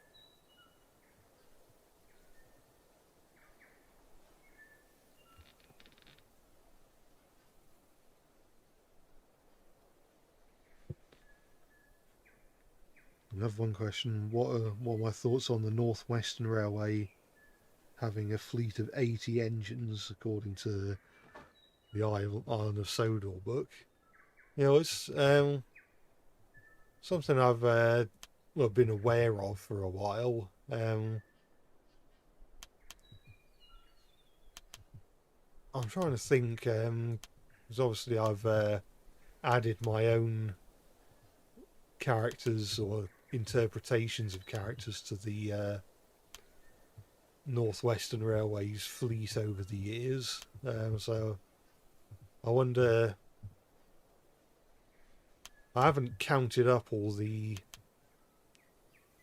like all of my characters to see how much the or what the locomotive fleet would tally to if I included my original characters. But maybe that's something to consider in the future if I count up all the all of the engines that we know exist on the Northwestern Railway, plus all the characters I've sort of added in my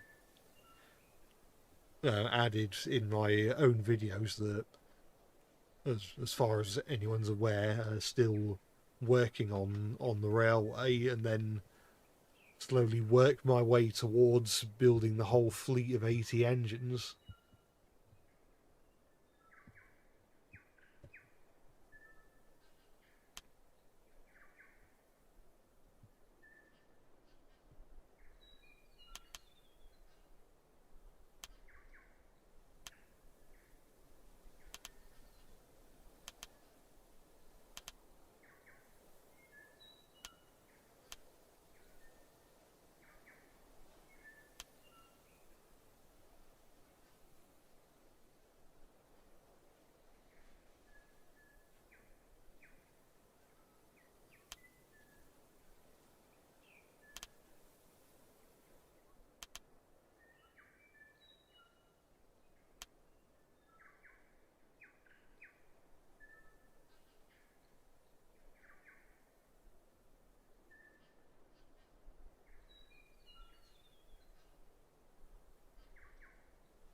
Go back to Sooty, the little black engine. You'd like to see my take on the 3 engines and finding a basis for them, like Victor and Rocket, Puff and Shunt. It's something I could definitely consider doing in the future at some point. Might have to. I don't know whether how accessible that book is, and if there's any like readings of the book online or like a PDF I can find, or whether I need to seek out a copy of the original book. No, I'm not sure. I'm seeing, yeah, old Victor side rods are very strange looking. I don't know if the intention was that Victor originally had cylinders and they broke off or something, or whether he was just the artist sort of not knowing how trains work, or not knowing how side rods work.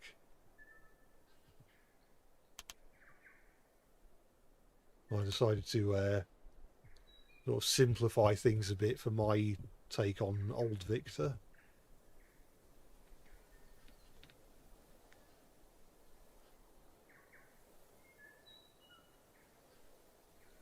If I have a Toby model in the game, then could I use him for the route?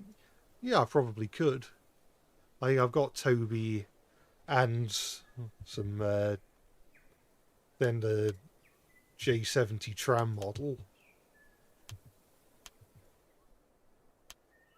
And, I hope I have a good day. I was saying, I hope you have a good rest of the day as well.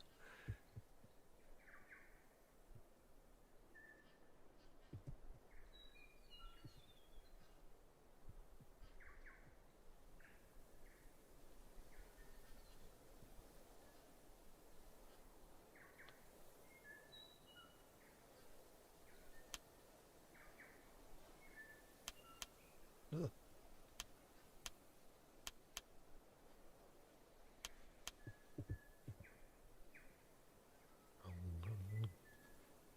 Don't want that. Get off.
Some trees over here.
might do, because I've not tried out the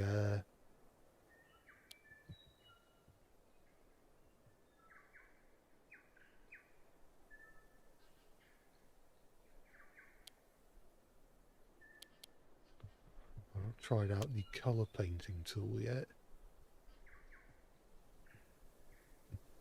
So if I, well, let's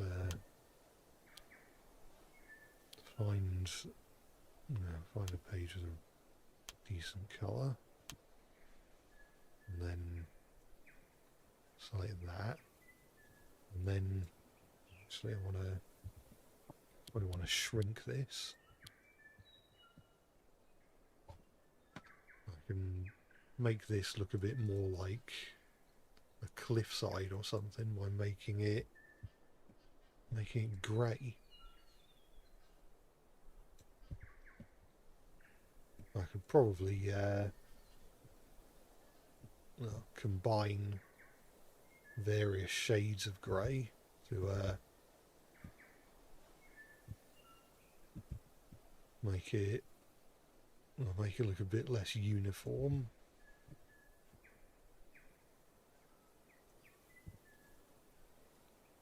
Or maybe even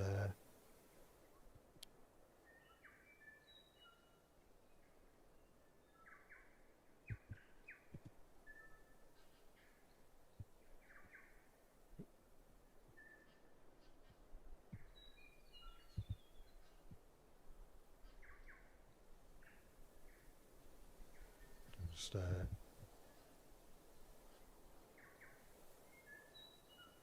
this.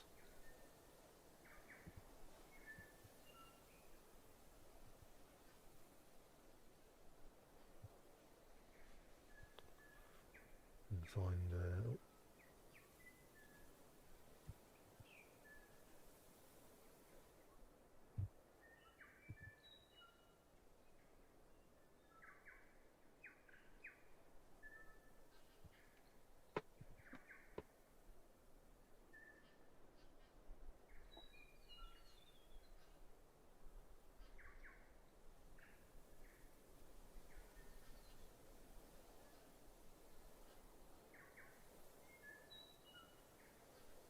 actually not a fan of how that looks. I could add some of this.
The layout's looking really good. Oh, I'm glad you think so.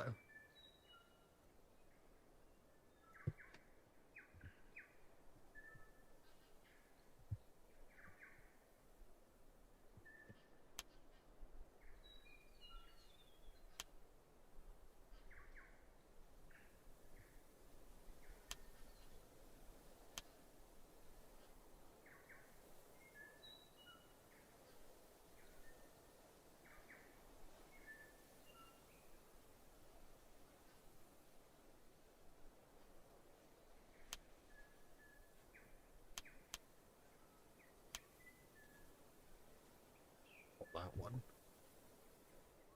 This one.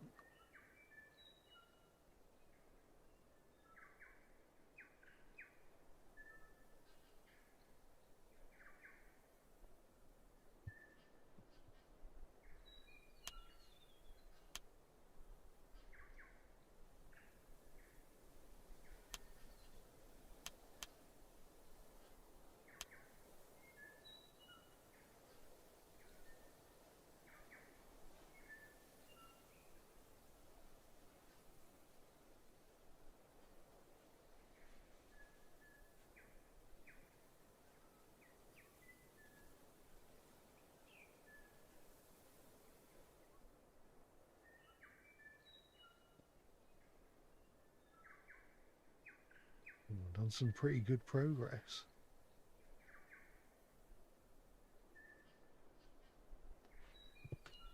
Oh, yeah, I'm trying. I'm doing my best.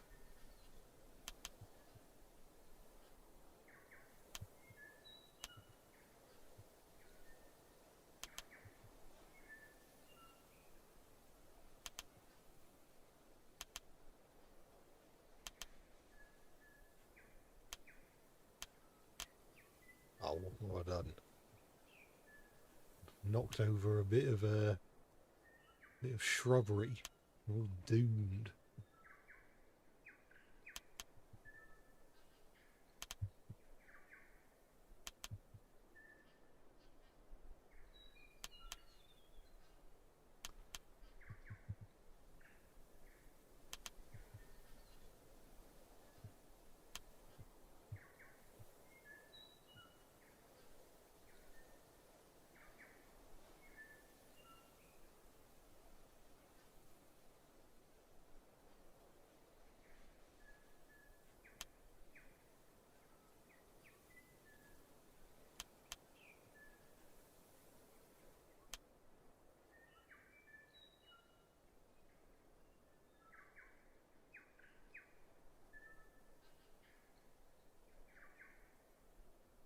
And the series called New Engine Slideshow, or New Engine Sideshow, involving a bunch of OCs. It was created by Eli J. Roney.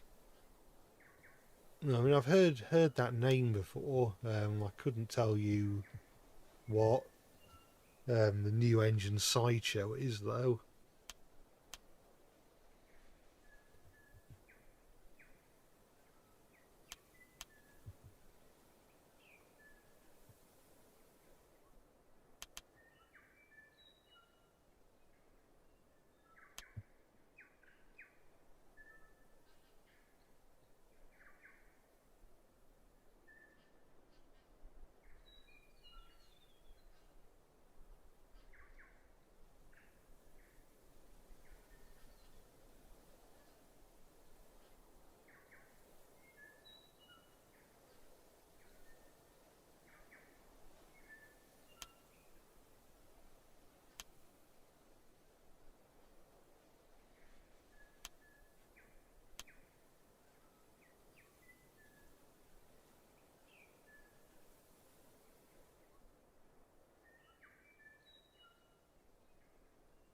But it's slideshow, not sideshow. I don't suppose it was anything like the videos that... Actually, maybe I'm getting mixed up, because I was going to say that... I was going to say, are they like the ones by Felix Cheng? I think they did similar videos.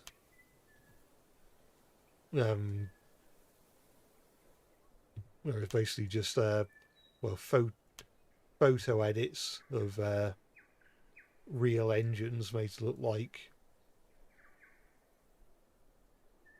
fictional Thomas characters, or like made original Thomas characters, I should say, because most Thomas characters are fictional. I'm afraid to say. Still remember the sadness in my heart when I first read that immortal line, "Skarloey is not real."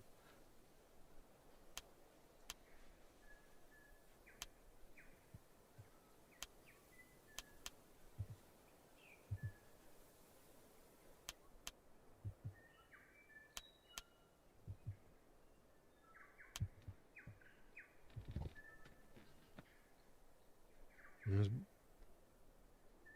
based on his style of videos.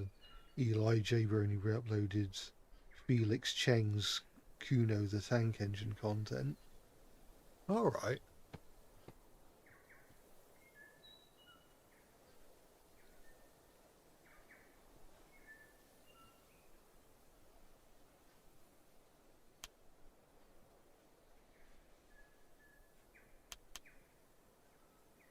I'm trying to remember what characters were in those series, because I think I mentioned in an earlier stream, I think there was thinking Felix Cheng's old series, he had a character based on Merseysider who was pink. In Merseysider, the Talyllyn Railway number 8.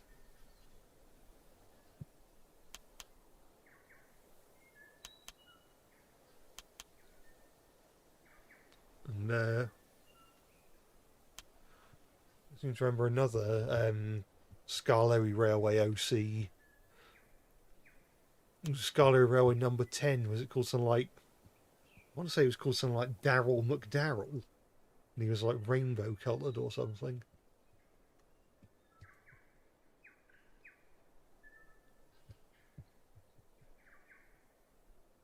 I don't know where they got their names from.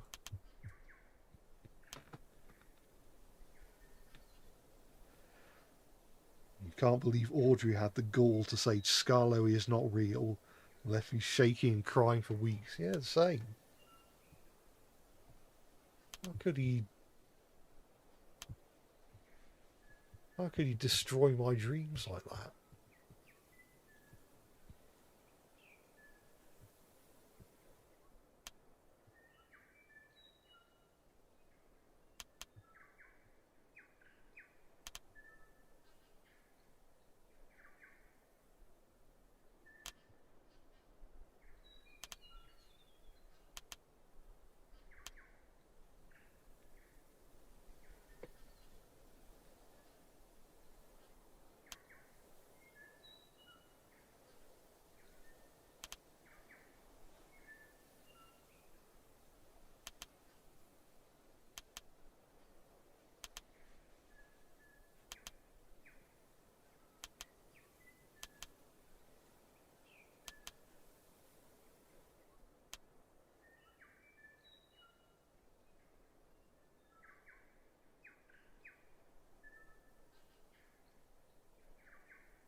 Sheen the pink diesel and Darrell the rainbow diesel.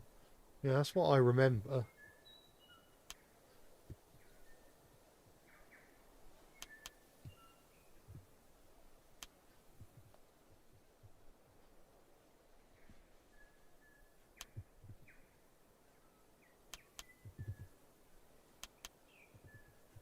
Now, I remember he had some. I remember some Coldy Fellow seas. I think he did some.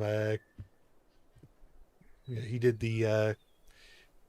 He made OCs of the Coldy Fell diesel engines long before they were confirmed to exist.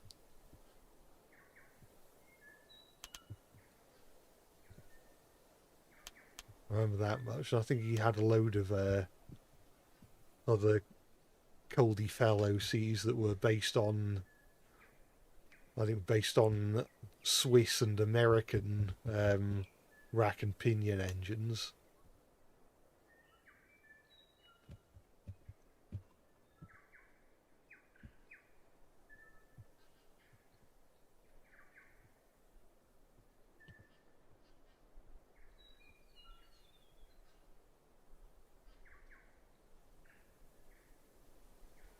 Eli has remastered and re-uploaded plenty of Felix's videos, although some are unlisted now.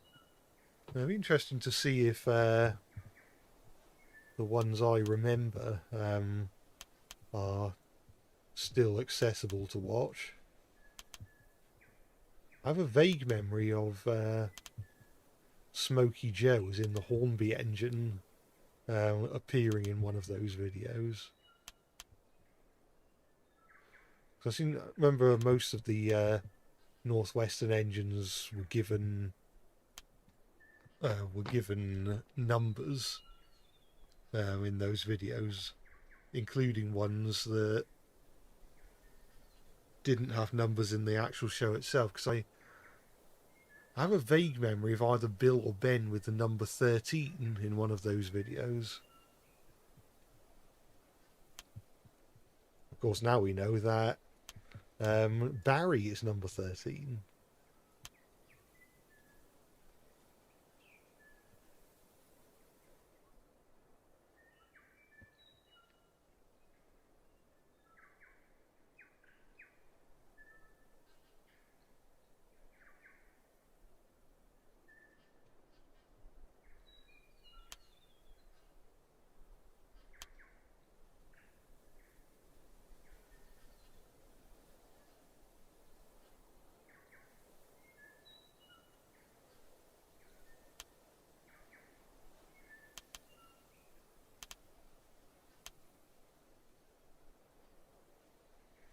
Well, I had a station here, don't I?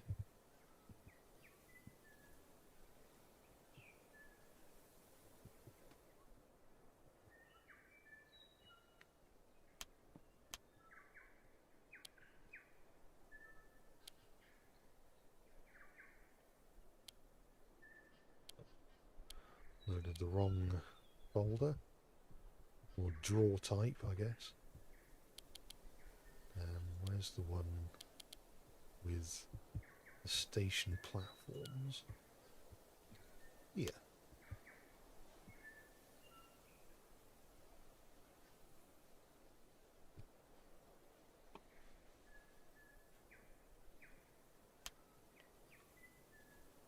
See, I might go grab a coach again to make sure that the platform is the right height.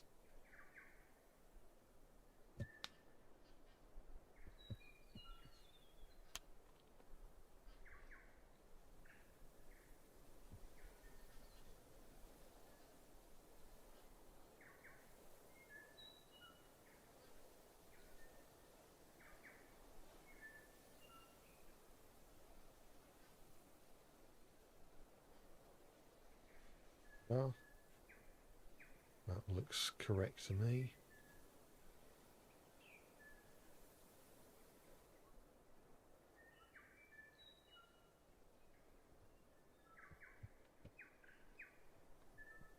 On the bottom, it's probably just going to be a small station.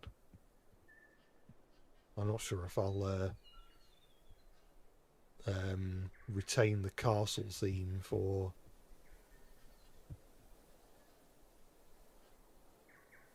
the lower station. Let's see what station buildings we've got over here, actually.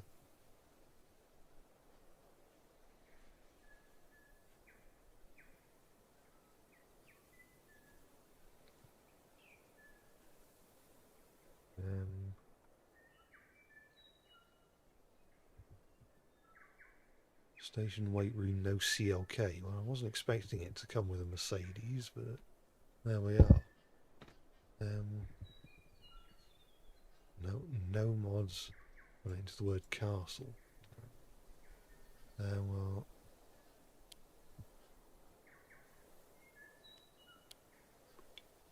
I'll quickly run and check the this section to make sure.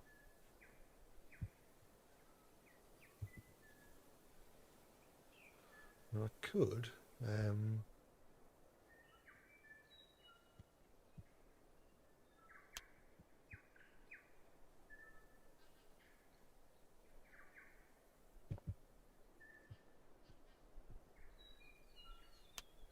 I don't know. I don't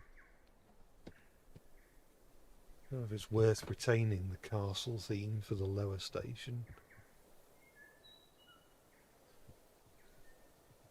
Maybe if I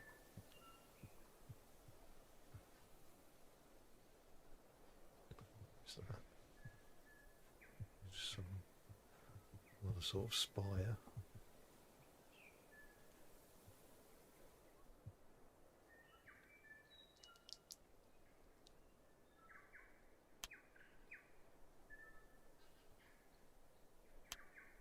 I think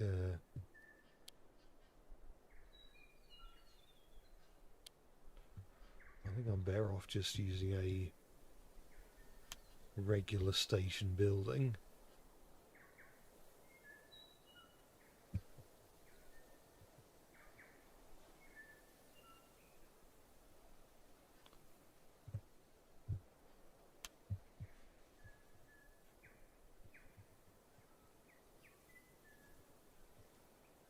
I don't know if this is a station building.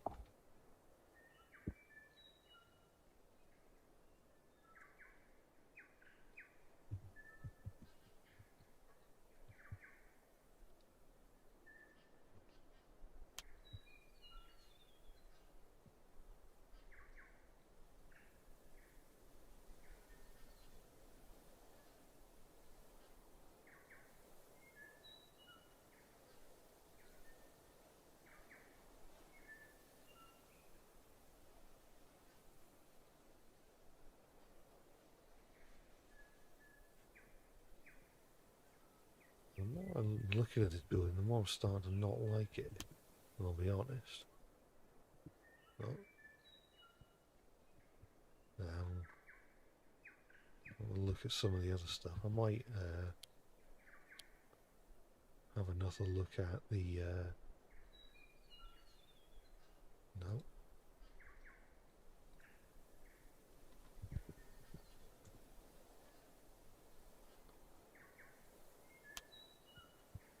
And this doesn't look too bad. Oh, why is it massive?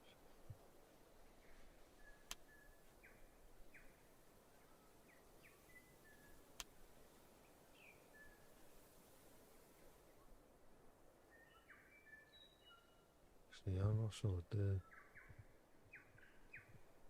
Well, I'll, no, I didn't say destroy. When I say I didn't say destroy, I mean I did say destroy, but I didn't want to.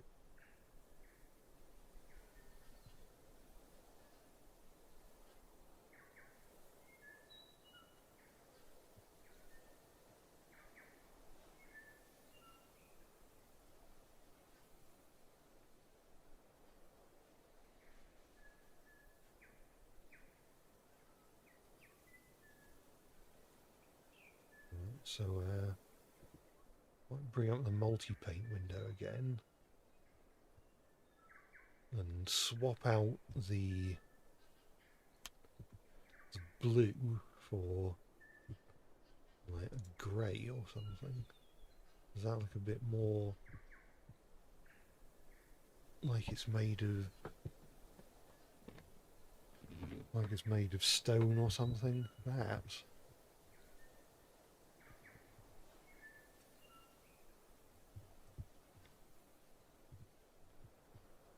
I want to repaint that as well, don't I?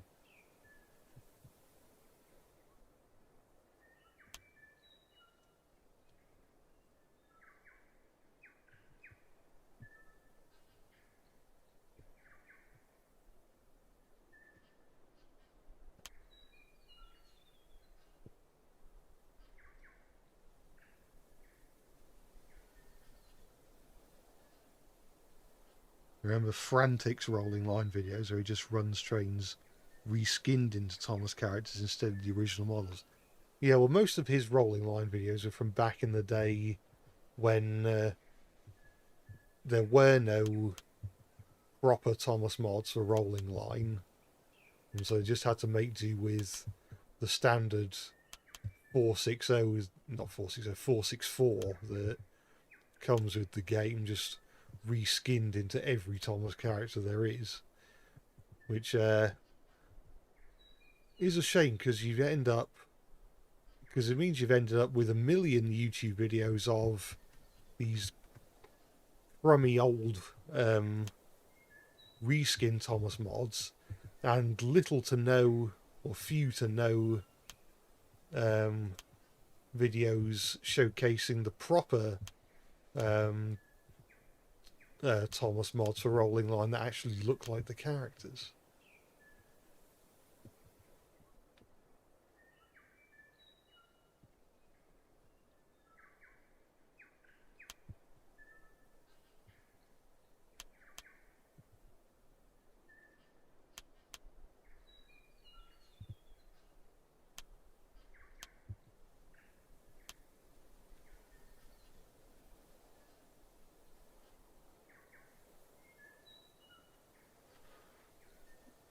Yeah, I did think that the little engine that could having a face on the funnel was a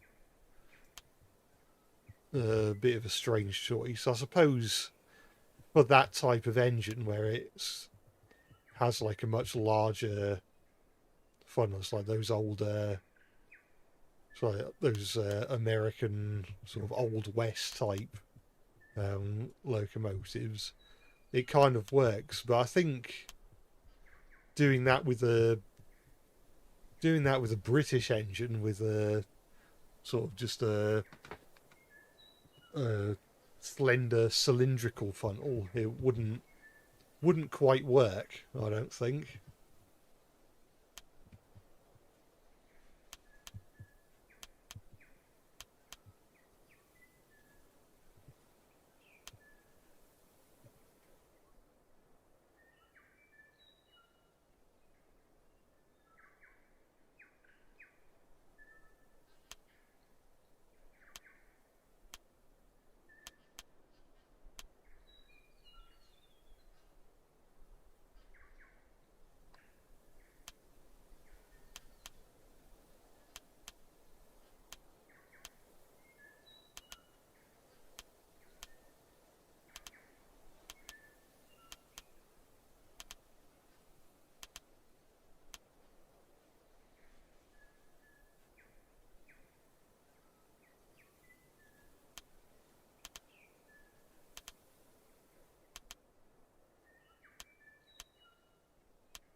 Is the layout almost finished? I mean, I don't think it's too far off.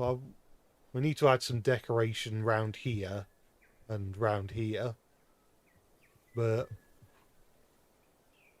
at some point I do want to start running some trains, so I'll try not to spend too long.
it's worth adding stuff like this.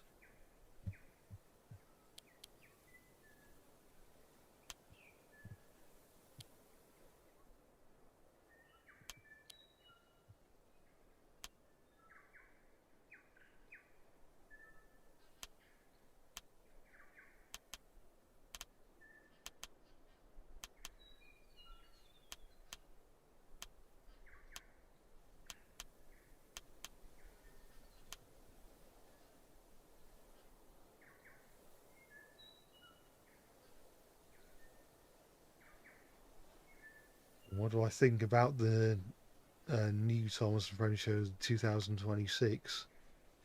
Well, I mean, we haven't seen any of it aside from one 3-second clip.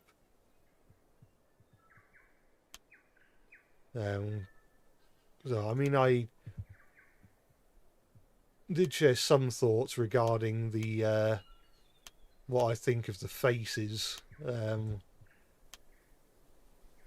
the New Year's resolutions video. I will say, I know there's that rumor going around based on the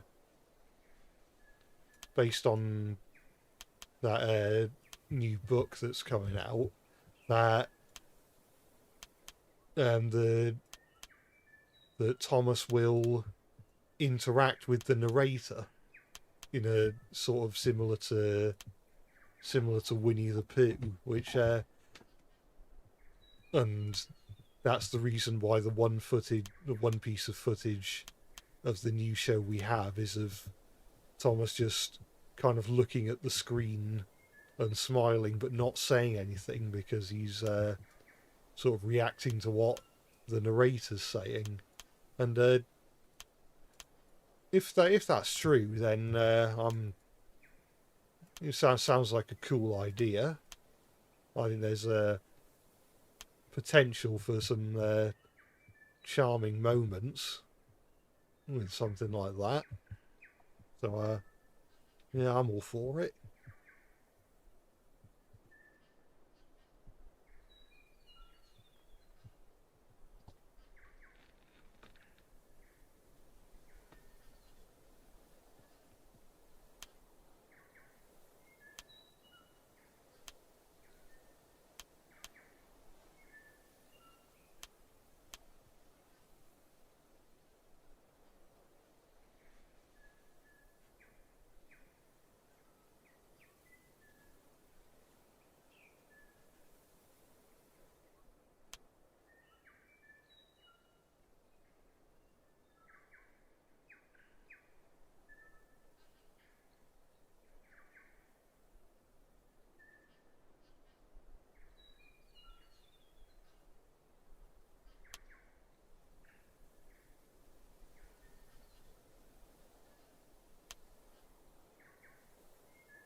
How do I get so good at the model layout? Well, I guess just practicing. I guess looking at other maps in the game, like user-made maps in the game for inspiration.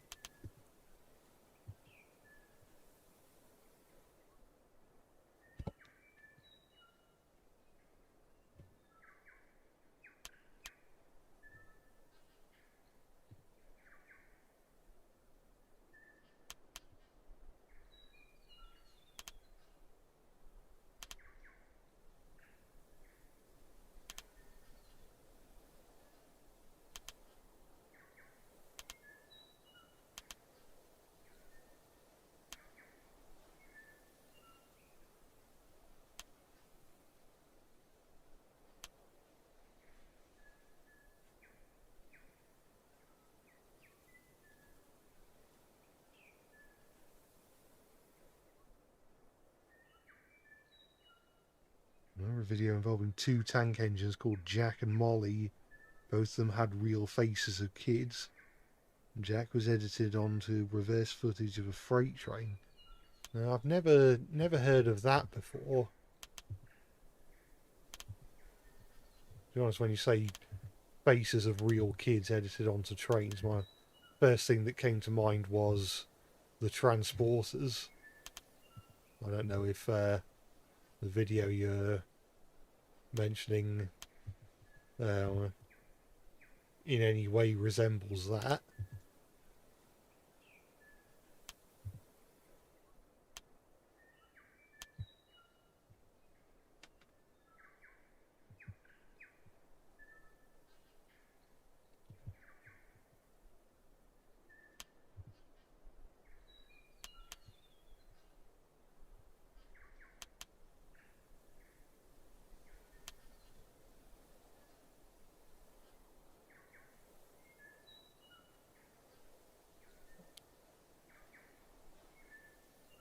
Looking at the scenery section.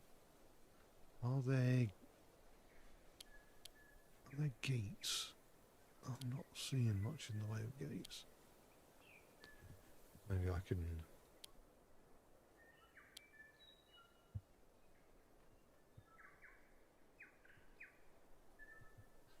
Well, I mean, after wooden gates, not garden gates.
I don't know, a few years ago from a Twitter post that that said the front buffers of Scarlo's original model are uneven, and ever since then you can't unsee it. I didn't realise that.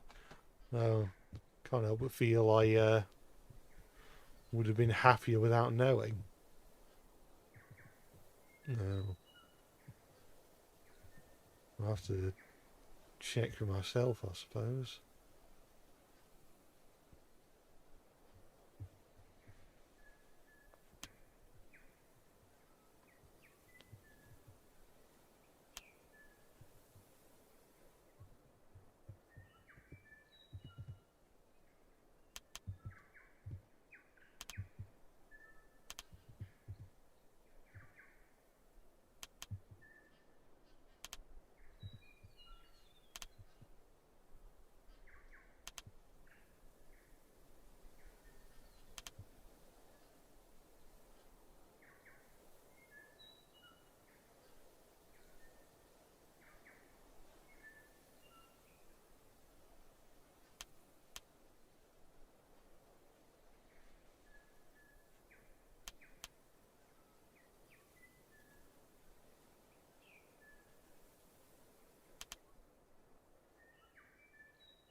Lexington was one of the weirdest combined engines I've done. Yeah, it's certainly up there with one of the stranger ones.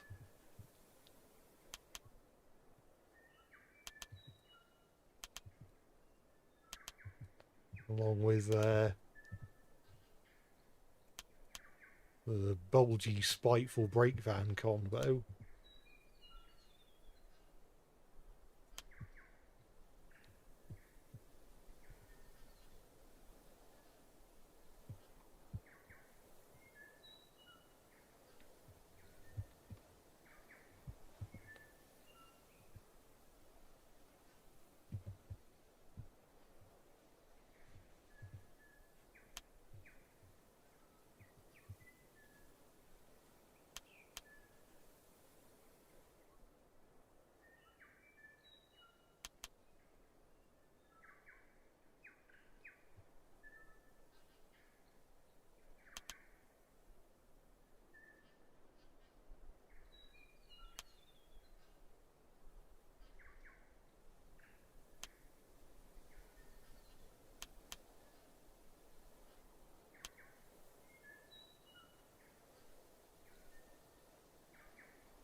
And Brady, the spiteful brake van.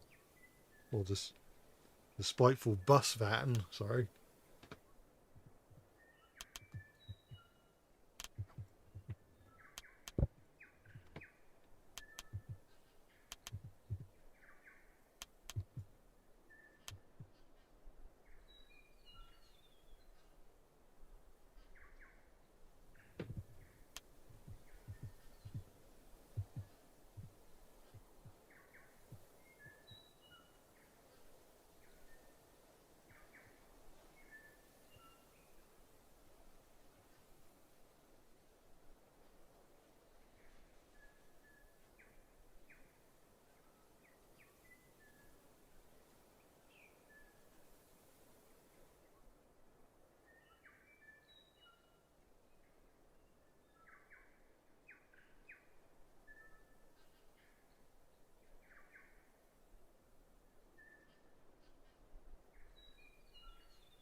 So,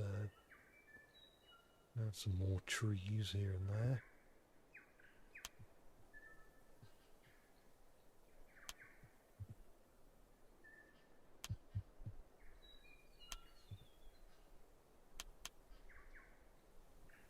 Oh, didn't want to do that. They're off.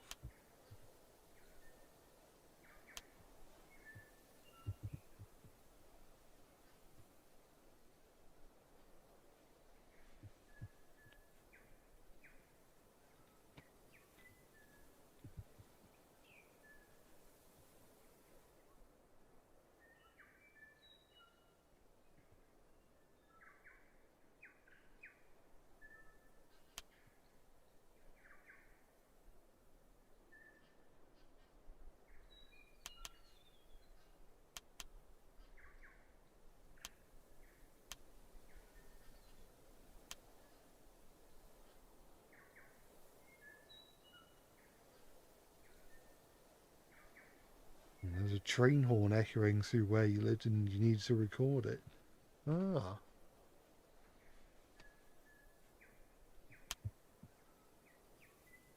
I don't live particularly near the railway. I mean, I suppose you could technically say I'm within walking distance from my nearest railway station, but by walking distance, I mean about an hour's walk, or like 45 minutes or something. It's you wouldn't want to walk to the railway station from where I live. It's better to drive there or get the bus or something.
Oh, leaning.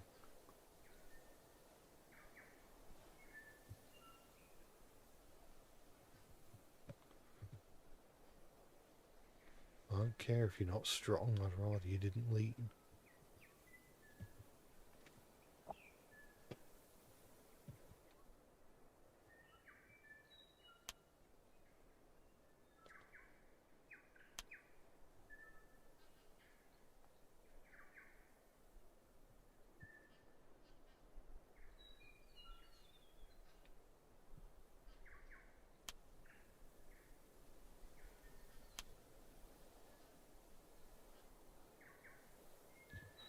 I mean, this whole snapping to the angle of the terrain is fine when it's like hedges and stuff. When it's trees,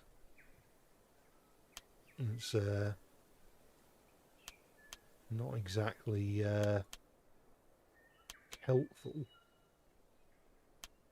because okay, not all trees are point completely straight upwards, but they don't tend to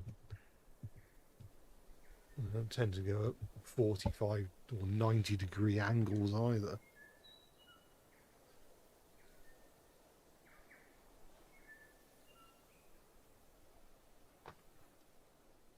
And people sell their houses near the railroad because of the rumbling and the blast of a train horn or whistle. Yeah, it's one of those things. If you're into trains, then you're probably not going to mind. Probably not going to mind the noise. But if you're not into trains, then it's just something you don't really want to have to deal with. Those kinds of disturbances.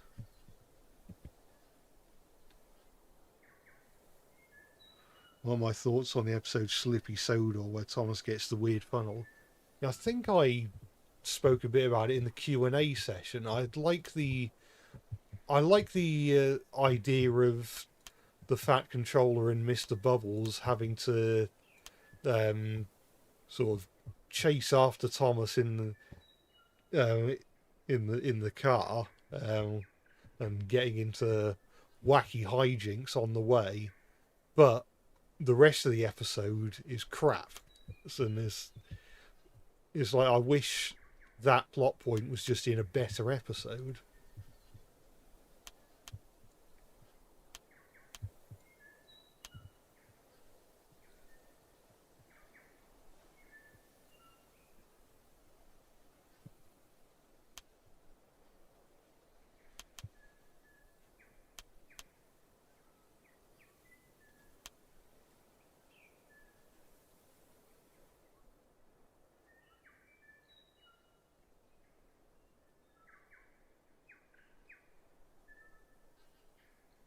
It's weird that every time you see Percy, your brain thinks of Michael Jackson voicing him.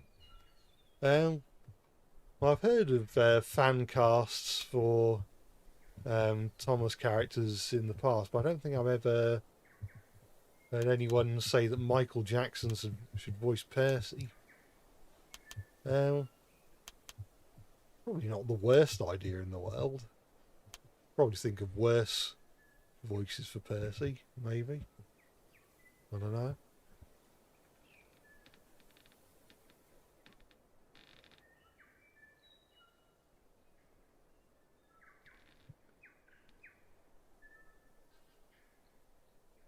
Mr. Bubbles happened to have gone through different names. He was Cuffy and Mr. Giggles, but then in CGI as Mr. Bubbles. Yeah, he was. It's interesting because I don't know whether the intention was for them to be three different characters, or whether that just happened to use the same design, or whether it was meant to be one character with three different names.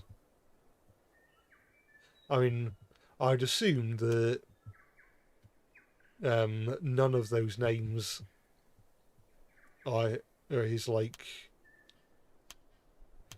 his actual name. Is probably like some sort of stage name or pseudonym.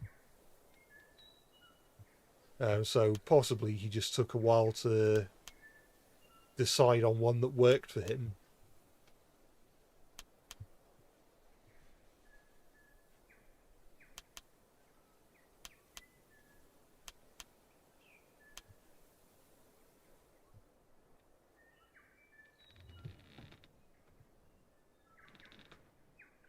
I love how smug 2026 Percy looks.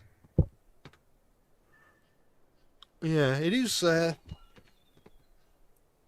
one thing I've been finding a bit weird about the current range of promotional art regarding the 2026 series is that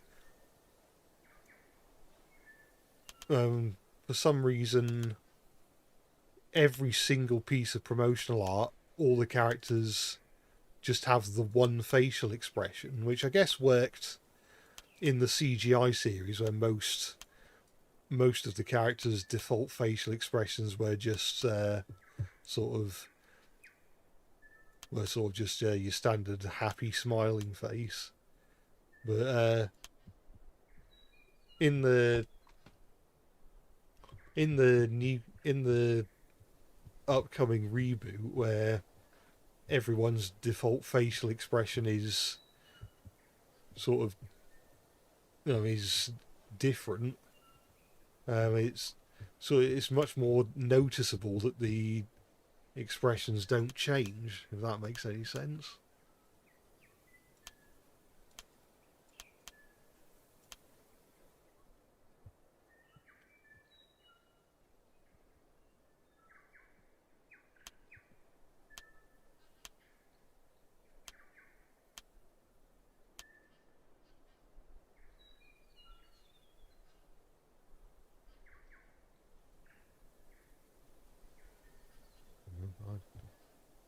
I don't think we'll be spending much longer here.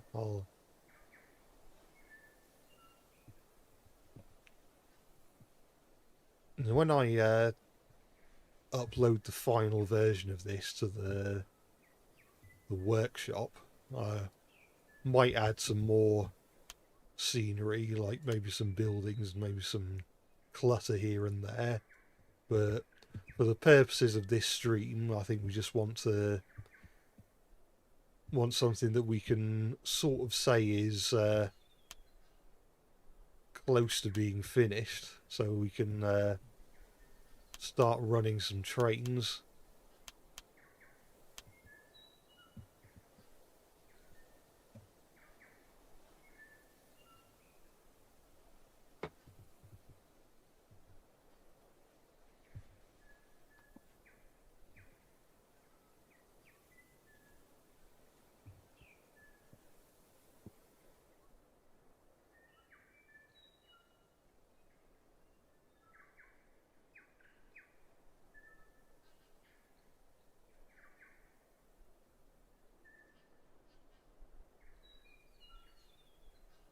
I might just go over parts of the ground with slightly different shades of green.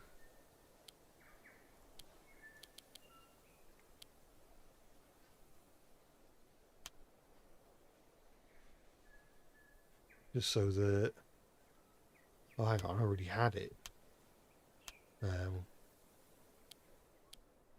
Different shades of green, just so that it's not all just one colour throughout.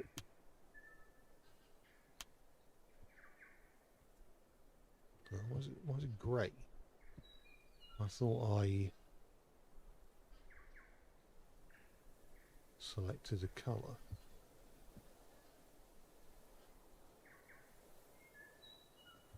I think it's grey again.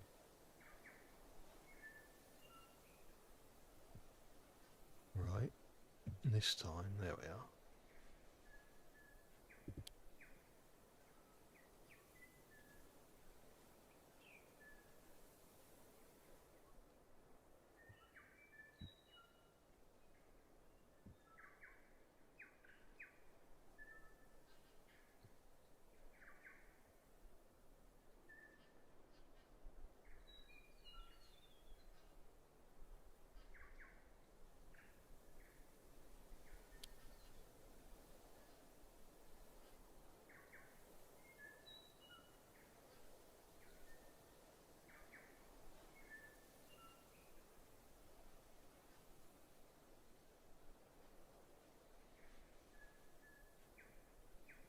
Oops.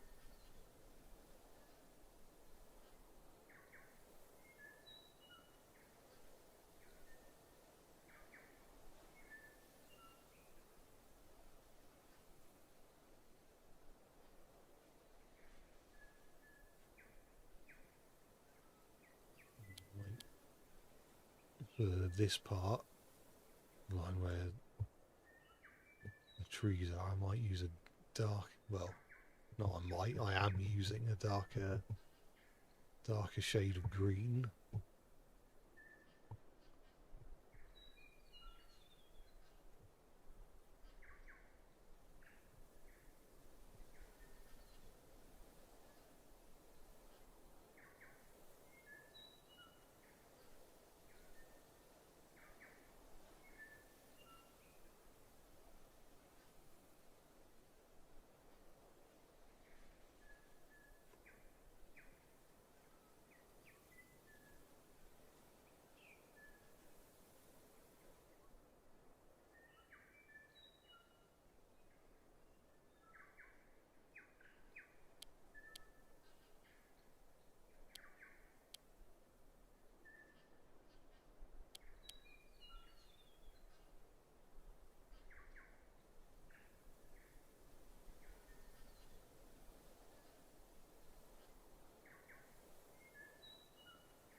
And in the final version of this map, I might try and tidy up some of these colours, but for the time being, we just want to be able to run some trains, so I'll try not to spend longer than I have to.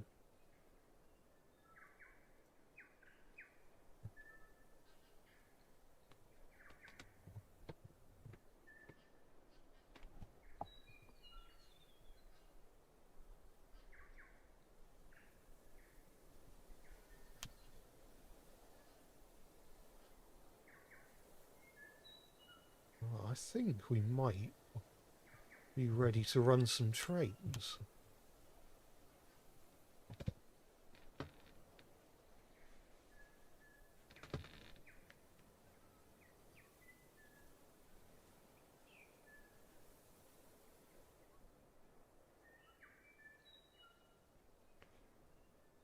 You want to see 2026 motorized Henry?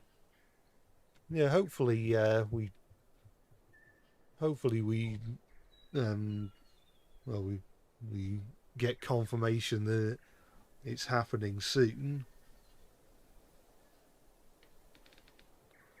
and you can see some more shots of the 2026 push along Edward. You know, good to see his face, and it'll be good to see a standard variant rather than the one covered in decals.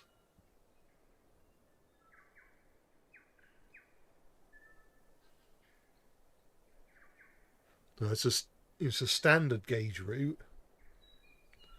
One thing I will say actually is that before we run any trains, I'm going to go for the quickest toilet break you ever did see.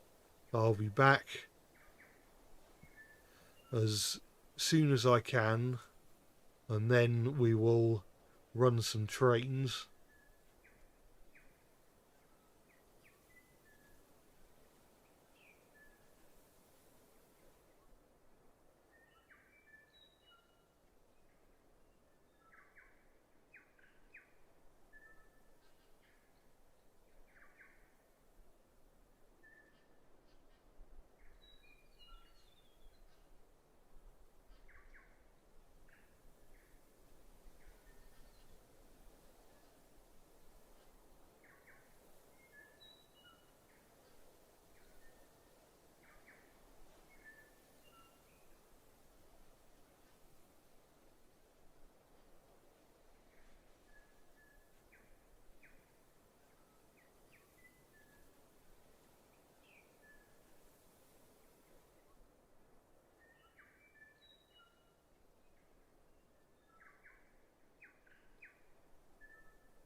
Right, I've returned.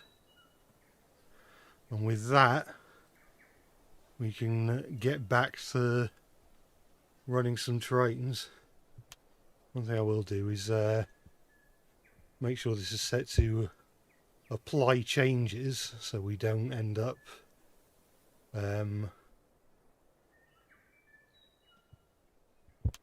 so we're not.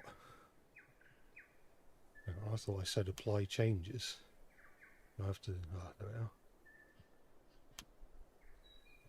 we are. Yeah, so now we won't accidentally select track and terrain when we're trying to select the trains.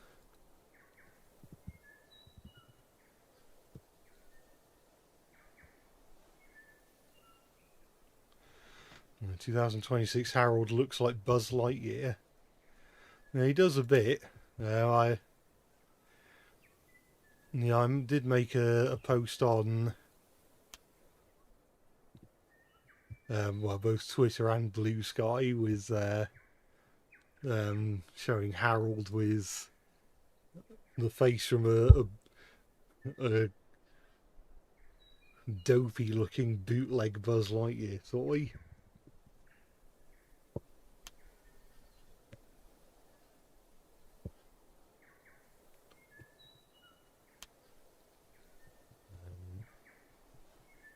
Is that backwards? I don't know. I don't think it matters too much.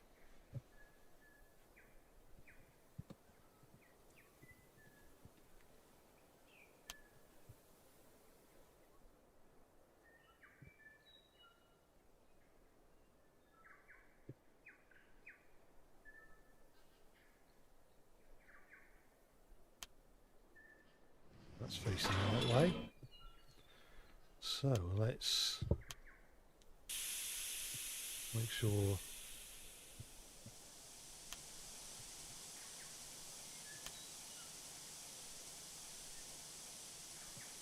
oh, I didn't realise you could toggle the number on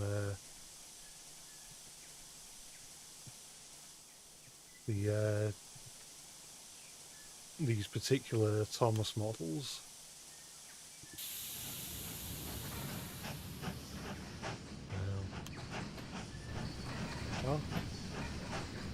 We're in first person view.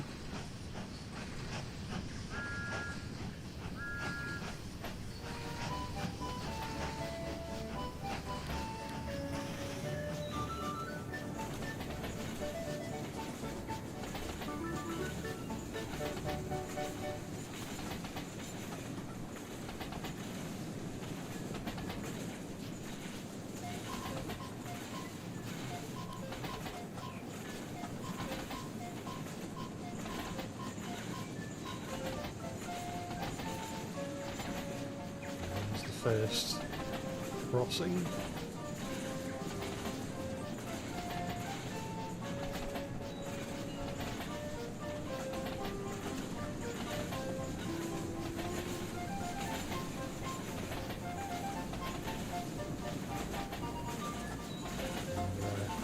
We'll soon be nearing the next crossing, I think.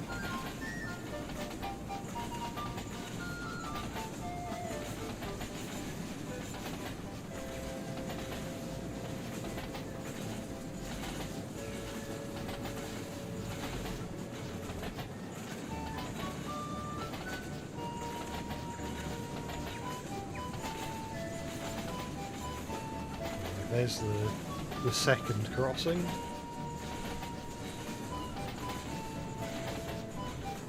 And we will soon be approaching the station. Oh, I forgot to get rid of that. Now there's just this massive thing. In fact, there we are.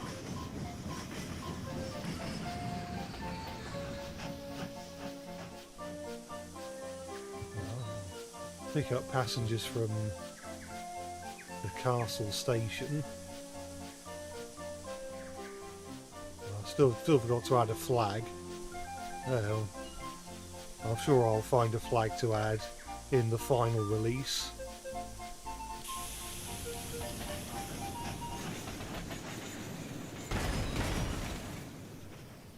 Uh-oh. He's concealed himself in the shrubs. He's camouflaged.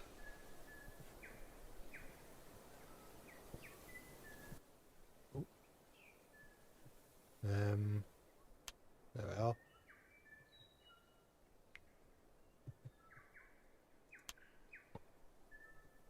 Now I can have him go the other way.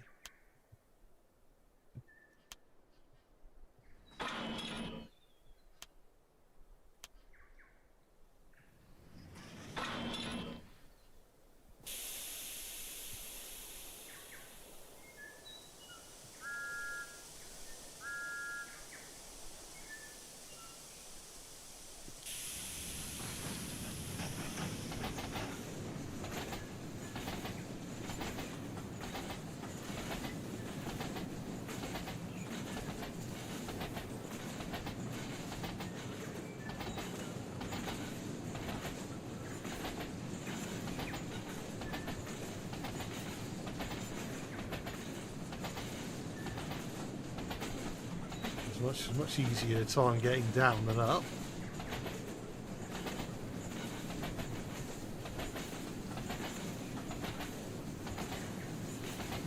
We add a turntable at the end of each line. Maybe I could add a turntable, maybe to the lower station. I'm not sure if there's room at the one at the top.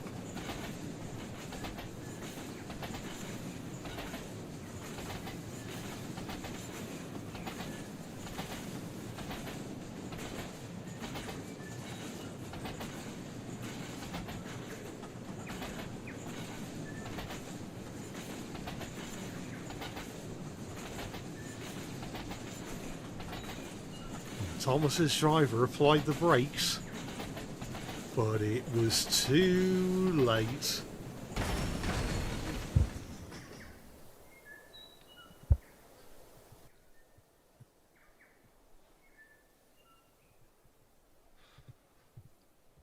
Thomas lay upside down with severe burns.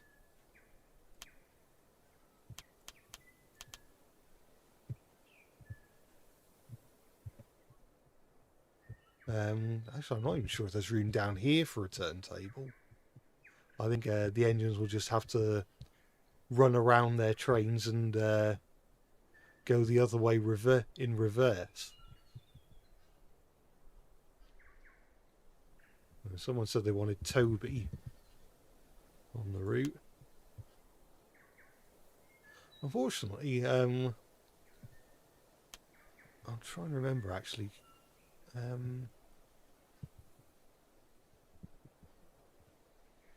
No, I don't have Henrietta.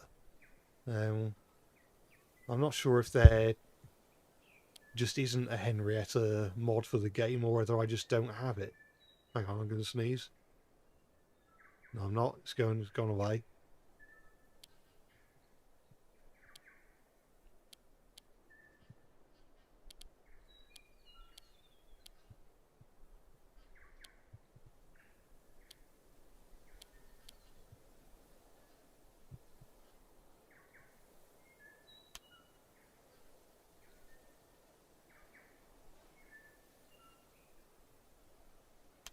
Oh, we have Henrietta at home.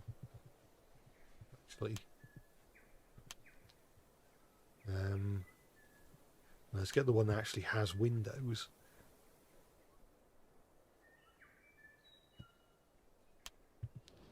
Ah, that's better. We have Henrietta at home. Oh, hang on, Toby's backwards.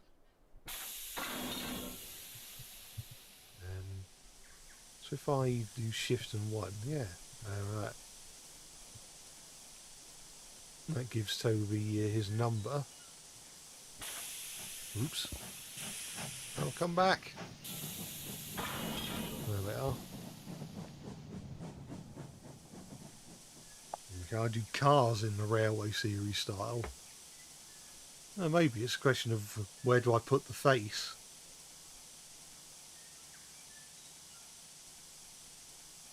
Or maybe different characters can have different faces. Like maybe some can have Bertie style faces, others can have Caroline style faces.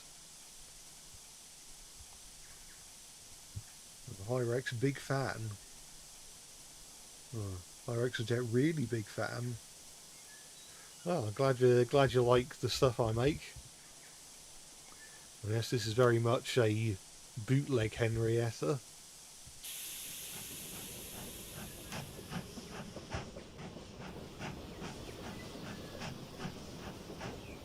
Well, you can't see out his front windows. It's not good. It's not really, doesn't really work as a window. Not like that. Yeah, you probably want to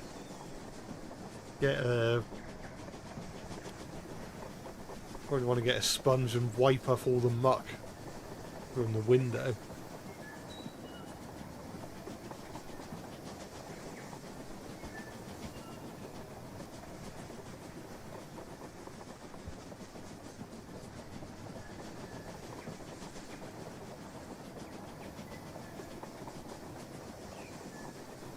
Henrietta's other sister, Harriet. Can you see James? Yeah, we can give James a run after Toby's done his thing.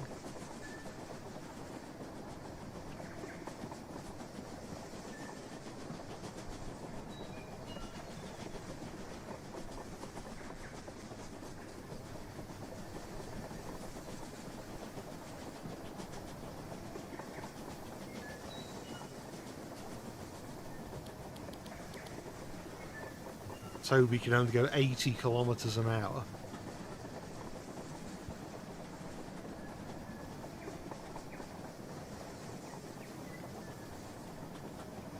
Which is, what, 50 miles an hour?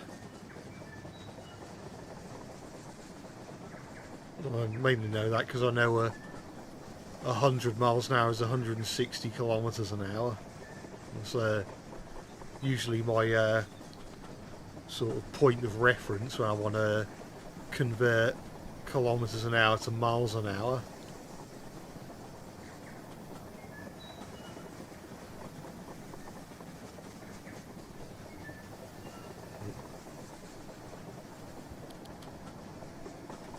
What are my thoughts on Hannah, the hasty yellow coach that Toby pulled?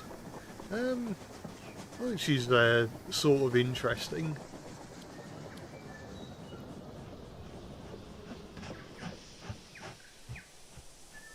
I remember hearing someone compare her to a wine aunt, which is, I think, is quite a fitting comparison. Do I have to go into the other mode if I want to uncouple?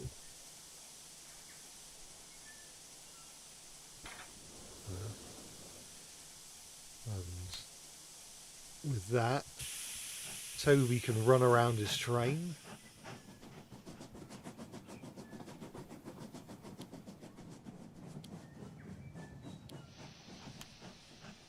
And I'll switch the points.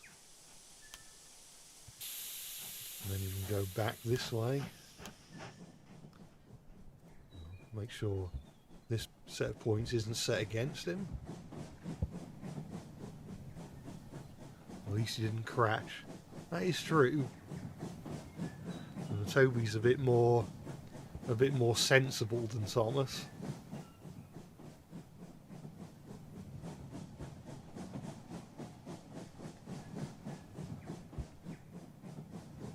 Now, if your main point of reference for Toby is the 2026 diecast model, then you could say he's going forwards right now. But I'm sure most of us would prefer Toby's funnel to be at the front.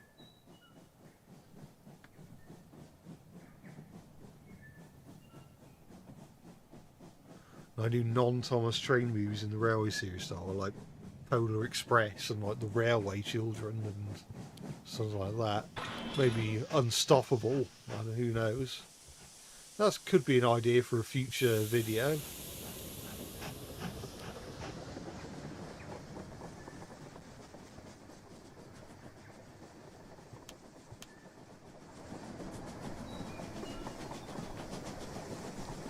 I was going to say we could ride in not Henrietta, but this is what the inside of it looks like.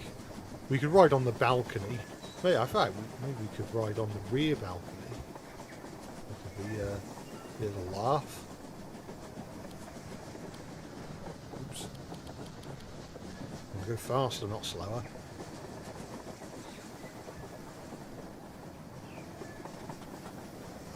There's the polygonal smoke.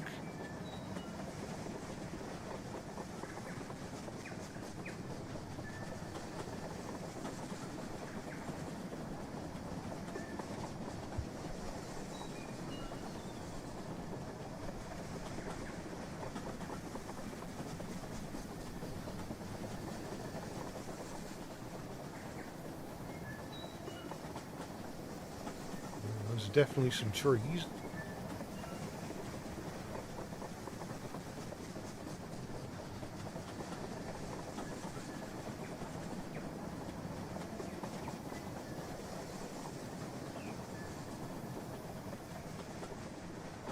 You still see the castle station from down here.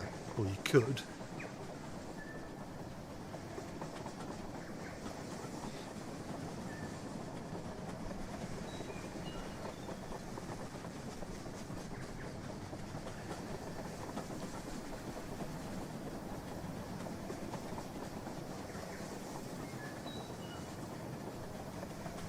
Alright, Toby, we're at the station. You can stop now. Stop! Stop!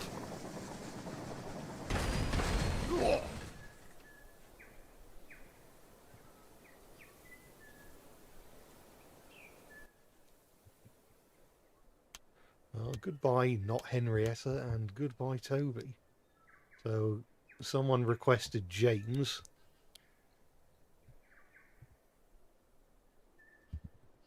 So I'll grab him.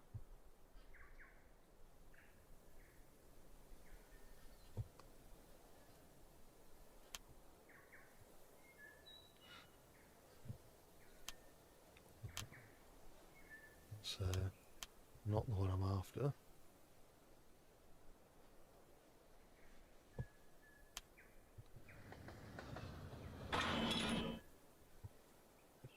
So, while I'm here, I might be able to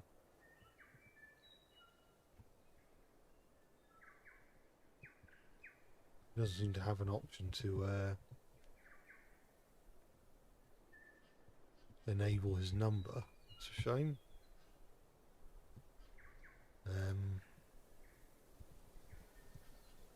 Have him pull some coaches of some description.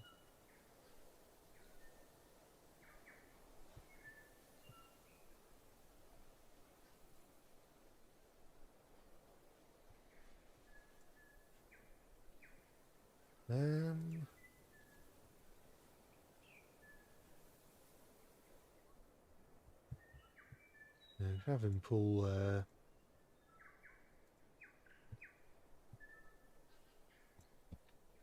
have a look.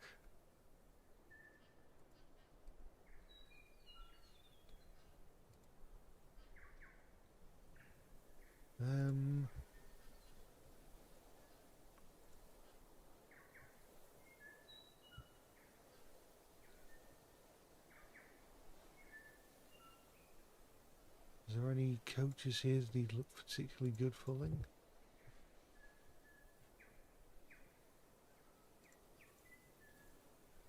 So what are they? Clerestory coaches?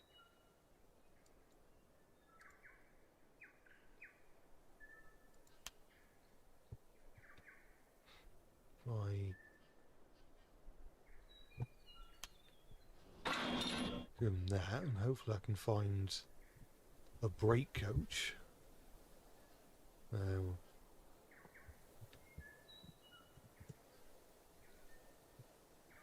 There we are.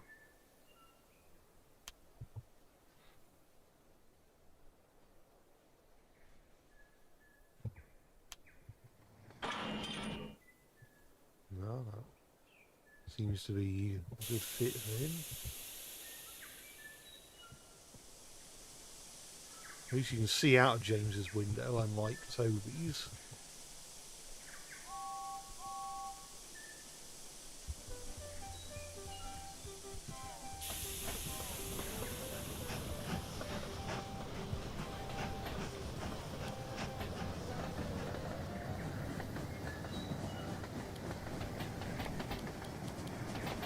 James can go 110 kilometers an hour.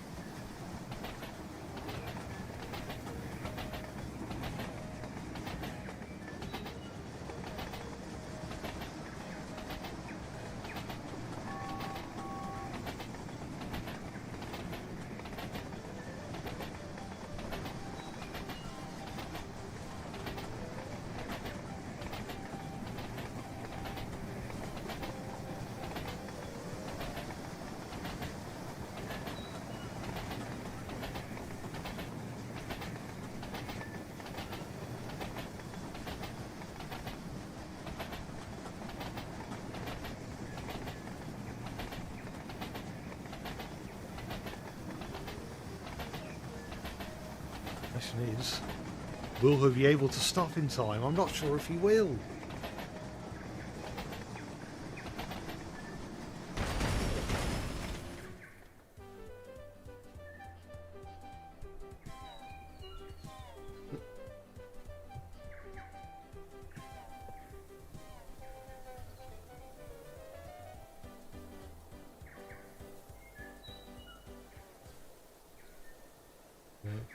Great, just walking along and just push derail trains along, and you can jump on them.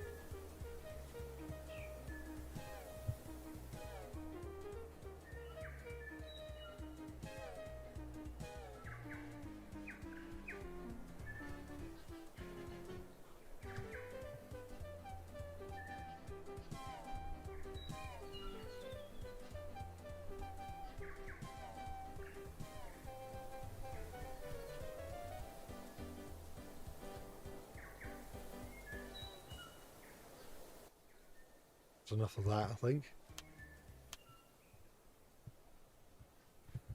That's what's happened to the coaches.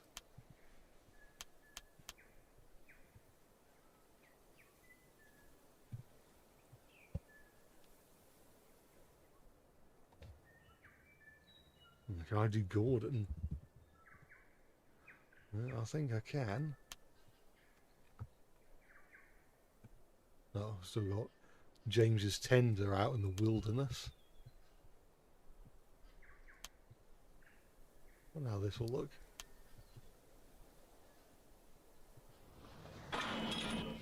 Well, that looks great. Even if James's tender is about half the width of Gordon.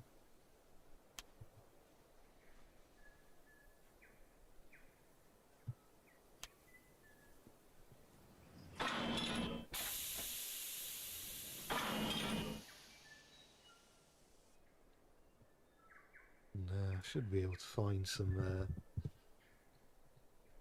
coaches that fit.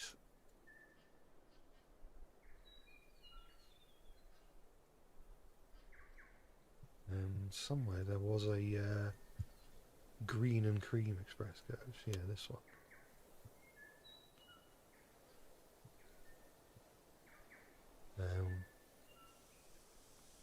I'll have to check for certain to see whether or not I have the brake coach. Ah yes, I do.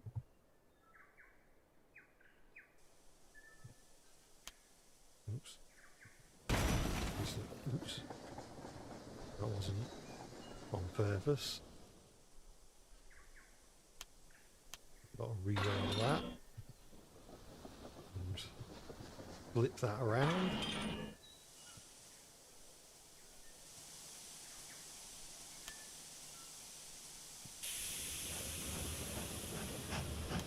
Oops.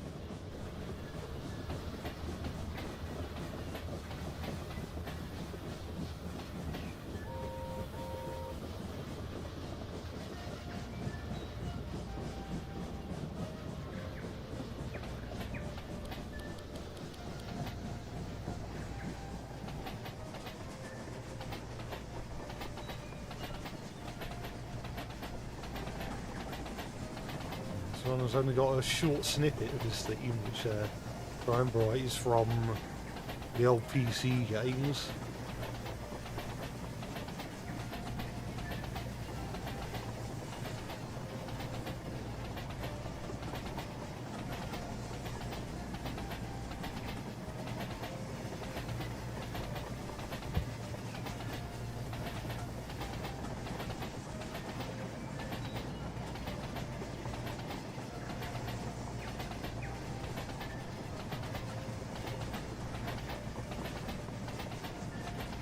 The question is, what will happen when he reaches the end of the line?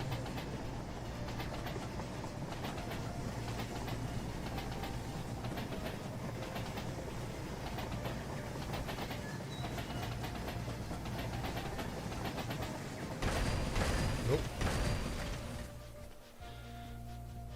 Now it's time for Gordon to lay upside down with severe burns.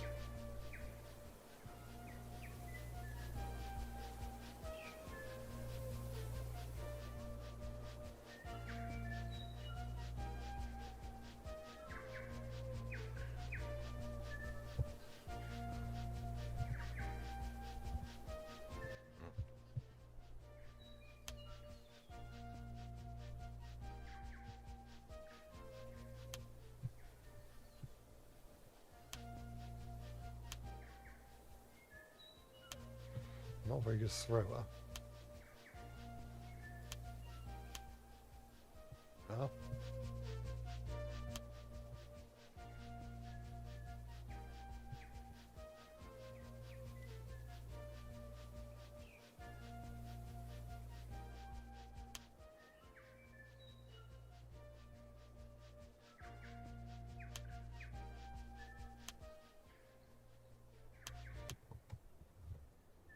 That's quite enough of that.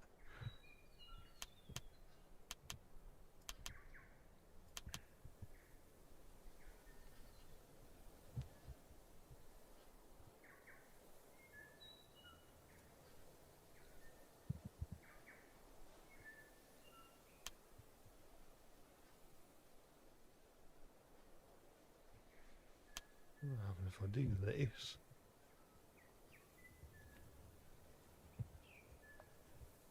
You want to try Percy next?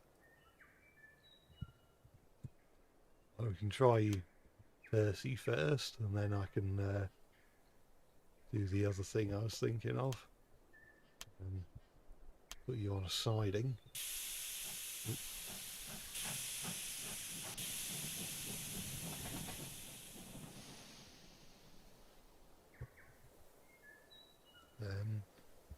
Have male coaches? No, that's the answer to that.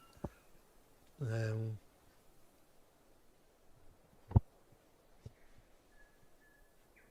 tar tank, that's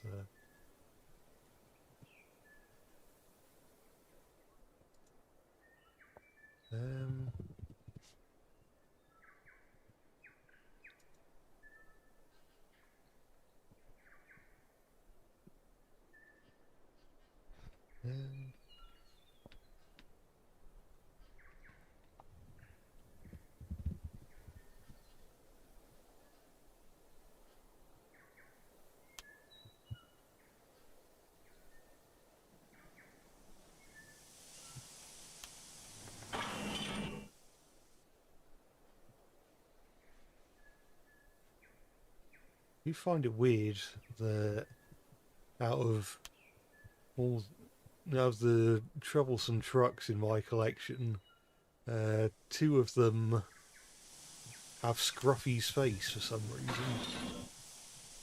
There's well, this one here, but also this one.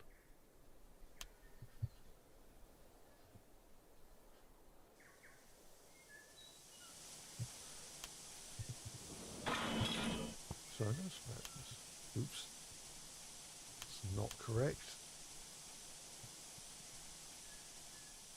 Well, I was wondering if toggling custom models would give them loads, but evidently not.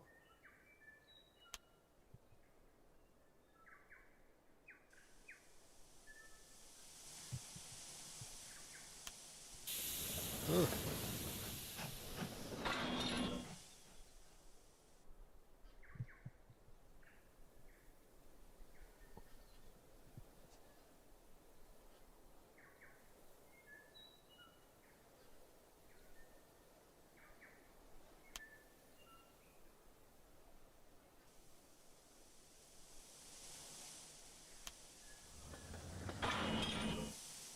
Oh.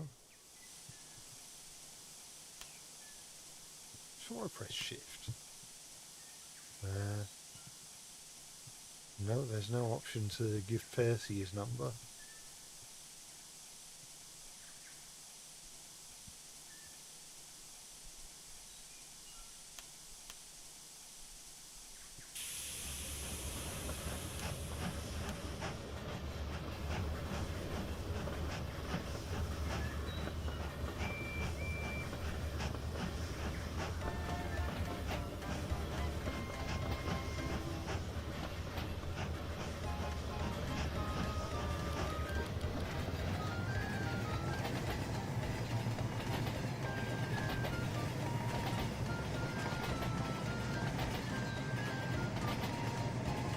Oh yeah, we can have him. Well, maybe I'll bring these trucks up to the station, and then I can run round them and push. Have him push the trucks like in Special Attraction, and just push them off the edge of the track.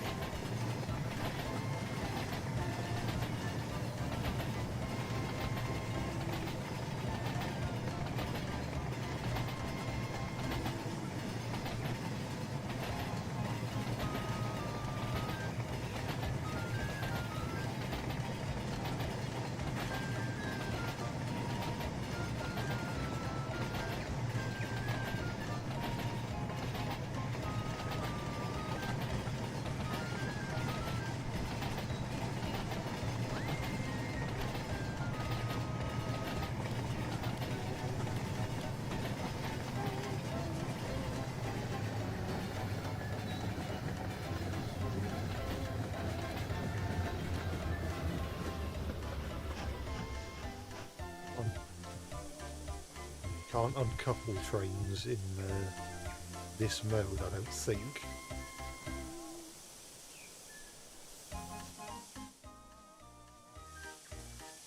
I want to do that. Right, I need to go a bit further along so that the entire train is in the loop. Oh.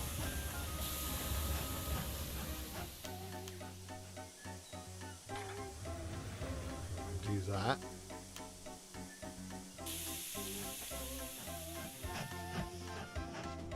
We can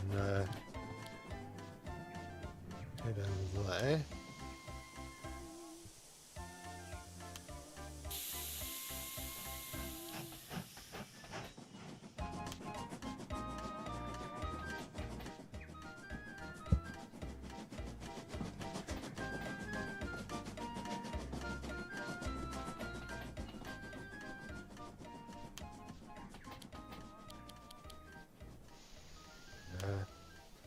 We don't need a brake van for this.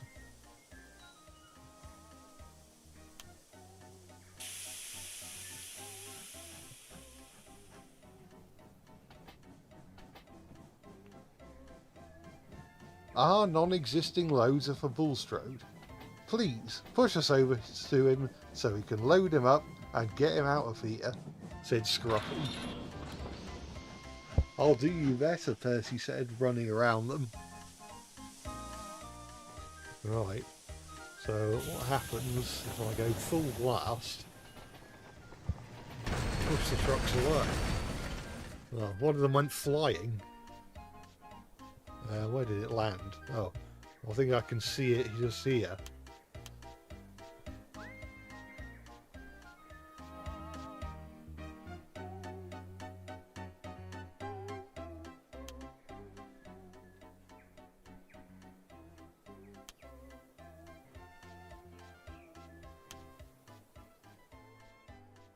Where did it go? It must have got itself hidden in the bushes.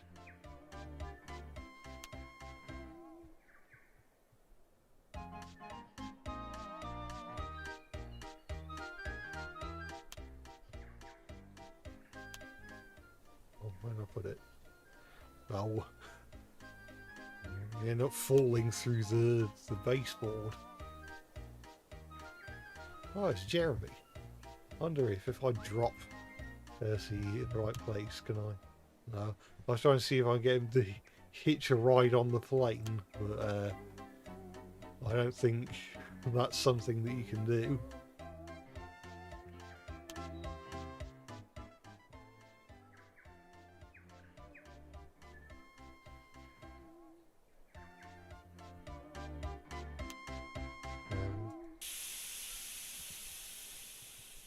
Oh, the music stopped.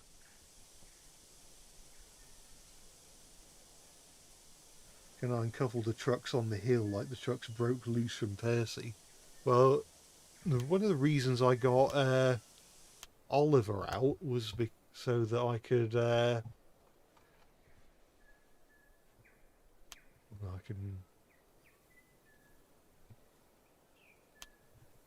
so that I can put together. It's not right. And put together a train of trucks with Toad at the end, and then maybe find a way to uncouple it on the hill, and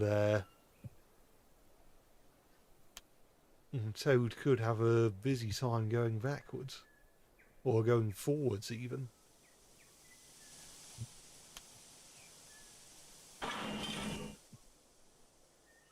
Are there any more trucks unaccounted for? There's one here. Which one is that? It's that one. AKA Scruffy. There it is.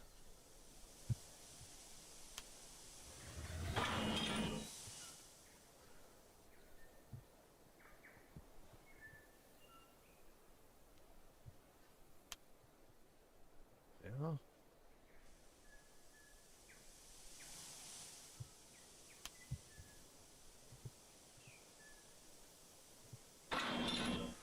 Unfortunately, it's a 20-ton brake van, not a 16-ton one.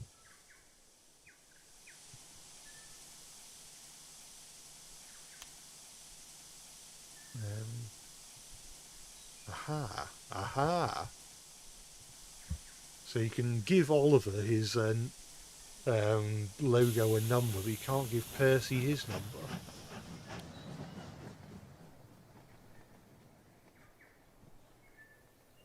So that reminds me of a misinterpretation that I had with whistles and sneezes, where where it says the boys didn't wave and take his number. They thought it fun to drop stones on him instead. I remember not understanding what they meant by take his number, and it was like, is that why in the early Railway series illustrations the engines have no numbers because some boys took them?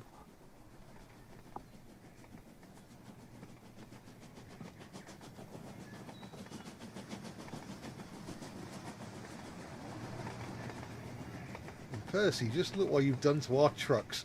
Now I shall have to build some more.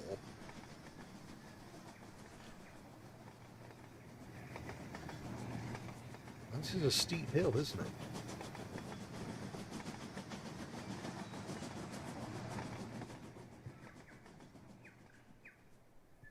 I'll wait till we're almost at the top.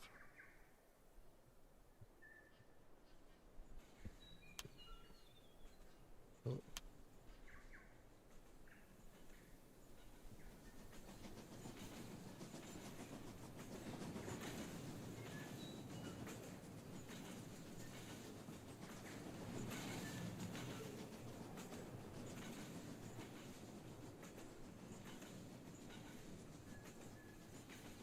Speaking of troublesome boys, you love how in the Railway series Old Iron we learn what happened to the boys who made James run away.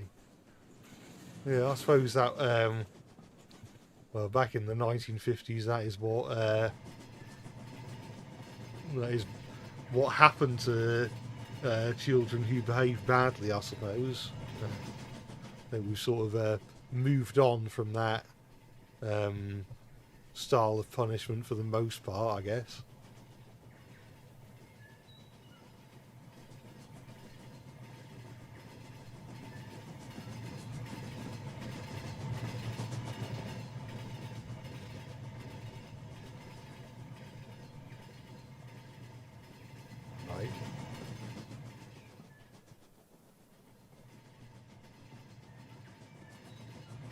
Trucks decided to carry out their plan when they reached Gordon's Hill.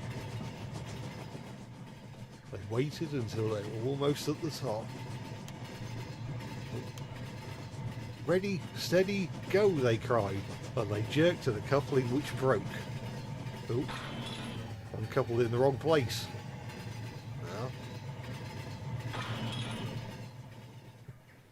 We're making your wish come true, Toad. Toad was still in a state of shock, so he didn't know what to think. And he couldn't ask the guard. He had jumped clear.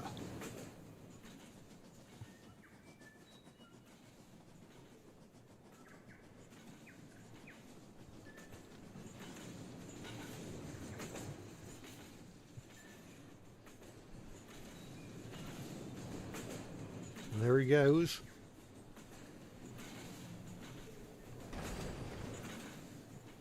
I think that was the sound of Oliver crashing.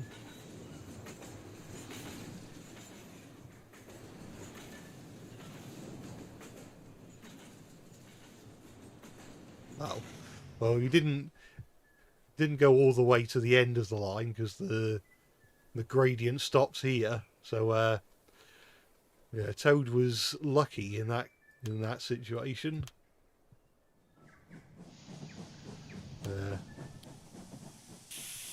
Now Oliver can go back and collect his train.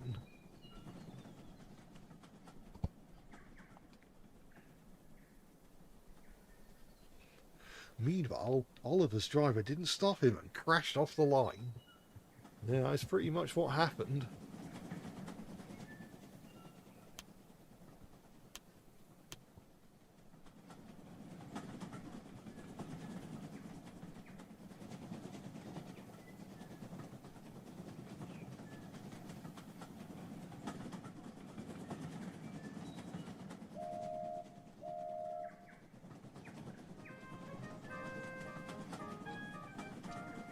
Oh, I could have played his theme song when the trucks broke away, but I didn't, and I will never live down the shame.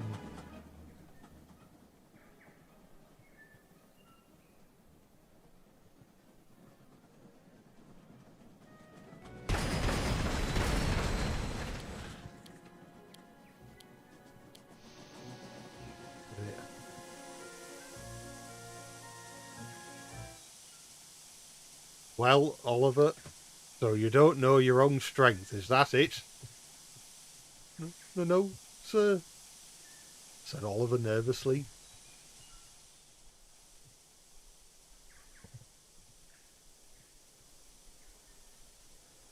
As I thought. Rotten wood, rusty frames. Maybe when we put yourself back together, you'll earn yourself a better name. But not today, because you are clearing off.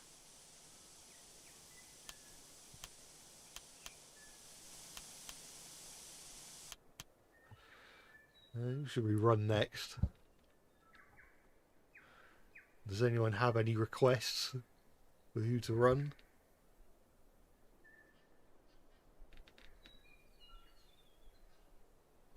At least the trucks seem to be enjoying themselves. Yes, some of them at least.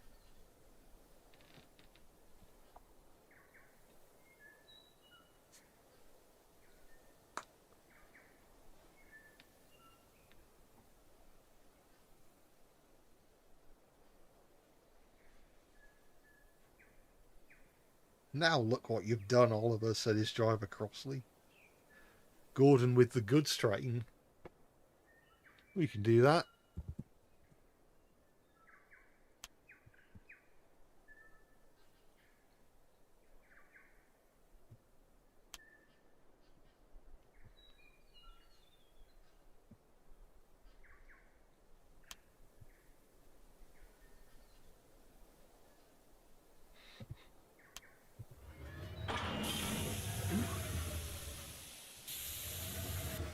Supposed to be that big a gap between Gordon and his tender. Well, I can give him his number. That's good.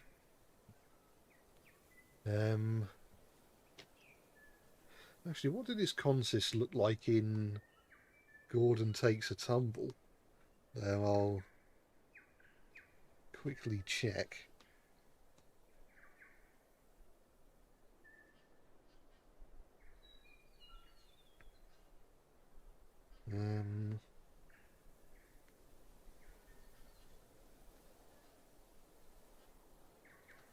Bear with me one moment while I look up some reference images.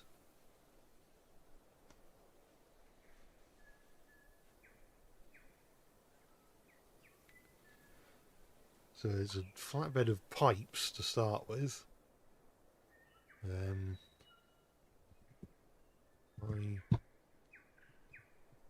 Flat. Mind you, these aren't loadable, are they? No, that's annoying. That's no good. There must be ones that are. Maybe this one? That is loadable, although it's a bit short. And have I got longer flatbeds that I can use? No. Unless there are some in the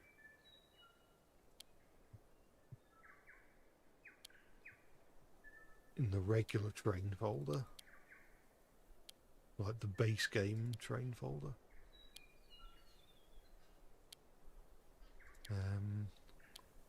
Not seeing any. Aha.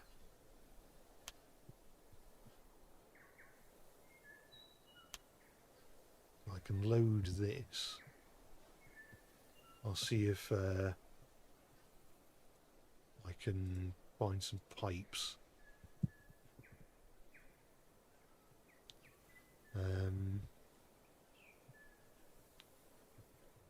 That's an A, look good enough.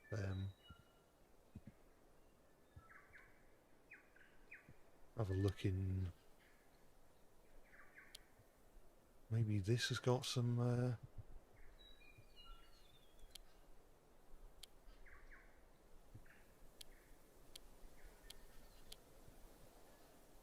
Mind you, there is a specific. I think anyway. There's like specific loading, or like loads for the trucks. I'm not sure where to find them though. They're not there.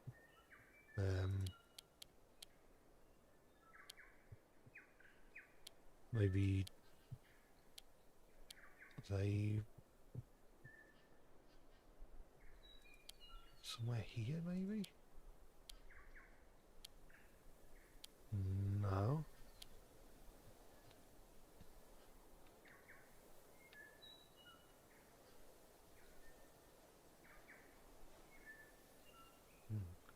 Heard the game's pretty fun. Yeah, it is pretty fun. But, well, yeah, if you gotta do your homework, then don't let me stop you from doing that, I suppose. I already checked that, didn't I? Aha! Loading and unloading. There's got to be some pipes here, hasn't there? Aha! Pipes. There we are. Can I add more pipes? Yes, I can. So that's one truck sorted. And, so what were the other trucks? Then it was well, there were more flat cars.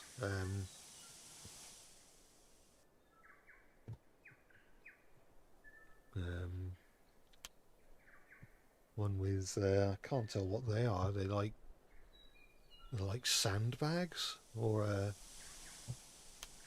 like maybe wooden planks or something. See if I can find any other pictures. Oh, they're beams. So have I got beams? Not really beams, are they?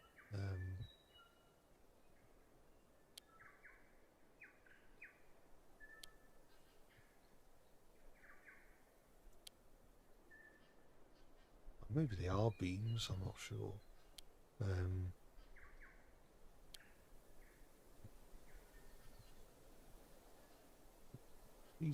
they beams or are they more planks? Maybe I could load them and then colour them up to look like beams, maybe.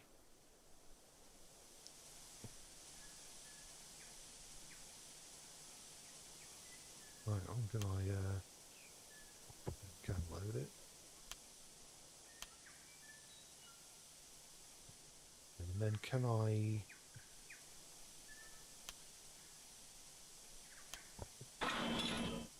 Sure, actually.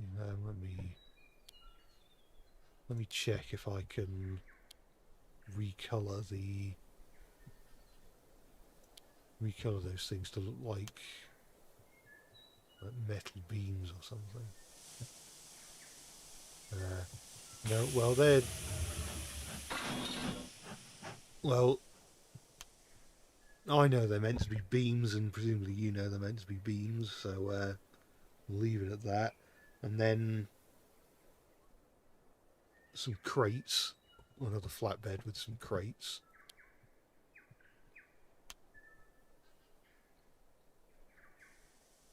I hope this is worth it in the end.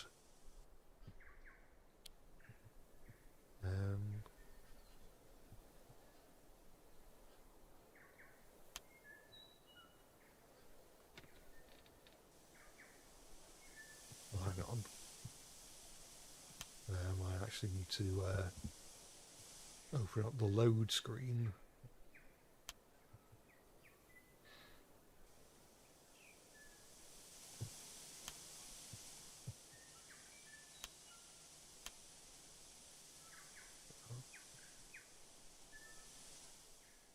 And then after that is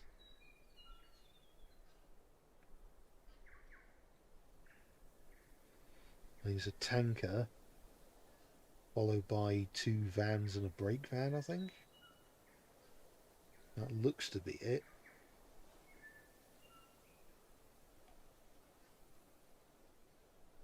Also, I can't seem to find any one shot showing a good view of the whole consist.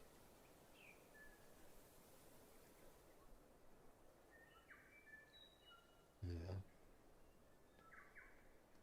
Yeah, an oil tanker.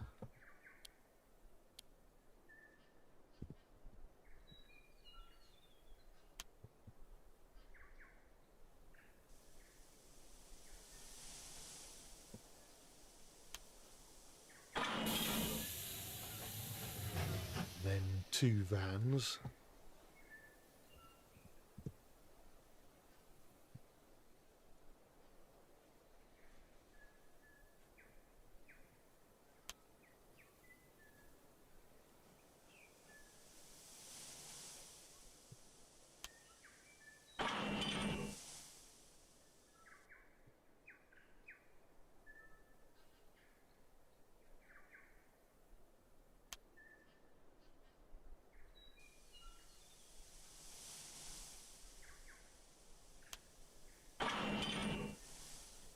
And finally a brake van at the end.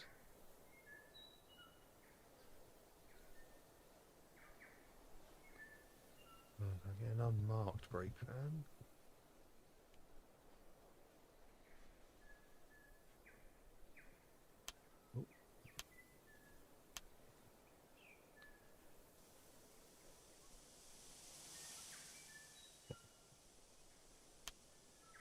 Oh.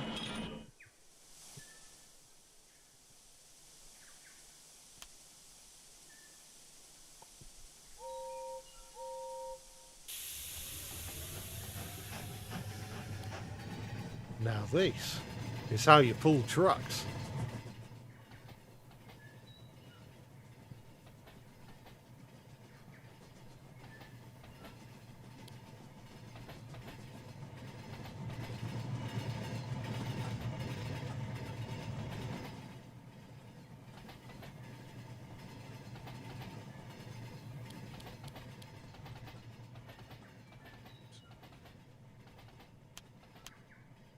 That's strange, you thought. I'm on the branch line.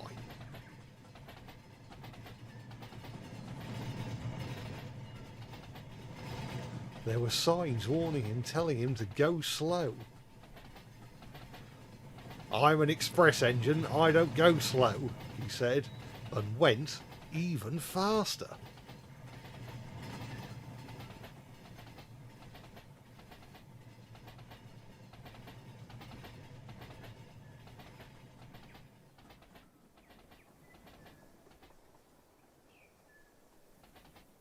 Branch line couldn't take his weight, and the rails buckled. "Oh, help!" Gordon cried as he slid off the tracks. But not into a field, into a load of shrubs.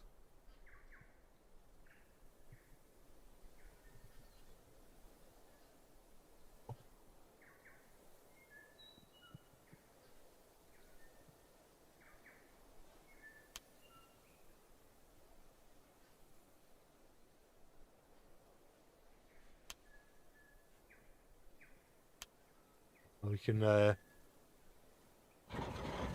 think I'm probably going to end the stream quite soon, so what I might do is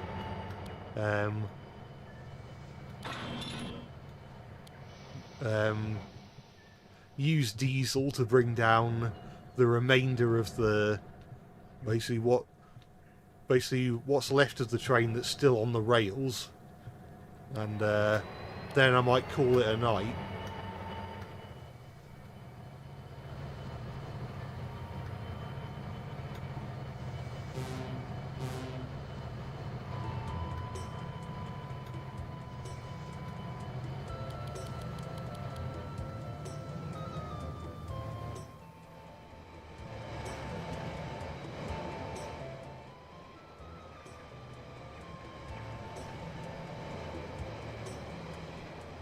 Well, they say that Diesel knows nothing about trucks, and given the fact that he's pulling a goods train with a brake van at the front, I can well believe it.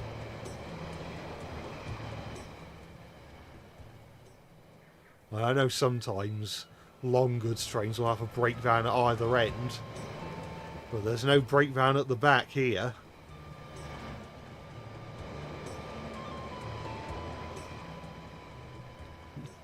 pretty anticlimactic recreation, the most over-the-top crash.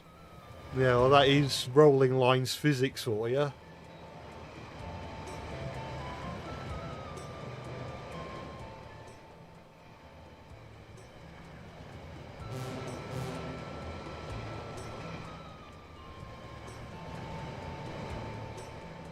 really is a steep hill, isn't it?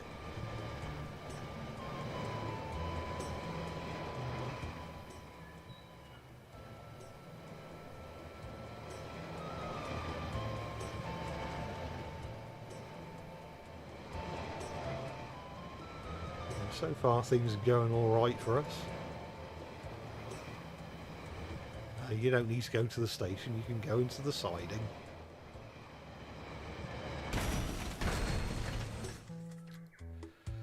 Oh dear, I appear to have killed him. Oh well, it was no great loss. But yeah, that was a layout in rolling line with a castle at the top and not a castle at the bottom. But yeah, if all goes to plan, I'll probably... I might touch bits up here and there, but I'll probably upload this to the workshop as part of the map jam within the next couple of weeks or so, before June the 7th, which is the deadline. I hope you've all enjoyed yourself. The Diesel found dead in shrubbery. The long-awaited sequel to Scrappy Doo found dead in Miami. Miami, or possibly your Amy, or their Amy. Well, yeah, I hope you've enjoyed tonight's stream. And probably a bit of a longer one tonight. But I'm gonna leave it there. Before I close the game, I'm gonna remember to save this route, because the last thing I want is to having spent hours building this route, the last thing I want is to leave without saving. So I'll quickly call it, I don't know, call it Castle Top Railway for now. That might not be what I call the final thing, but I will save that, and I will leave it there for tonight. So once again, I hope you've enjoyed yourself. I hope you have a nice weekend. I will be bringing out another video this or sometime next week, which will be another What If merchandise video of a new What If toy line. And so look out for that. I'll probably tease something within the next day or so. I don't know whether it'll be a Monday upload, this one, but it'll definitely be sometime next week. So be on the lookout, basically. But yeah, I'll leave it there for tonight, and I'll